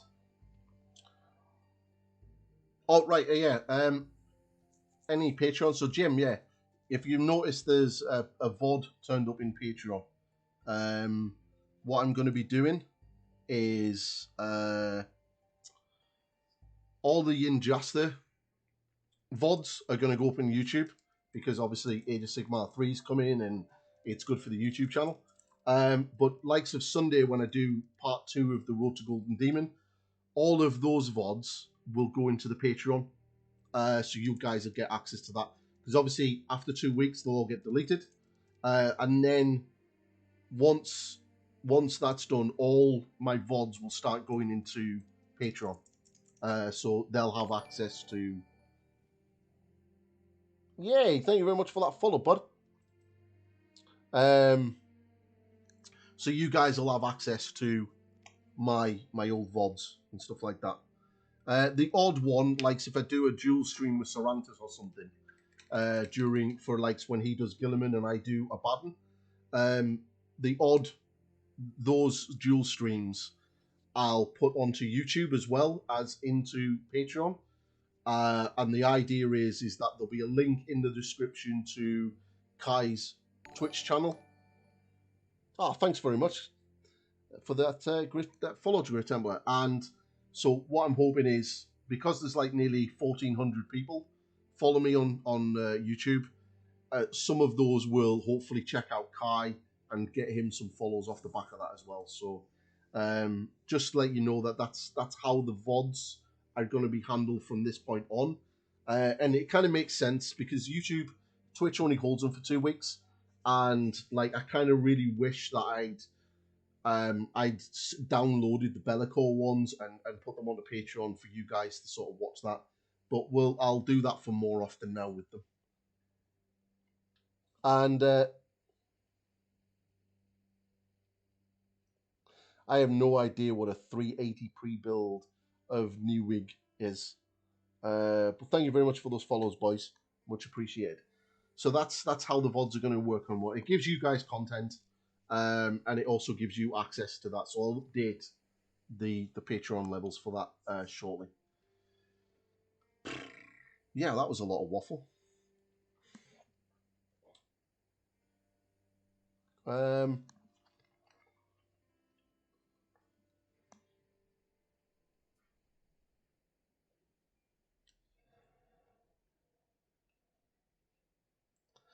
I've kind of been listening to what other streamers have been saying, like Liam and The Source. And it's kind of what they do, and it kind of makes sense. So I figured I'll do that. But I did realise that a 5.5 hour VoD, right, last night taken me half an hour to download it, and then it took 2.5 hours to upload it to YouTube. Which is, to be fair, is not bad considering it is 5.5 hours. So glad that my internet is fast nowadays.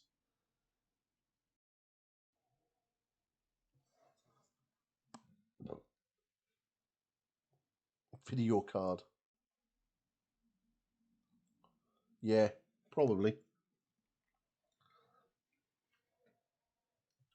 So what I'm going to do is just carefully, so just in here, I'm going to get a very thin line of black and just run it along the edge or underneath the edge of this armor.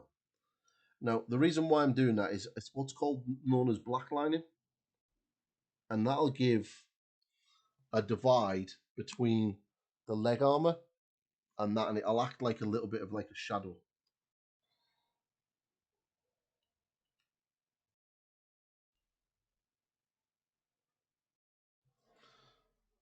Have we run out of music again? I have.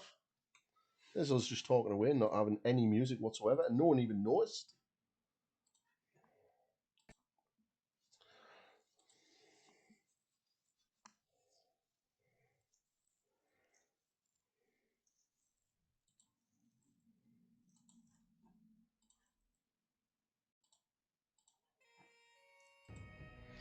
Just gotta check my YouTube channel actually to see exactly what it's up to. Oops, don't want to do that. Don't want to unmute that. You're going to hear me talking in a minute. Just do that quickly. It's only had 37 views. That's awesome.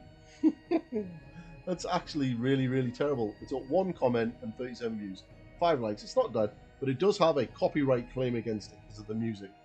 So YouTube's probably strangling the shit out of it.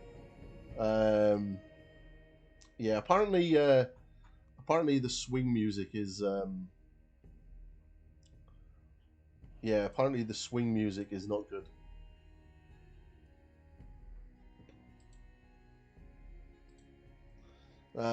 Yeah, it's apparently they demonetized it as soon as, for every single song that's on that VoD, apart from this stuff that's playing now, was the only stuff that they didn't demonetize the video for.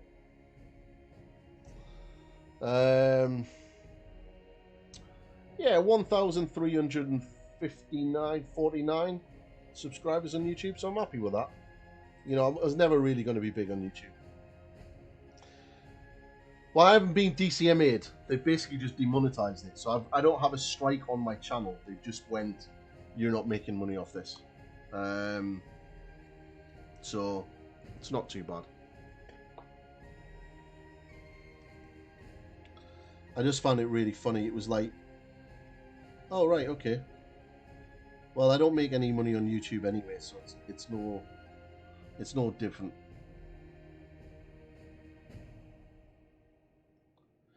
The amount of hoops that YouTube get you to jump through to actually sign up to the advertisement thing is ridiculous. It's like 4,000 hours viewed, which doesn't sound like a lot, but it really is.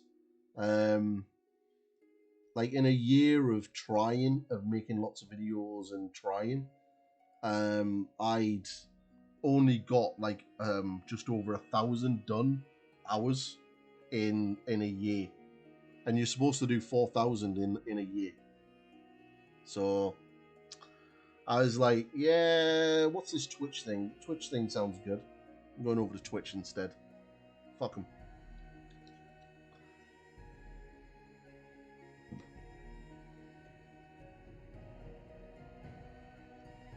The vast majority of YouTubers don't make that much revenue off their videos anyway. The vast majority of it is off things like Patreon or donations, subscribers, you know, that kind of stuff, to plus content. So, like the Tabletop Titans and Tactics and Strike and Scorpion, those guys are making their money from having a paid service, subscription service. Ah, chat, thanks very much, bud.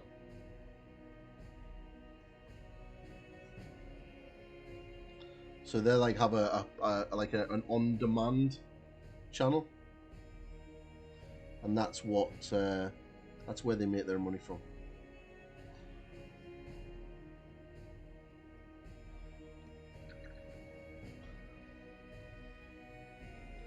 Wow, 3,050. Cheers, buddy.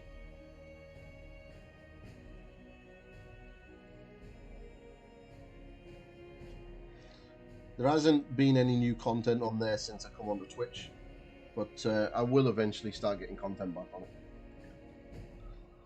I'm just having too much fun on Twitch. Twitch is so easy. I just literally set up my laptop, plug in my cameras, turn everything on, and I can just sit here and paint. I don't need to worry about a script. I don't need to worry about camera angles. I don't need to worry about shots. I don't need to worry about fucking anything. I just paint and talk shit. And once I'm finished, we go and raid somebody. That's it.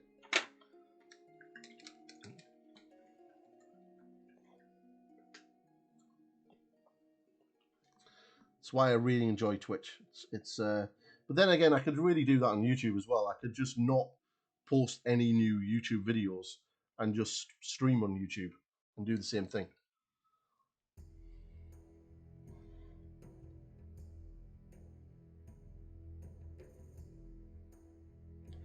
At one point, when the Twitch channel didn't seem to be going anywhere, I did contemplate stopping it and just moving back to YouTube and just live streaming on YouTube.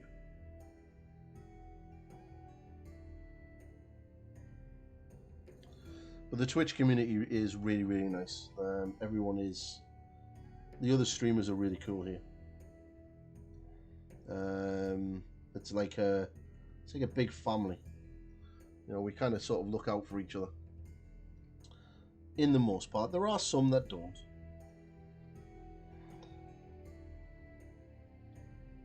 You know who you guys are. Blocking me from your channel because I said a joke that you didn't like. In a stream that's not even yours. Fucking arsehat.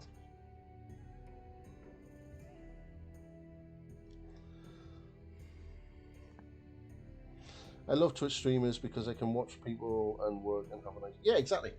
You know, it's a lot easier for me to turn around and go, right, how I'm going to paint this sword, and this is how I'm going to do it. Like, I painted these two blades today, right? And I've been streaming for, what, 4 hours? To me, to do that as a YouTube video would be nearly 5-6 hours work. Because I'd have to script it, I'd have to film it and paint it, then I'd have to sit there and edit everything all together. But on Twitch, I can just turn it up and go, right guys, we're gonna do a video on this sword. Paint the sword, job done. Now what I could do, and is what a lot of guys I've seen start doing, like source painting, is they'll say they're going to film a YouTube video. Now they'll deliberately move their notifications, because like when you see my notifications, it comes up straight in the middle of the screen. So what they do is they'll use the notifications in the bottom corner where or above their chat box or something. It'll be over like this side down here. So it'll pop up there. And then what they'll do is they'll film. They'll go, right, this is what we're going to do, blah, blah, blah. And they'll film while they're streaming. And then at the end of the stream, they'll download it, throw it in DaVinci, and take that part out of the stream and upload it onto YouTube as a tutorial. Now I could do that, but that involves me specifically doing it while I'm streaming, and I can't be asked. Because I do swear a lot. I don't swear when I do YouTube videos, obviously, because YouTube doesn't like it. But I would have to behave myself while filming it, and I can't behave myself.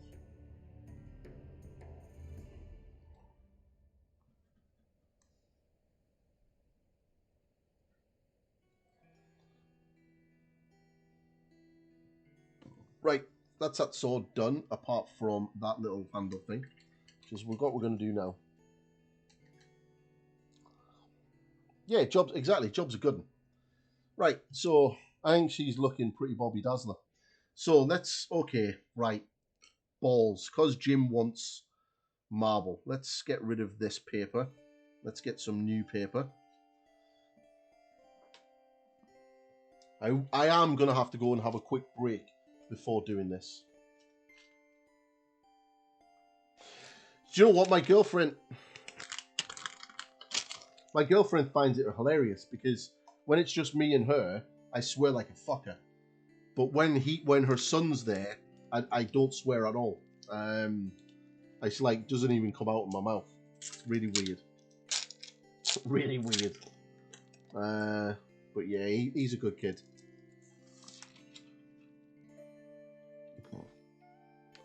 Right, so I'm gonna go up the loo, and then when I get back, we're gonna do some marble. So have a conversation amongst yourself about what marble you would like, what color you think you would like. I may not listen to you. Probably guarantee I won't listen to you. But yeah, red grass paint. I should put a list in the about section of what equipment I use. So, going to base coat all of this stone next. So, have a discussion amongst yourself on what.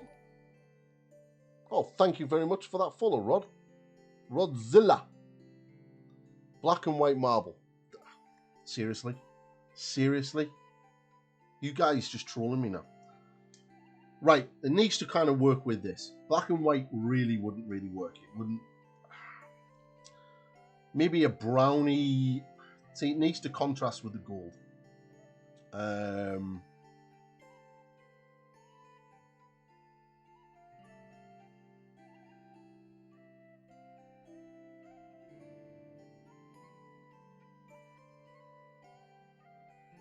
I hate doing marble. What have you? I daren't imagine. I don't want to click on this. Oh, look at you with all your little examples. Oh.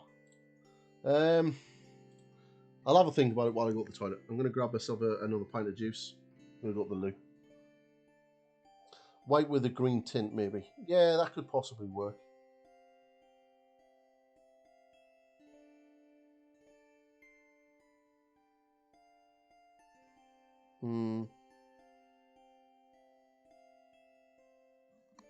Could work. Could work.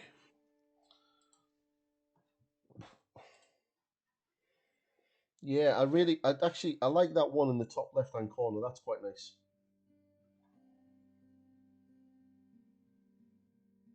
Yeah, I do like that one actually. That grey would look quite good. Because my idea is let me just get this. My idea is because it's an old ruin. What I'll do is I'll practice on these two bits down here. My idea is on the inside of the stairs, in and around here, I want to get some green glazes of looking like old dirt and sort of, you know, like you get that sort of greeny, mossy type thing on stone. So whatever marble I do, I'm going to then glaze over some greens in here. So if I do the grey, which Jim just shown, yeah, like an algae build-up, exactly. Because there's a tree growing in the back of it. So this would be where I would put that green, because the tree's going to be brown, and put the green in around here. So obviously it would do it in here as well, because you've got these sort of vines hanging down, and this is supposed to be, she's supposed to be in a swamp essentially fighting goblins, and that's what all this is, vines hanging down off the tree. So I was thinking, if I do the grey marble, then that's going to be a nightmare doing these grey marbles. So what I might do is I'll do marble steps, like a grey marble step, and then I'll do the stone normal. Because otherwise, if I do marble as in marble bricks, every single one of those bricks has to be done as an individual piece of marble. And that will be horrible. Horrible. So as a compromise, I'll do these as marble, and then I'll do the stone as normal.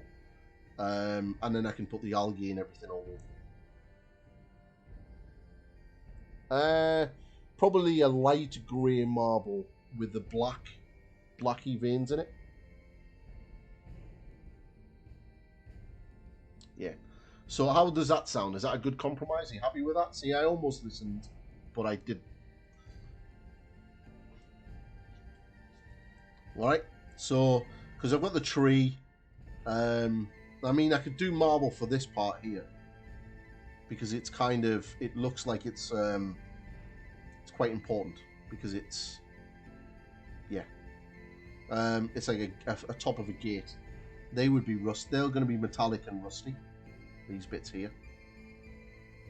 I've just noticed there's a crazy ass squirrel in the tree, just there. There's a crazy ass little squirrel coming out the tree. I only just noticed that then. So I can't wait to paint the squirrel. What looks like a naked squirrel with a big ass tail. So yeah, so if I do, this is going to be brown, and then these will be like green vines coming down. So then I'll do the same colour of them glazed into the stones. It's a golden demon squirrel. It's exactly what it is.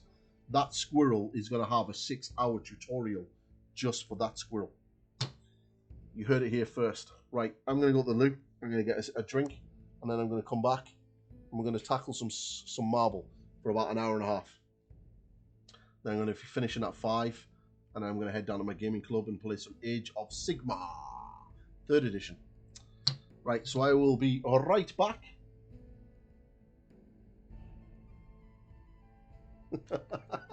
Its eyes? It's only got one. Can't see the inside of it. It's right there. Right, I'll be right back. I really need the loo.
Obviously, if anyone has anything that they want to share in Discord, feel free. I can do screen capture now.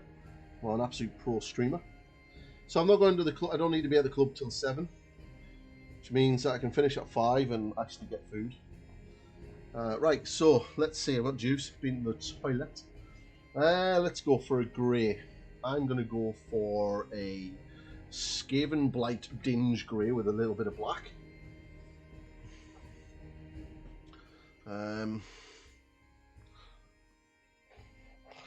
Hey, LC Kraken, welcome in. Welcome, welcome, welcome.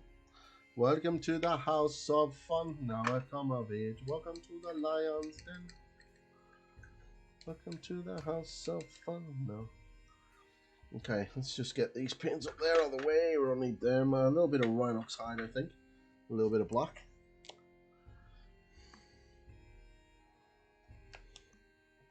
See, if the donations go well with Gazgol, I can actually maybe think about having a pallet cam, like, set down as a pallet cam as well. But I would need to get another camera and another arm for that. What am I doing? Black. Yes, black. Welcome to the Lion's Den.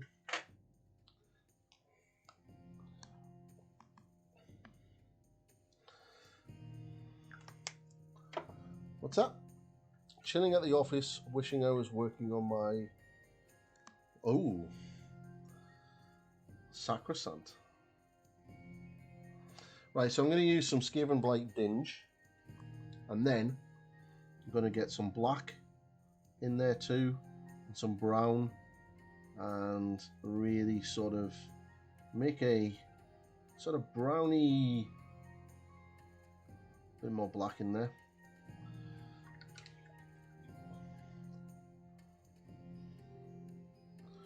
Okay.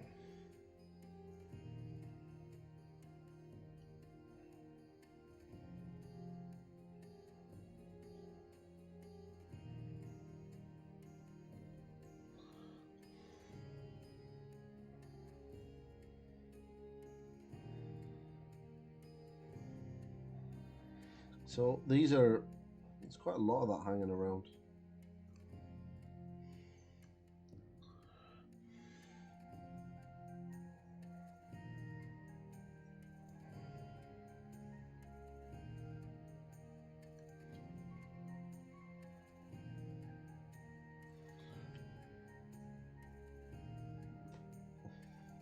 So the thing with marble is it's all about the veins. So you need to get a solid coat in first, and then we're going to start putting the veins in. And you kind of need to tie it all together, so when you do it, you need to glaze over the top of it.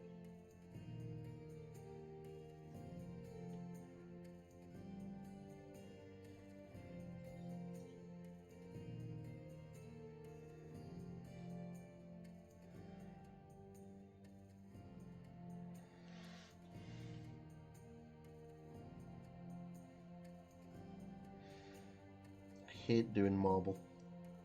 See the things I do for you guys? Marble sucks ass.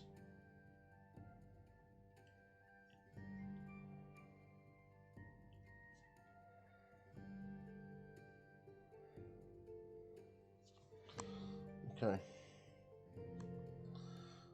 So what we're going to do...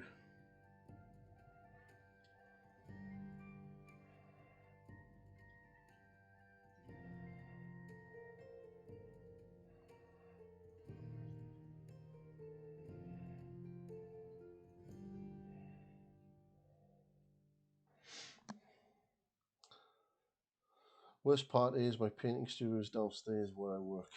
Ooh. Mine's in my bedroom.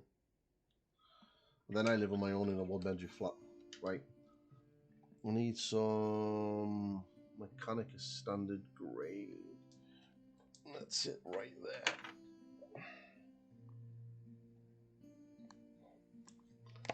Right, okay. First, I'm just going to blend these in. Create...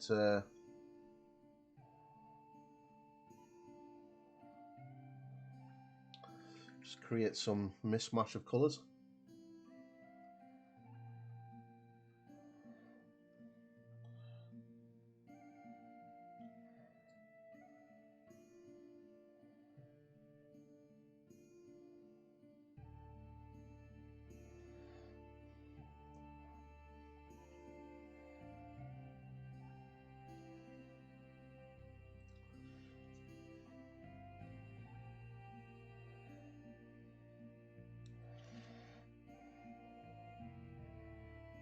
because the paint's not 100% dry, it's going to be coming there quite streaky, and that's what I want. I want that to dry and create those sort of mismatch of colours that you find in marble, like that. So it looks a bit of a mess, but that's kind of what you're going for.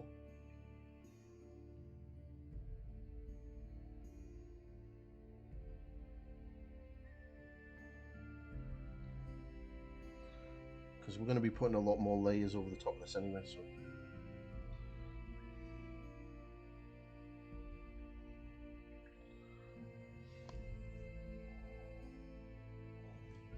you get that there, and then you just move it around. Because the paint's really wet, kind of don't, what, you know, when you like you as a kid, you got that sort of inky stuff and into the water and kind of give those sort of strange multicolored colors on top of the surface. That's kind of what you're going with this.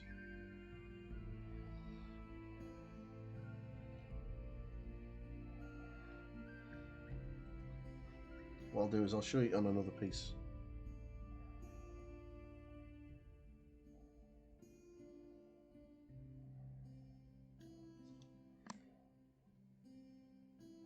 Just getting the base coats down really.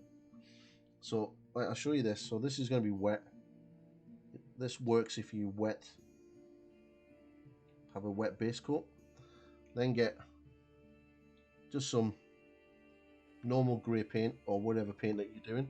Doesn't need to be thinned or anything, and you just put it in, and then you start with a damp brush, just pull that around.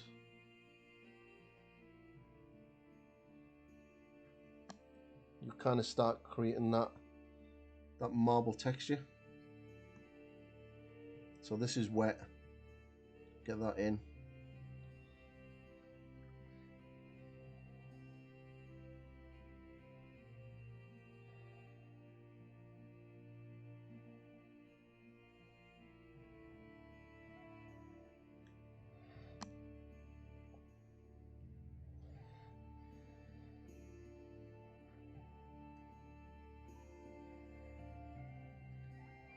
Okay, so these are going to dry. So what we're going to do now is just do the outsides.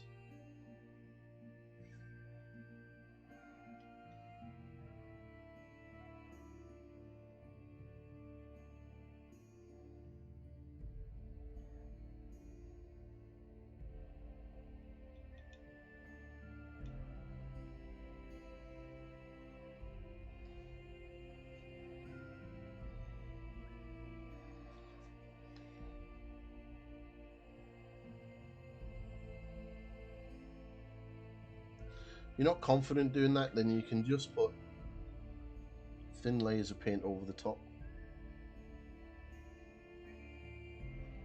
Remember, if you're doing it on the top, you're going to need to do it on the sides.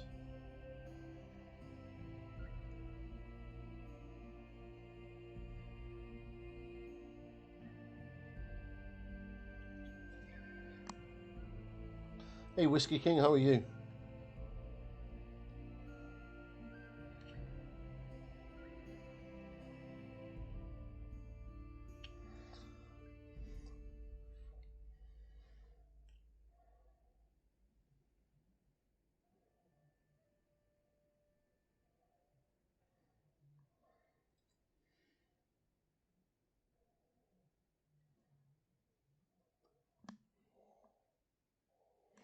Not terrible.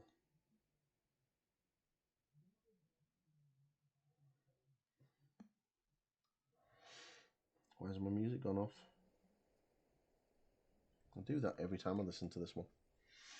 Okay, so just smushing it in. You want to make it look patchy.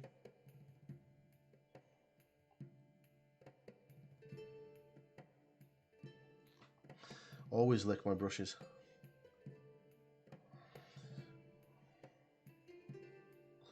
Okay.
Okay, so what I want to do now is I'm going to get some Dawnstone, and I'm going to slowly start bringing those highlights up.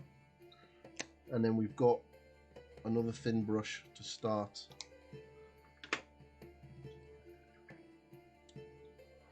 So this is where I'm going to start sketching in the marble effect. So I've got that base coat to work with.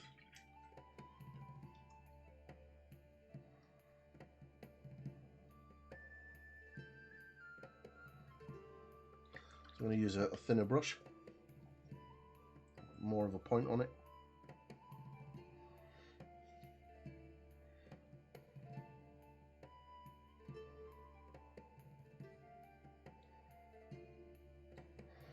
So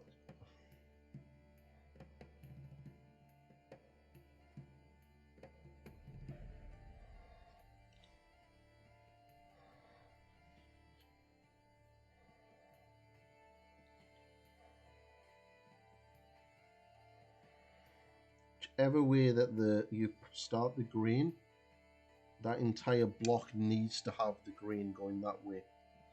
Otherwise, it'll just look stupid.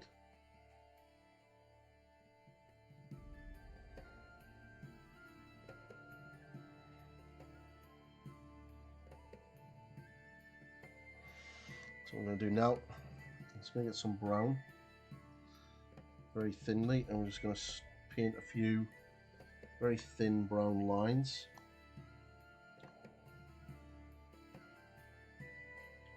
I've seen you guys before.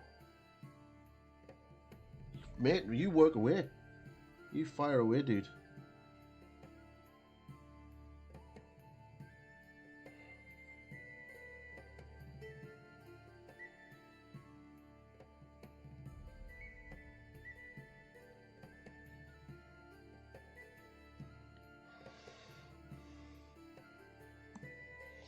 I will look at that in a minute, man.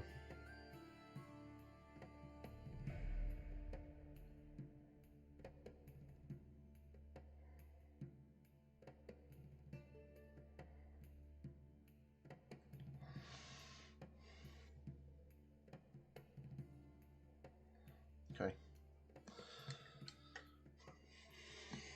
I hate...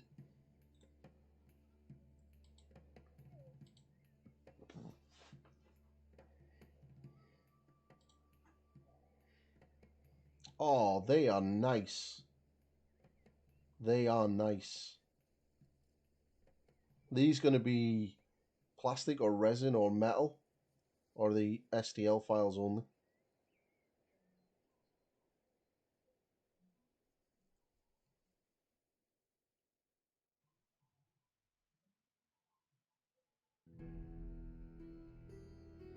That is pretty awesome, dude.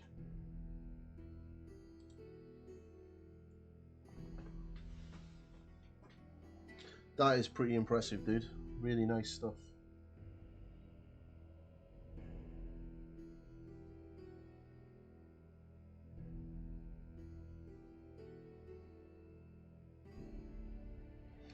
Okay. So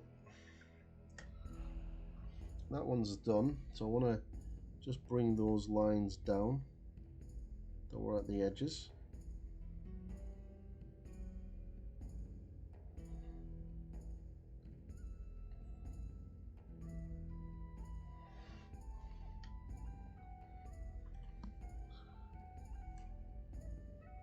Okay.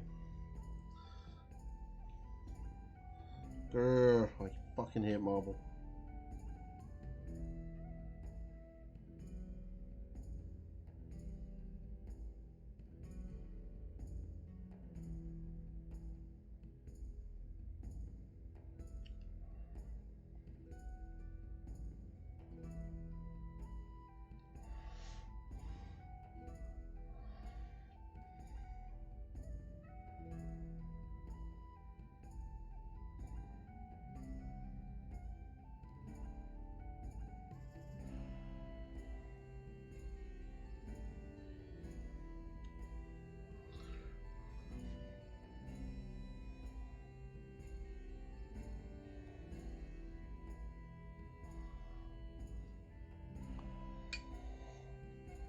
Do you have a 3D printer we can...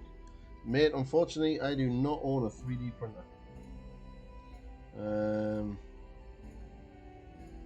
It's one thing I don't have. Sadly.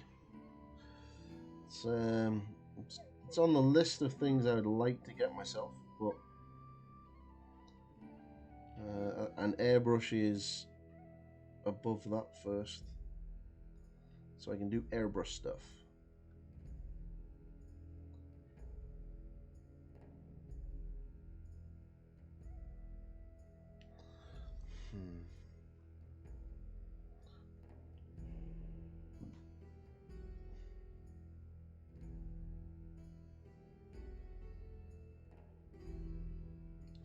Right, what I'm going to do is I'm going to start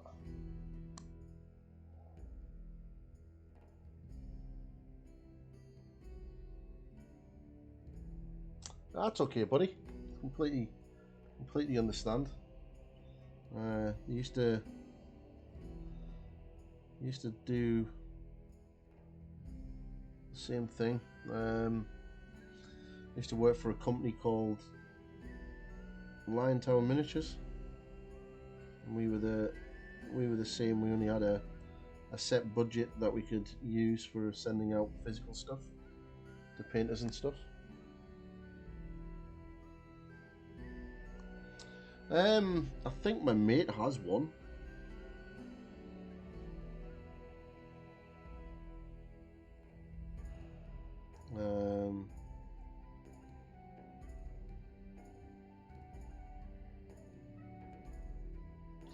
So lots of very thin lines of brown going through the marble. I hate you, Jim.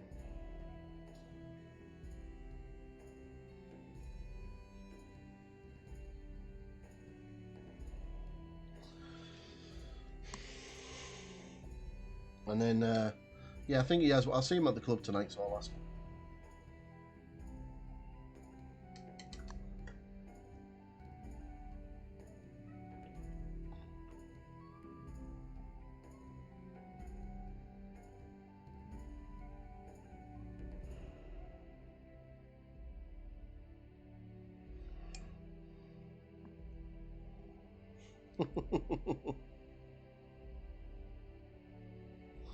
Yeah, perfect, no problem, bud. Thank you very much for coming in.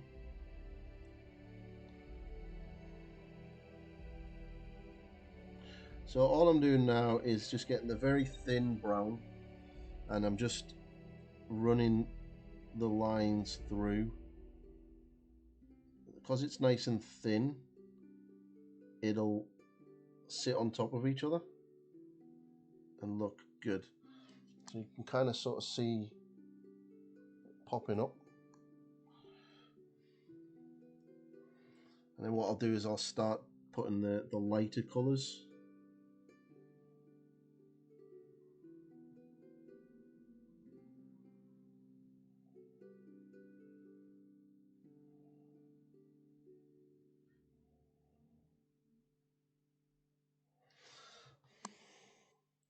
So sort of in this. So what I'm going to do is I'm going to get that lighter brown. And this is quite patchy already because of the patchiness earlier. And then I'm just going to very carefully just paint squiggly lines over the top. Because the paint is ultra thin, it'll just go over the top of each other and not fight with each other. Can't really see it. So we're going to make sure that these are all in the same area. Like so. Right. So what we do now is we get some of that lighter grey, thin it down quite a lot, and then very carefully, it's almost like glazing. You just put the thinner colours over the top of it.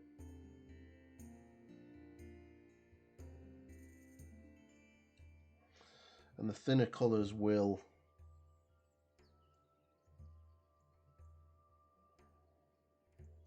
sort of dry patchy. It's kind of what you want. And that'll blend everything in. And you'll slowly start creating that marbly effect. Because that's marbles like multiple layers of just different colours stacked on top of each other. Hey Richard, how are you doing, buddy?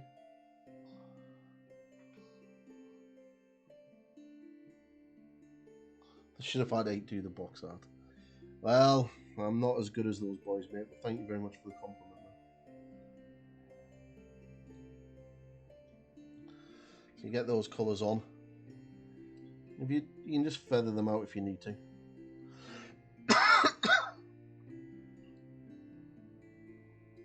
We're going to be putting progressively lighter shades over the top of it.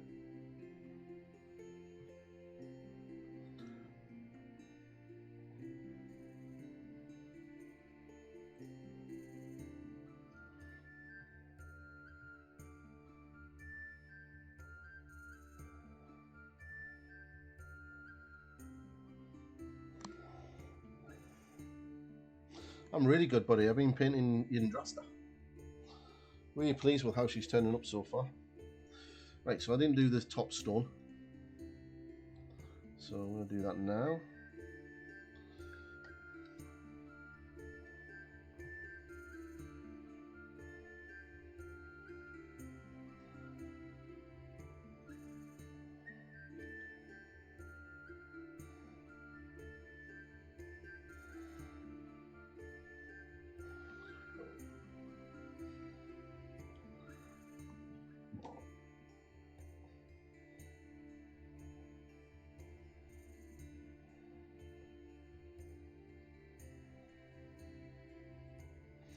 The sides, I just want to make it quite rough and neat. Rough and neat, that's a bit of an oxymoron. A bit rough, because I'm going to be putting the green glazes over the top of it anyway.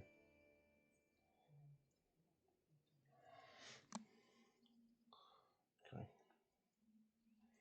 Right, so now what I'm going to do is I'm going to get some more of that bright grey. Probably have to move this up to off one actually to get the sort of brighter stone colours in. Yeah, I think grey sea would be a bit too dark. Okay, now I'm going to start doing exactly what I did before. Just slap these colours on. Just feather them out slightly.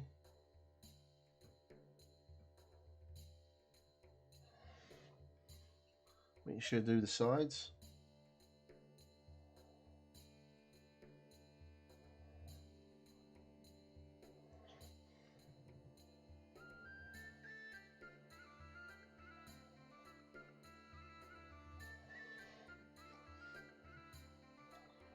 Because the paint's very thin and transparent, it'll just be very thin layers, just building it up over the top. It's not a difficult process, it's just extremely time consuming.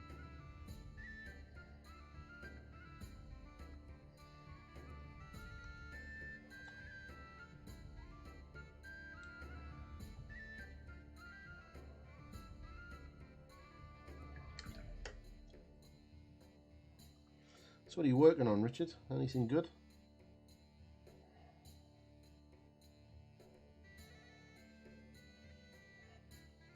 See these blobs of paint where they've been left after I take my brush off? You want them to stay. You don't want to get rid of them. Just trying out oils and some dryads. Ooh, that would be pretty cool. Because that'll leave you the multicoloured texture.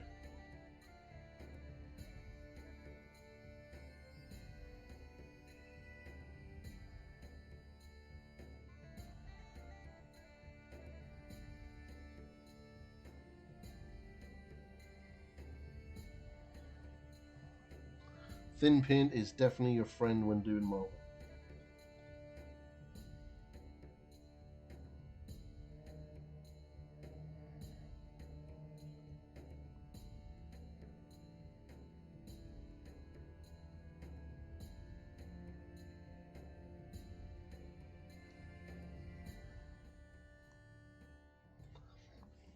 It's a little bit too blobby, so we'll just thin some of that out.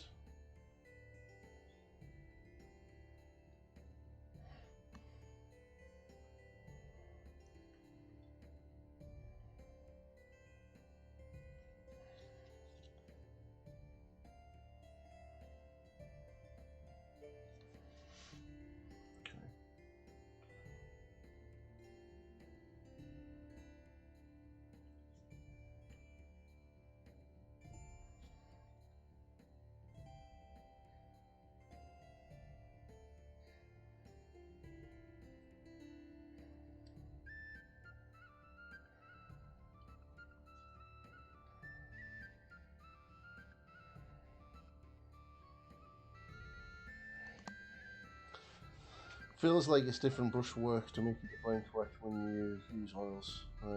Also trash it with wet blending and oils. Wet blending is actually quite easy with oils because the oils kind of allow you to work on it a lot longer, whereas the acrylics dry a lot faster. So I'm just going to bring some black. Just very, very thin lines of black in there.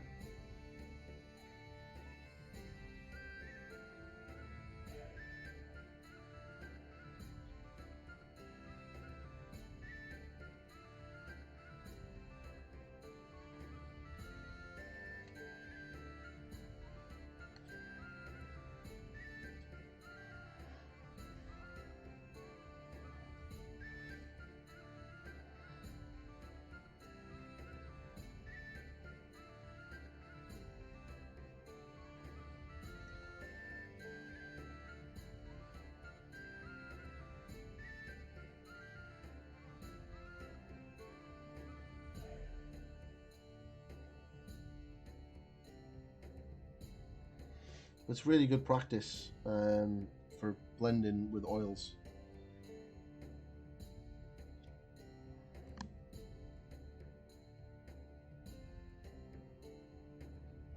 I wet blend pretty much everything, and I don't use any agitators. I just use water.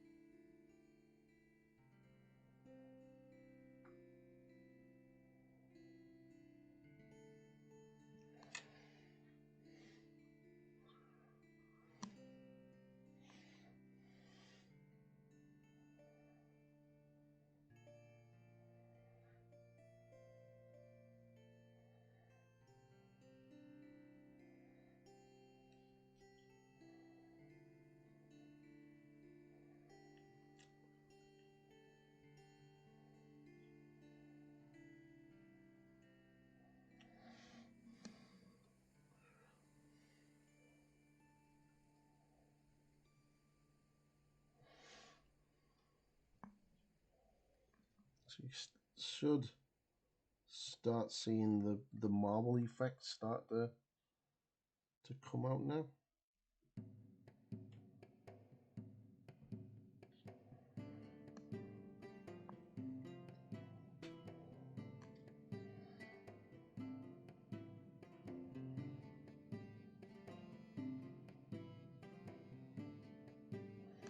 Obviously I'm going to be weathering the rock as well, so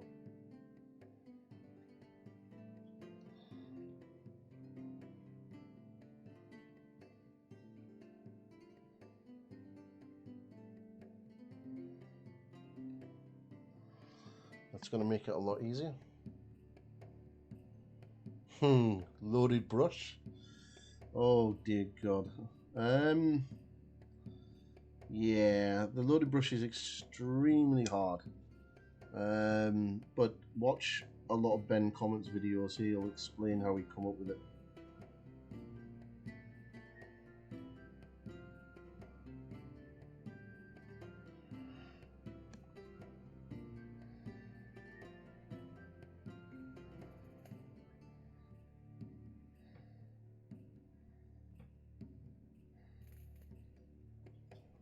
So You can kind of sort of see that marble effect starting now.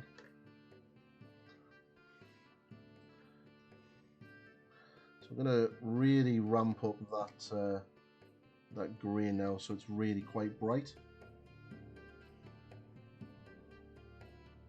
Exactly as we did before.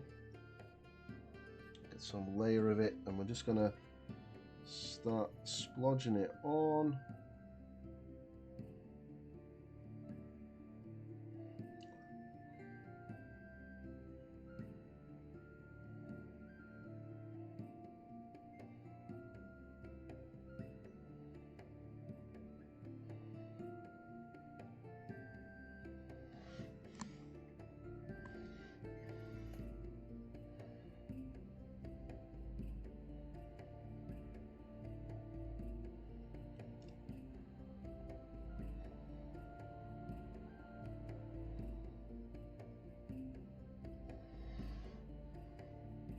Kind of sort of see it now.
So kind of should start to see that marbly effect start to come out now.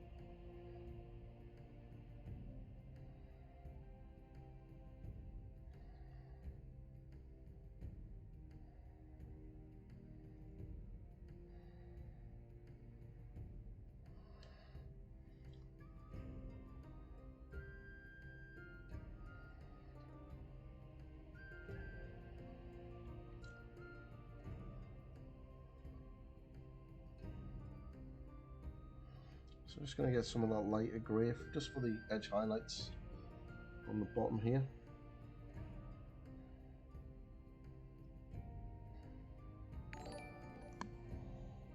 Hey, thank you very much, Peg, for that follow.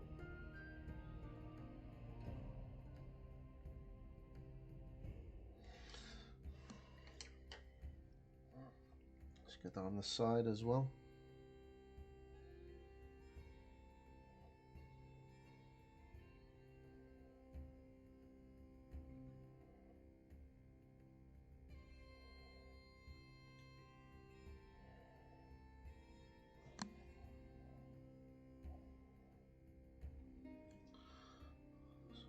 Get all this sort of done. Just keeping the edge highlight quite broken up, because that'll kind of sort of just blend it into the sort of a marbly effect I'm doing.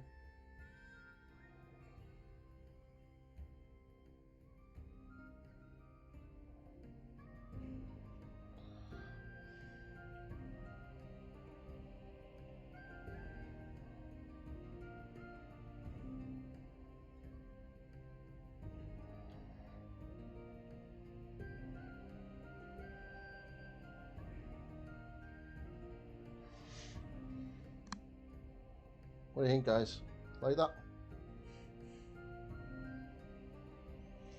This is AOS, yeah.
What do you think, boys?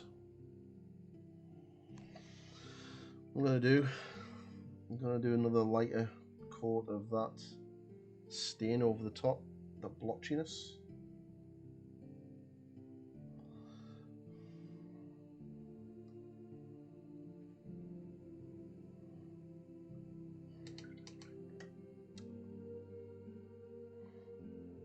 So when I do this, I'm going to basically make sure that I'm placing this in certain areas, and then just feathering it out.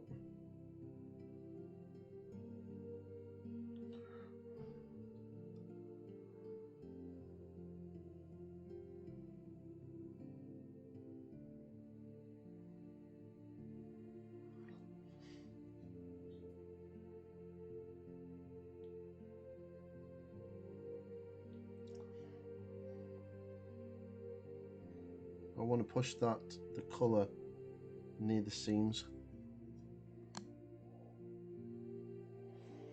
Start to get that marbly look now.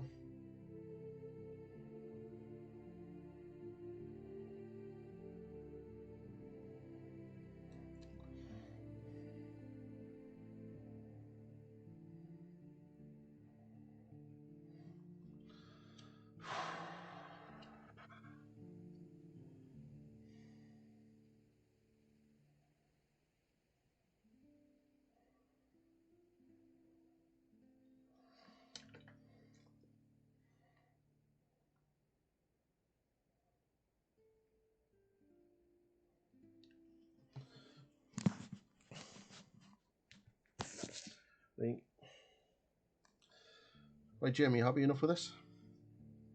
Is this what you expected?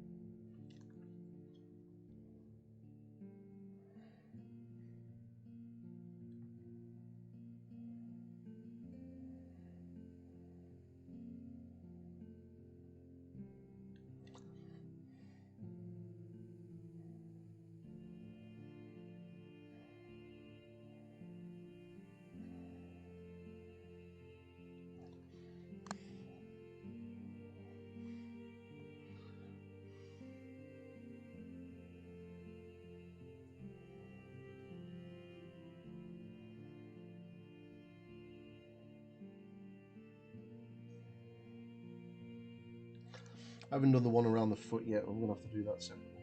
But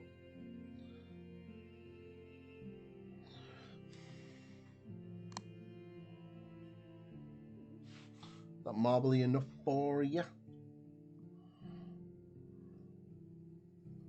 I'm going to get another round of edgy highlights. Oop, didn't do this part.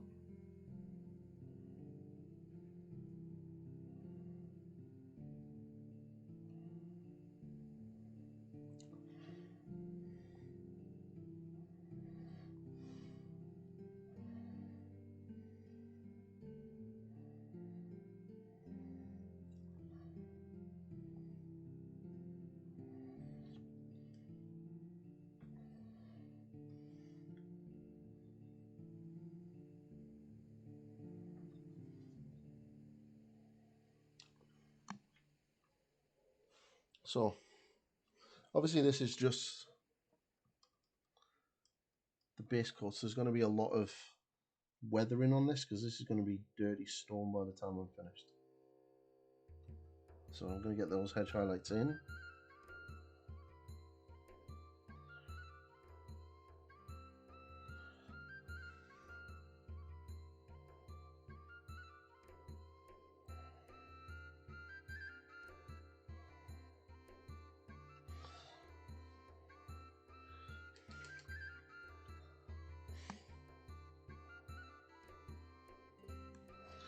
It's crazy.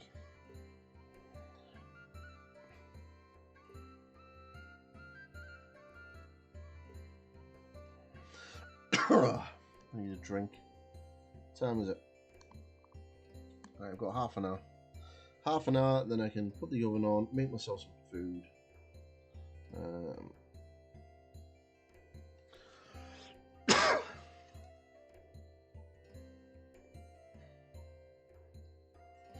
And then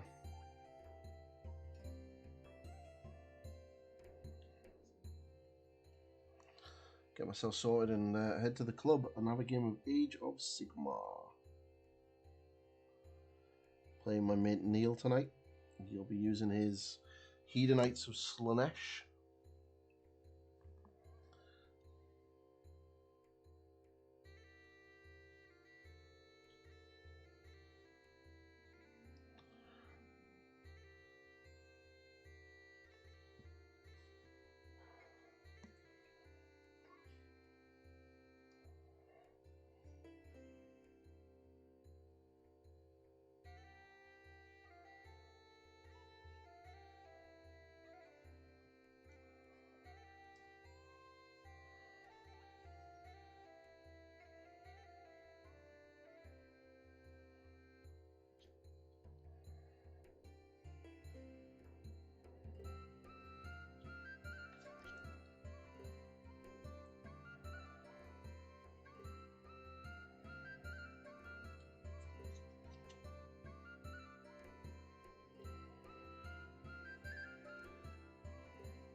Oh, a bit of a glorious.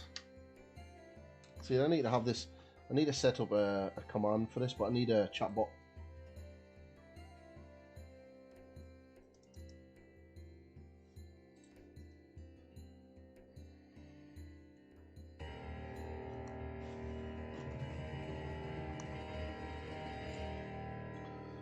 Just for Jim.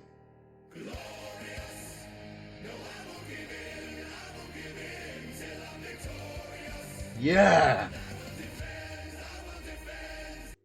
That is it. Glorious it is.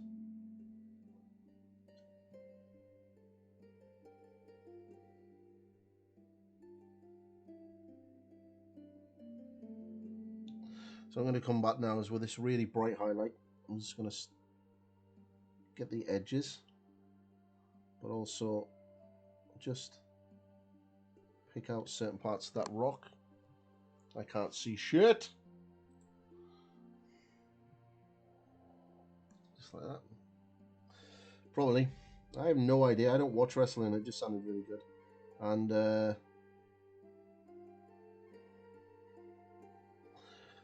And Mike Moans, very good streamer, give me the file. I do have the sexy sax. I need to work out how to transfer the sexy sax to my emotes. Sorry, to my the notifications for like people liking and following and all that kind of stuff.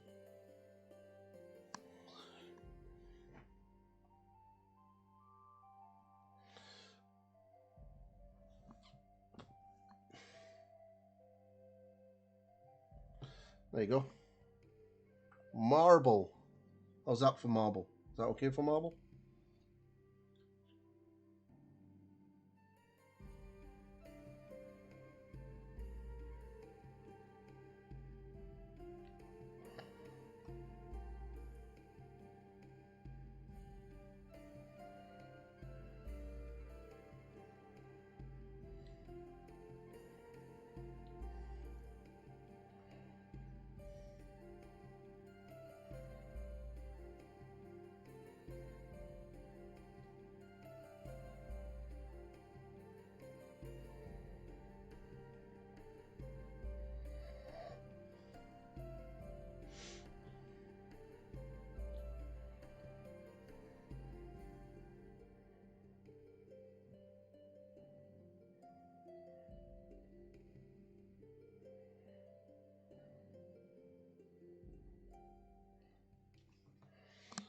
Okay. Play that marble. Marble.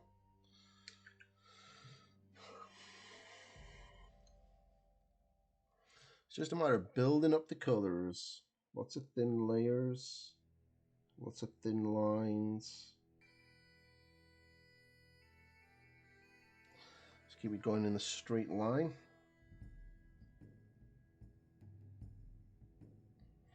Right.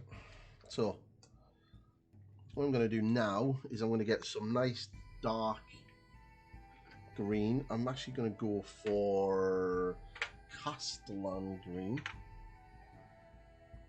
I'm going to do these glazes. What we're going to do with that is we're going to eventually build that up to a little bit of moot green. So we're going to get some Castellan green glazes.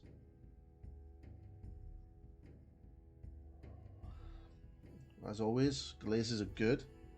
And then we're going to start glazing green. Yeah, we'll start putting that in there.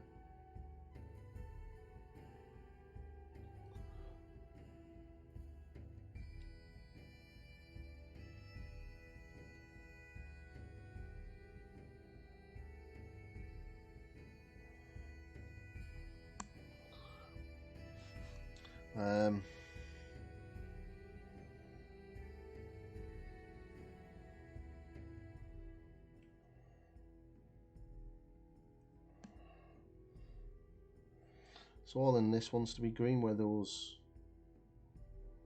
definitely around there.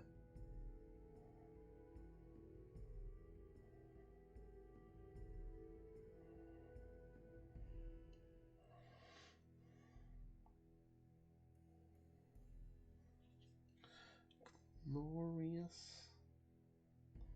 It's gonna sit.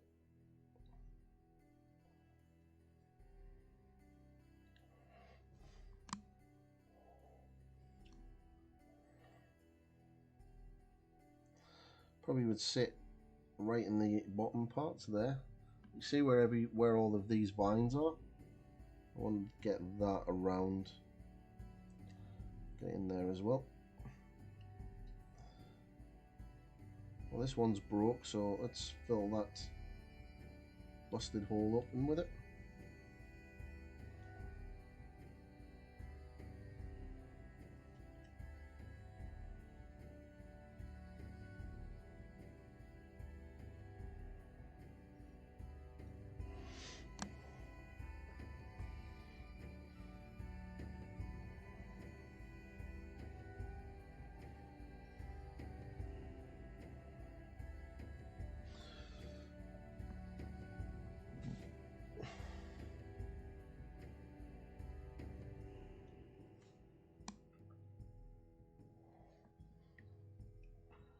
So what I'll do while that's drying, I'll get the Mechanica Standard Grey and get a little bit of black mixed into that, just to darken it down a little bit, and then I'll paint the walls.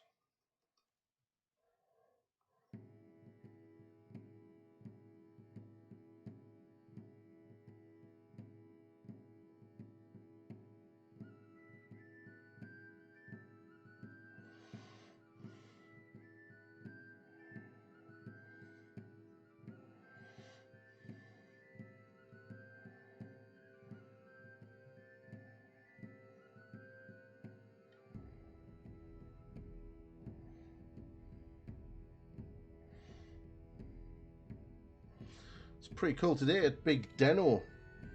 Proper boss streamer. Absolute amazing artist followed me today. I'm really chuffed. Bit of a fanboy moment. It's like, oh my god. It's like when Jim sort of like, you know, followed me. It was like, oh my god, it's the Jim.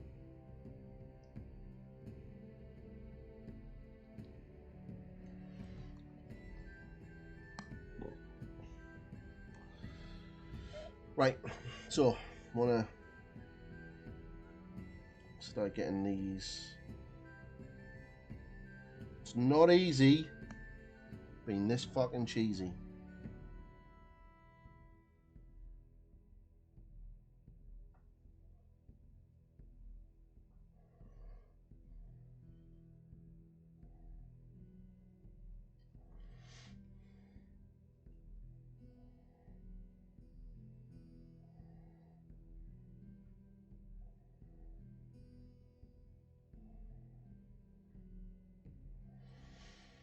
Soon we're going to be painting a tree. It's going to be epic. Can't wait to paint a tree.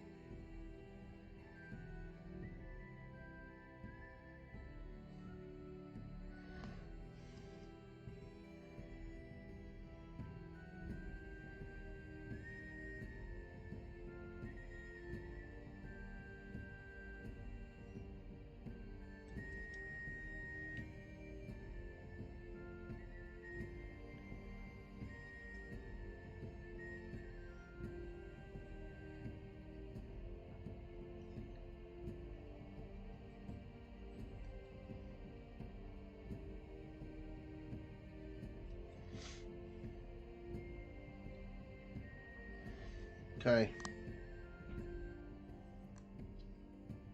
Need obviously another layer of that, but we'll not worry about that yet. Get these greeny glazes on.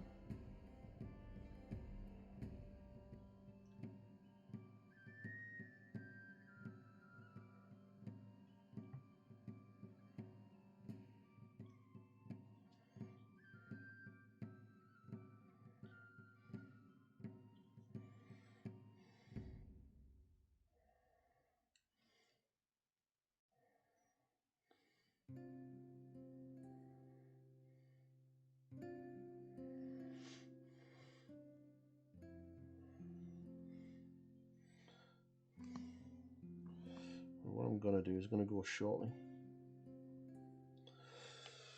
Because, one, if I start doing this, I'm going to end up having to finish it. Because I'm going to have to start mixing colours together.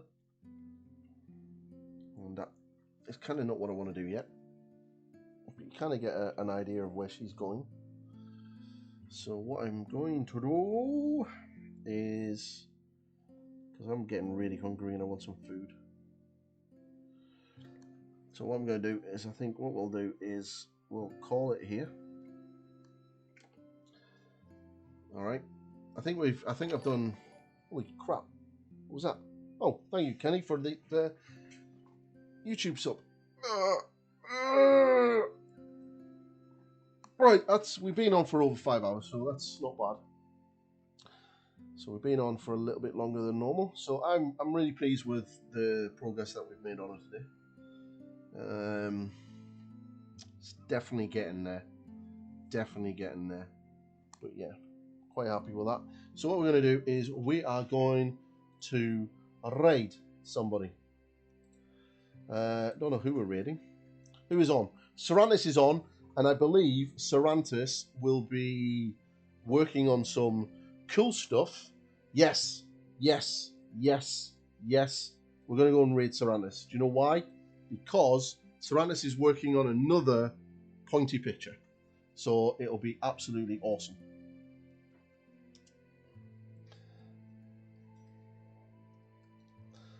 So we're going to go and raid Serantis.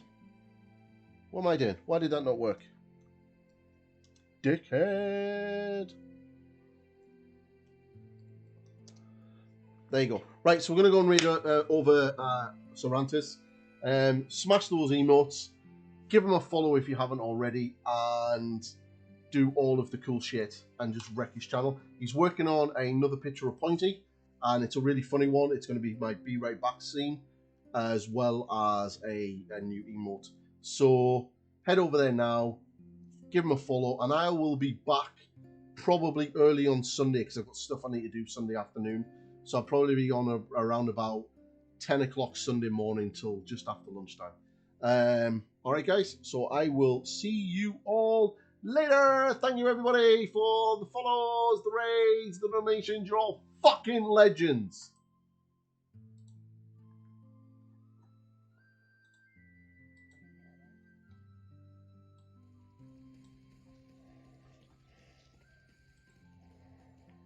Yeah, turkey twizzlers were great. Oh, pretty. Whoa. Off me. Hey! Oh. Look what we're drawing. Long layer. Look at it.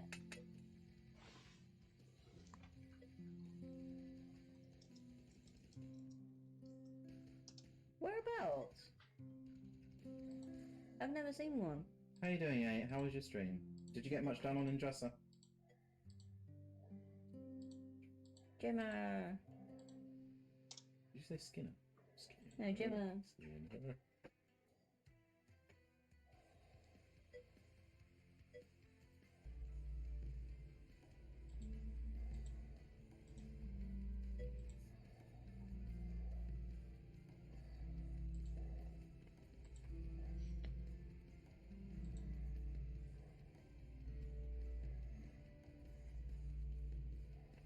Wow. Don't like that. Don't look right. No. Wow. I forgot it does it twice.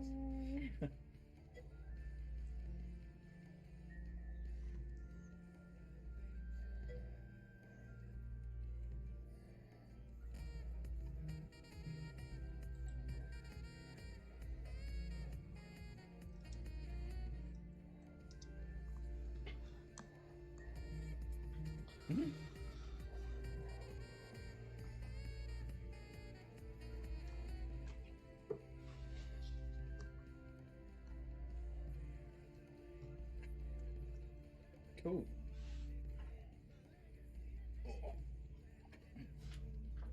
Couldn't remember how I made it.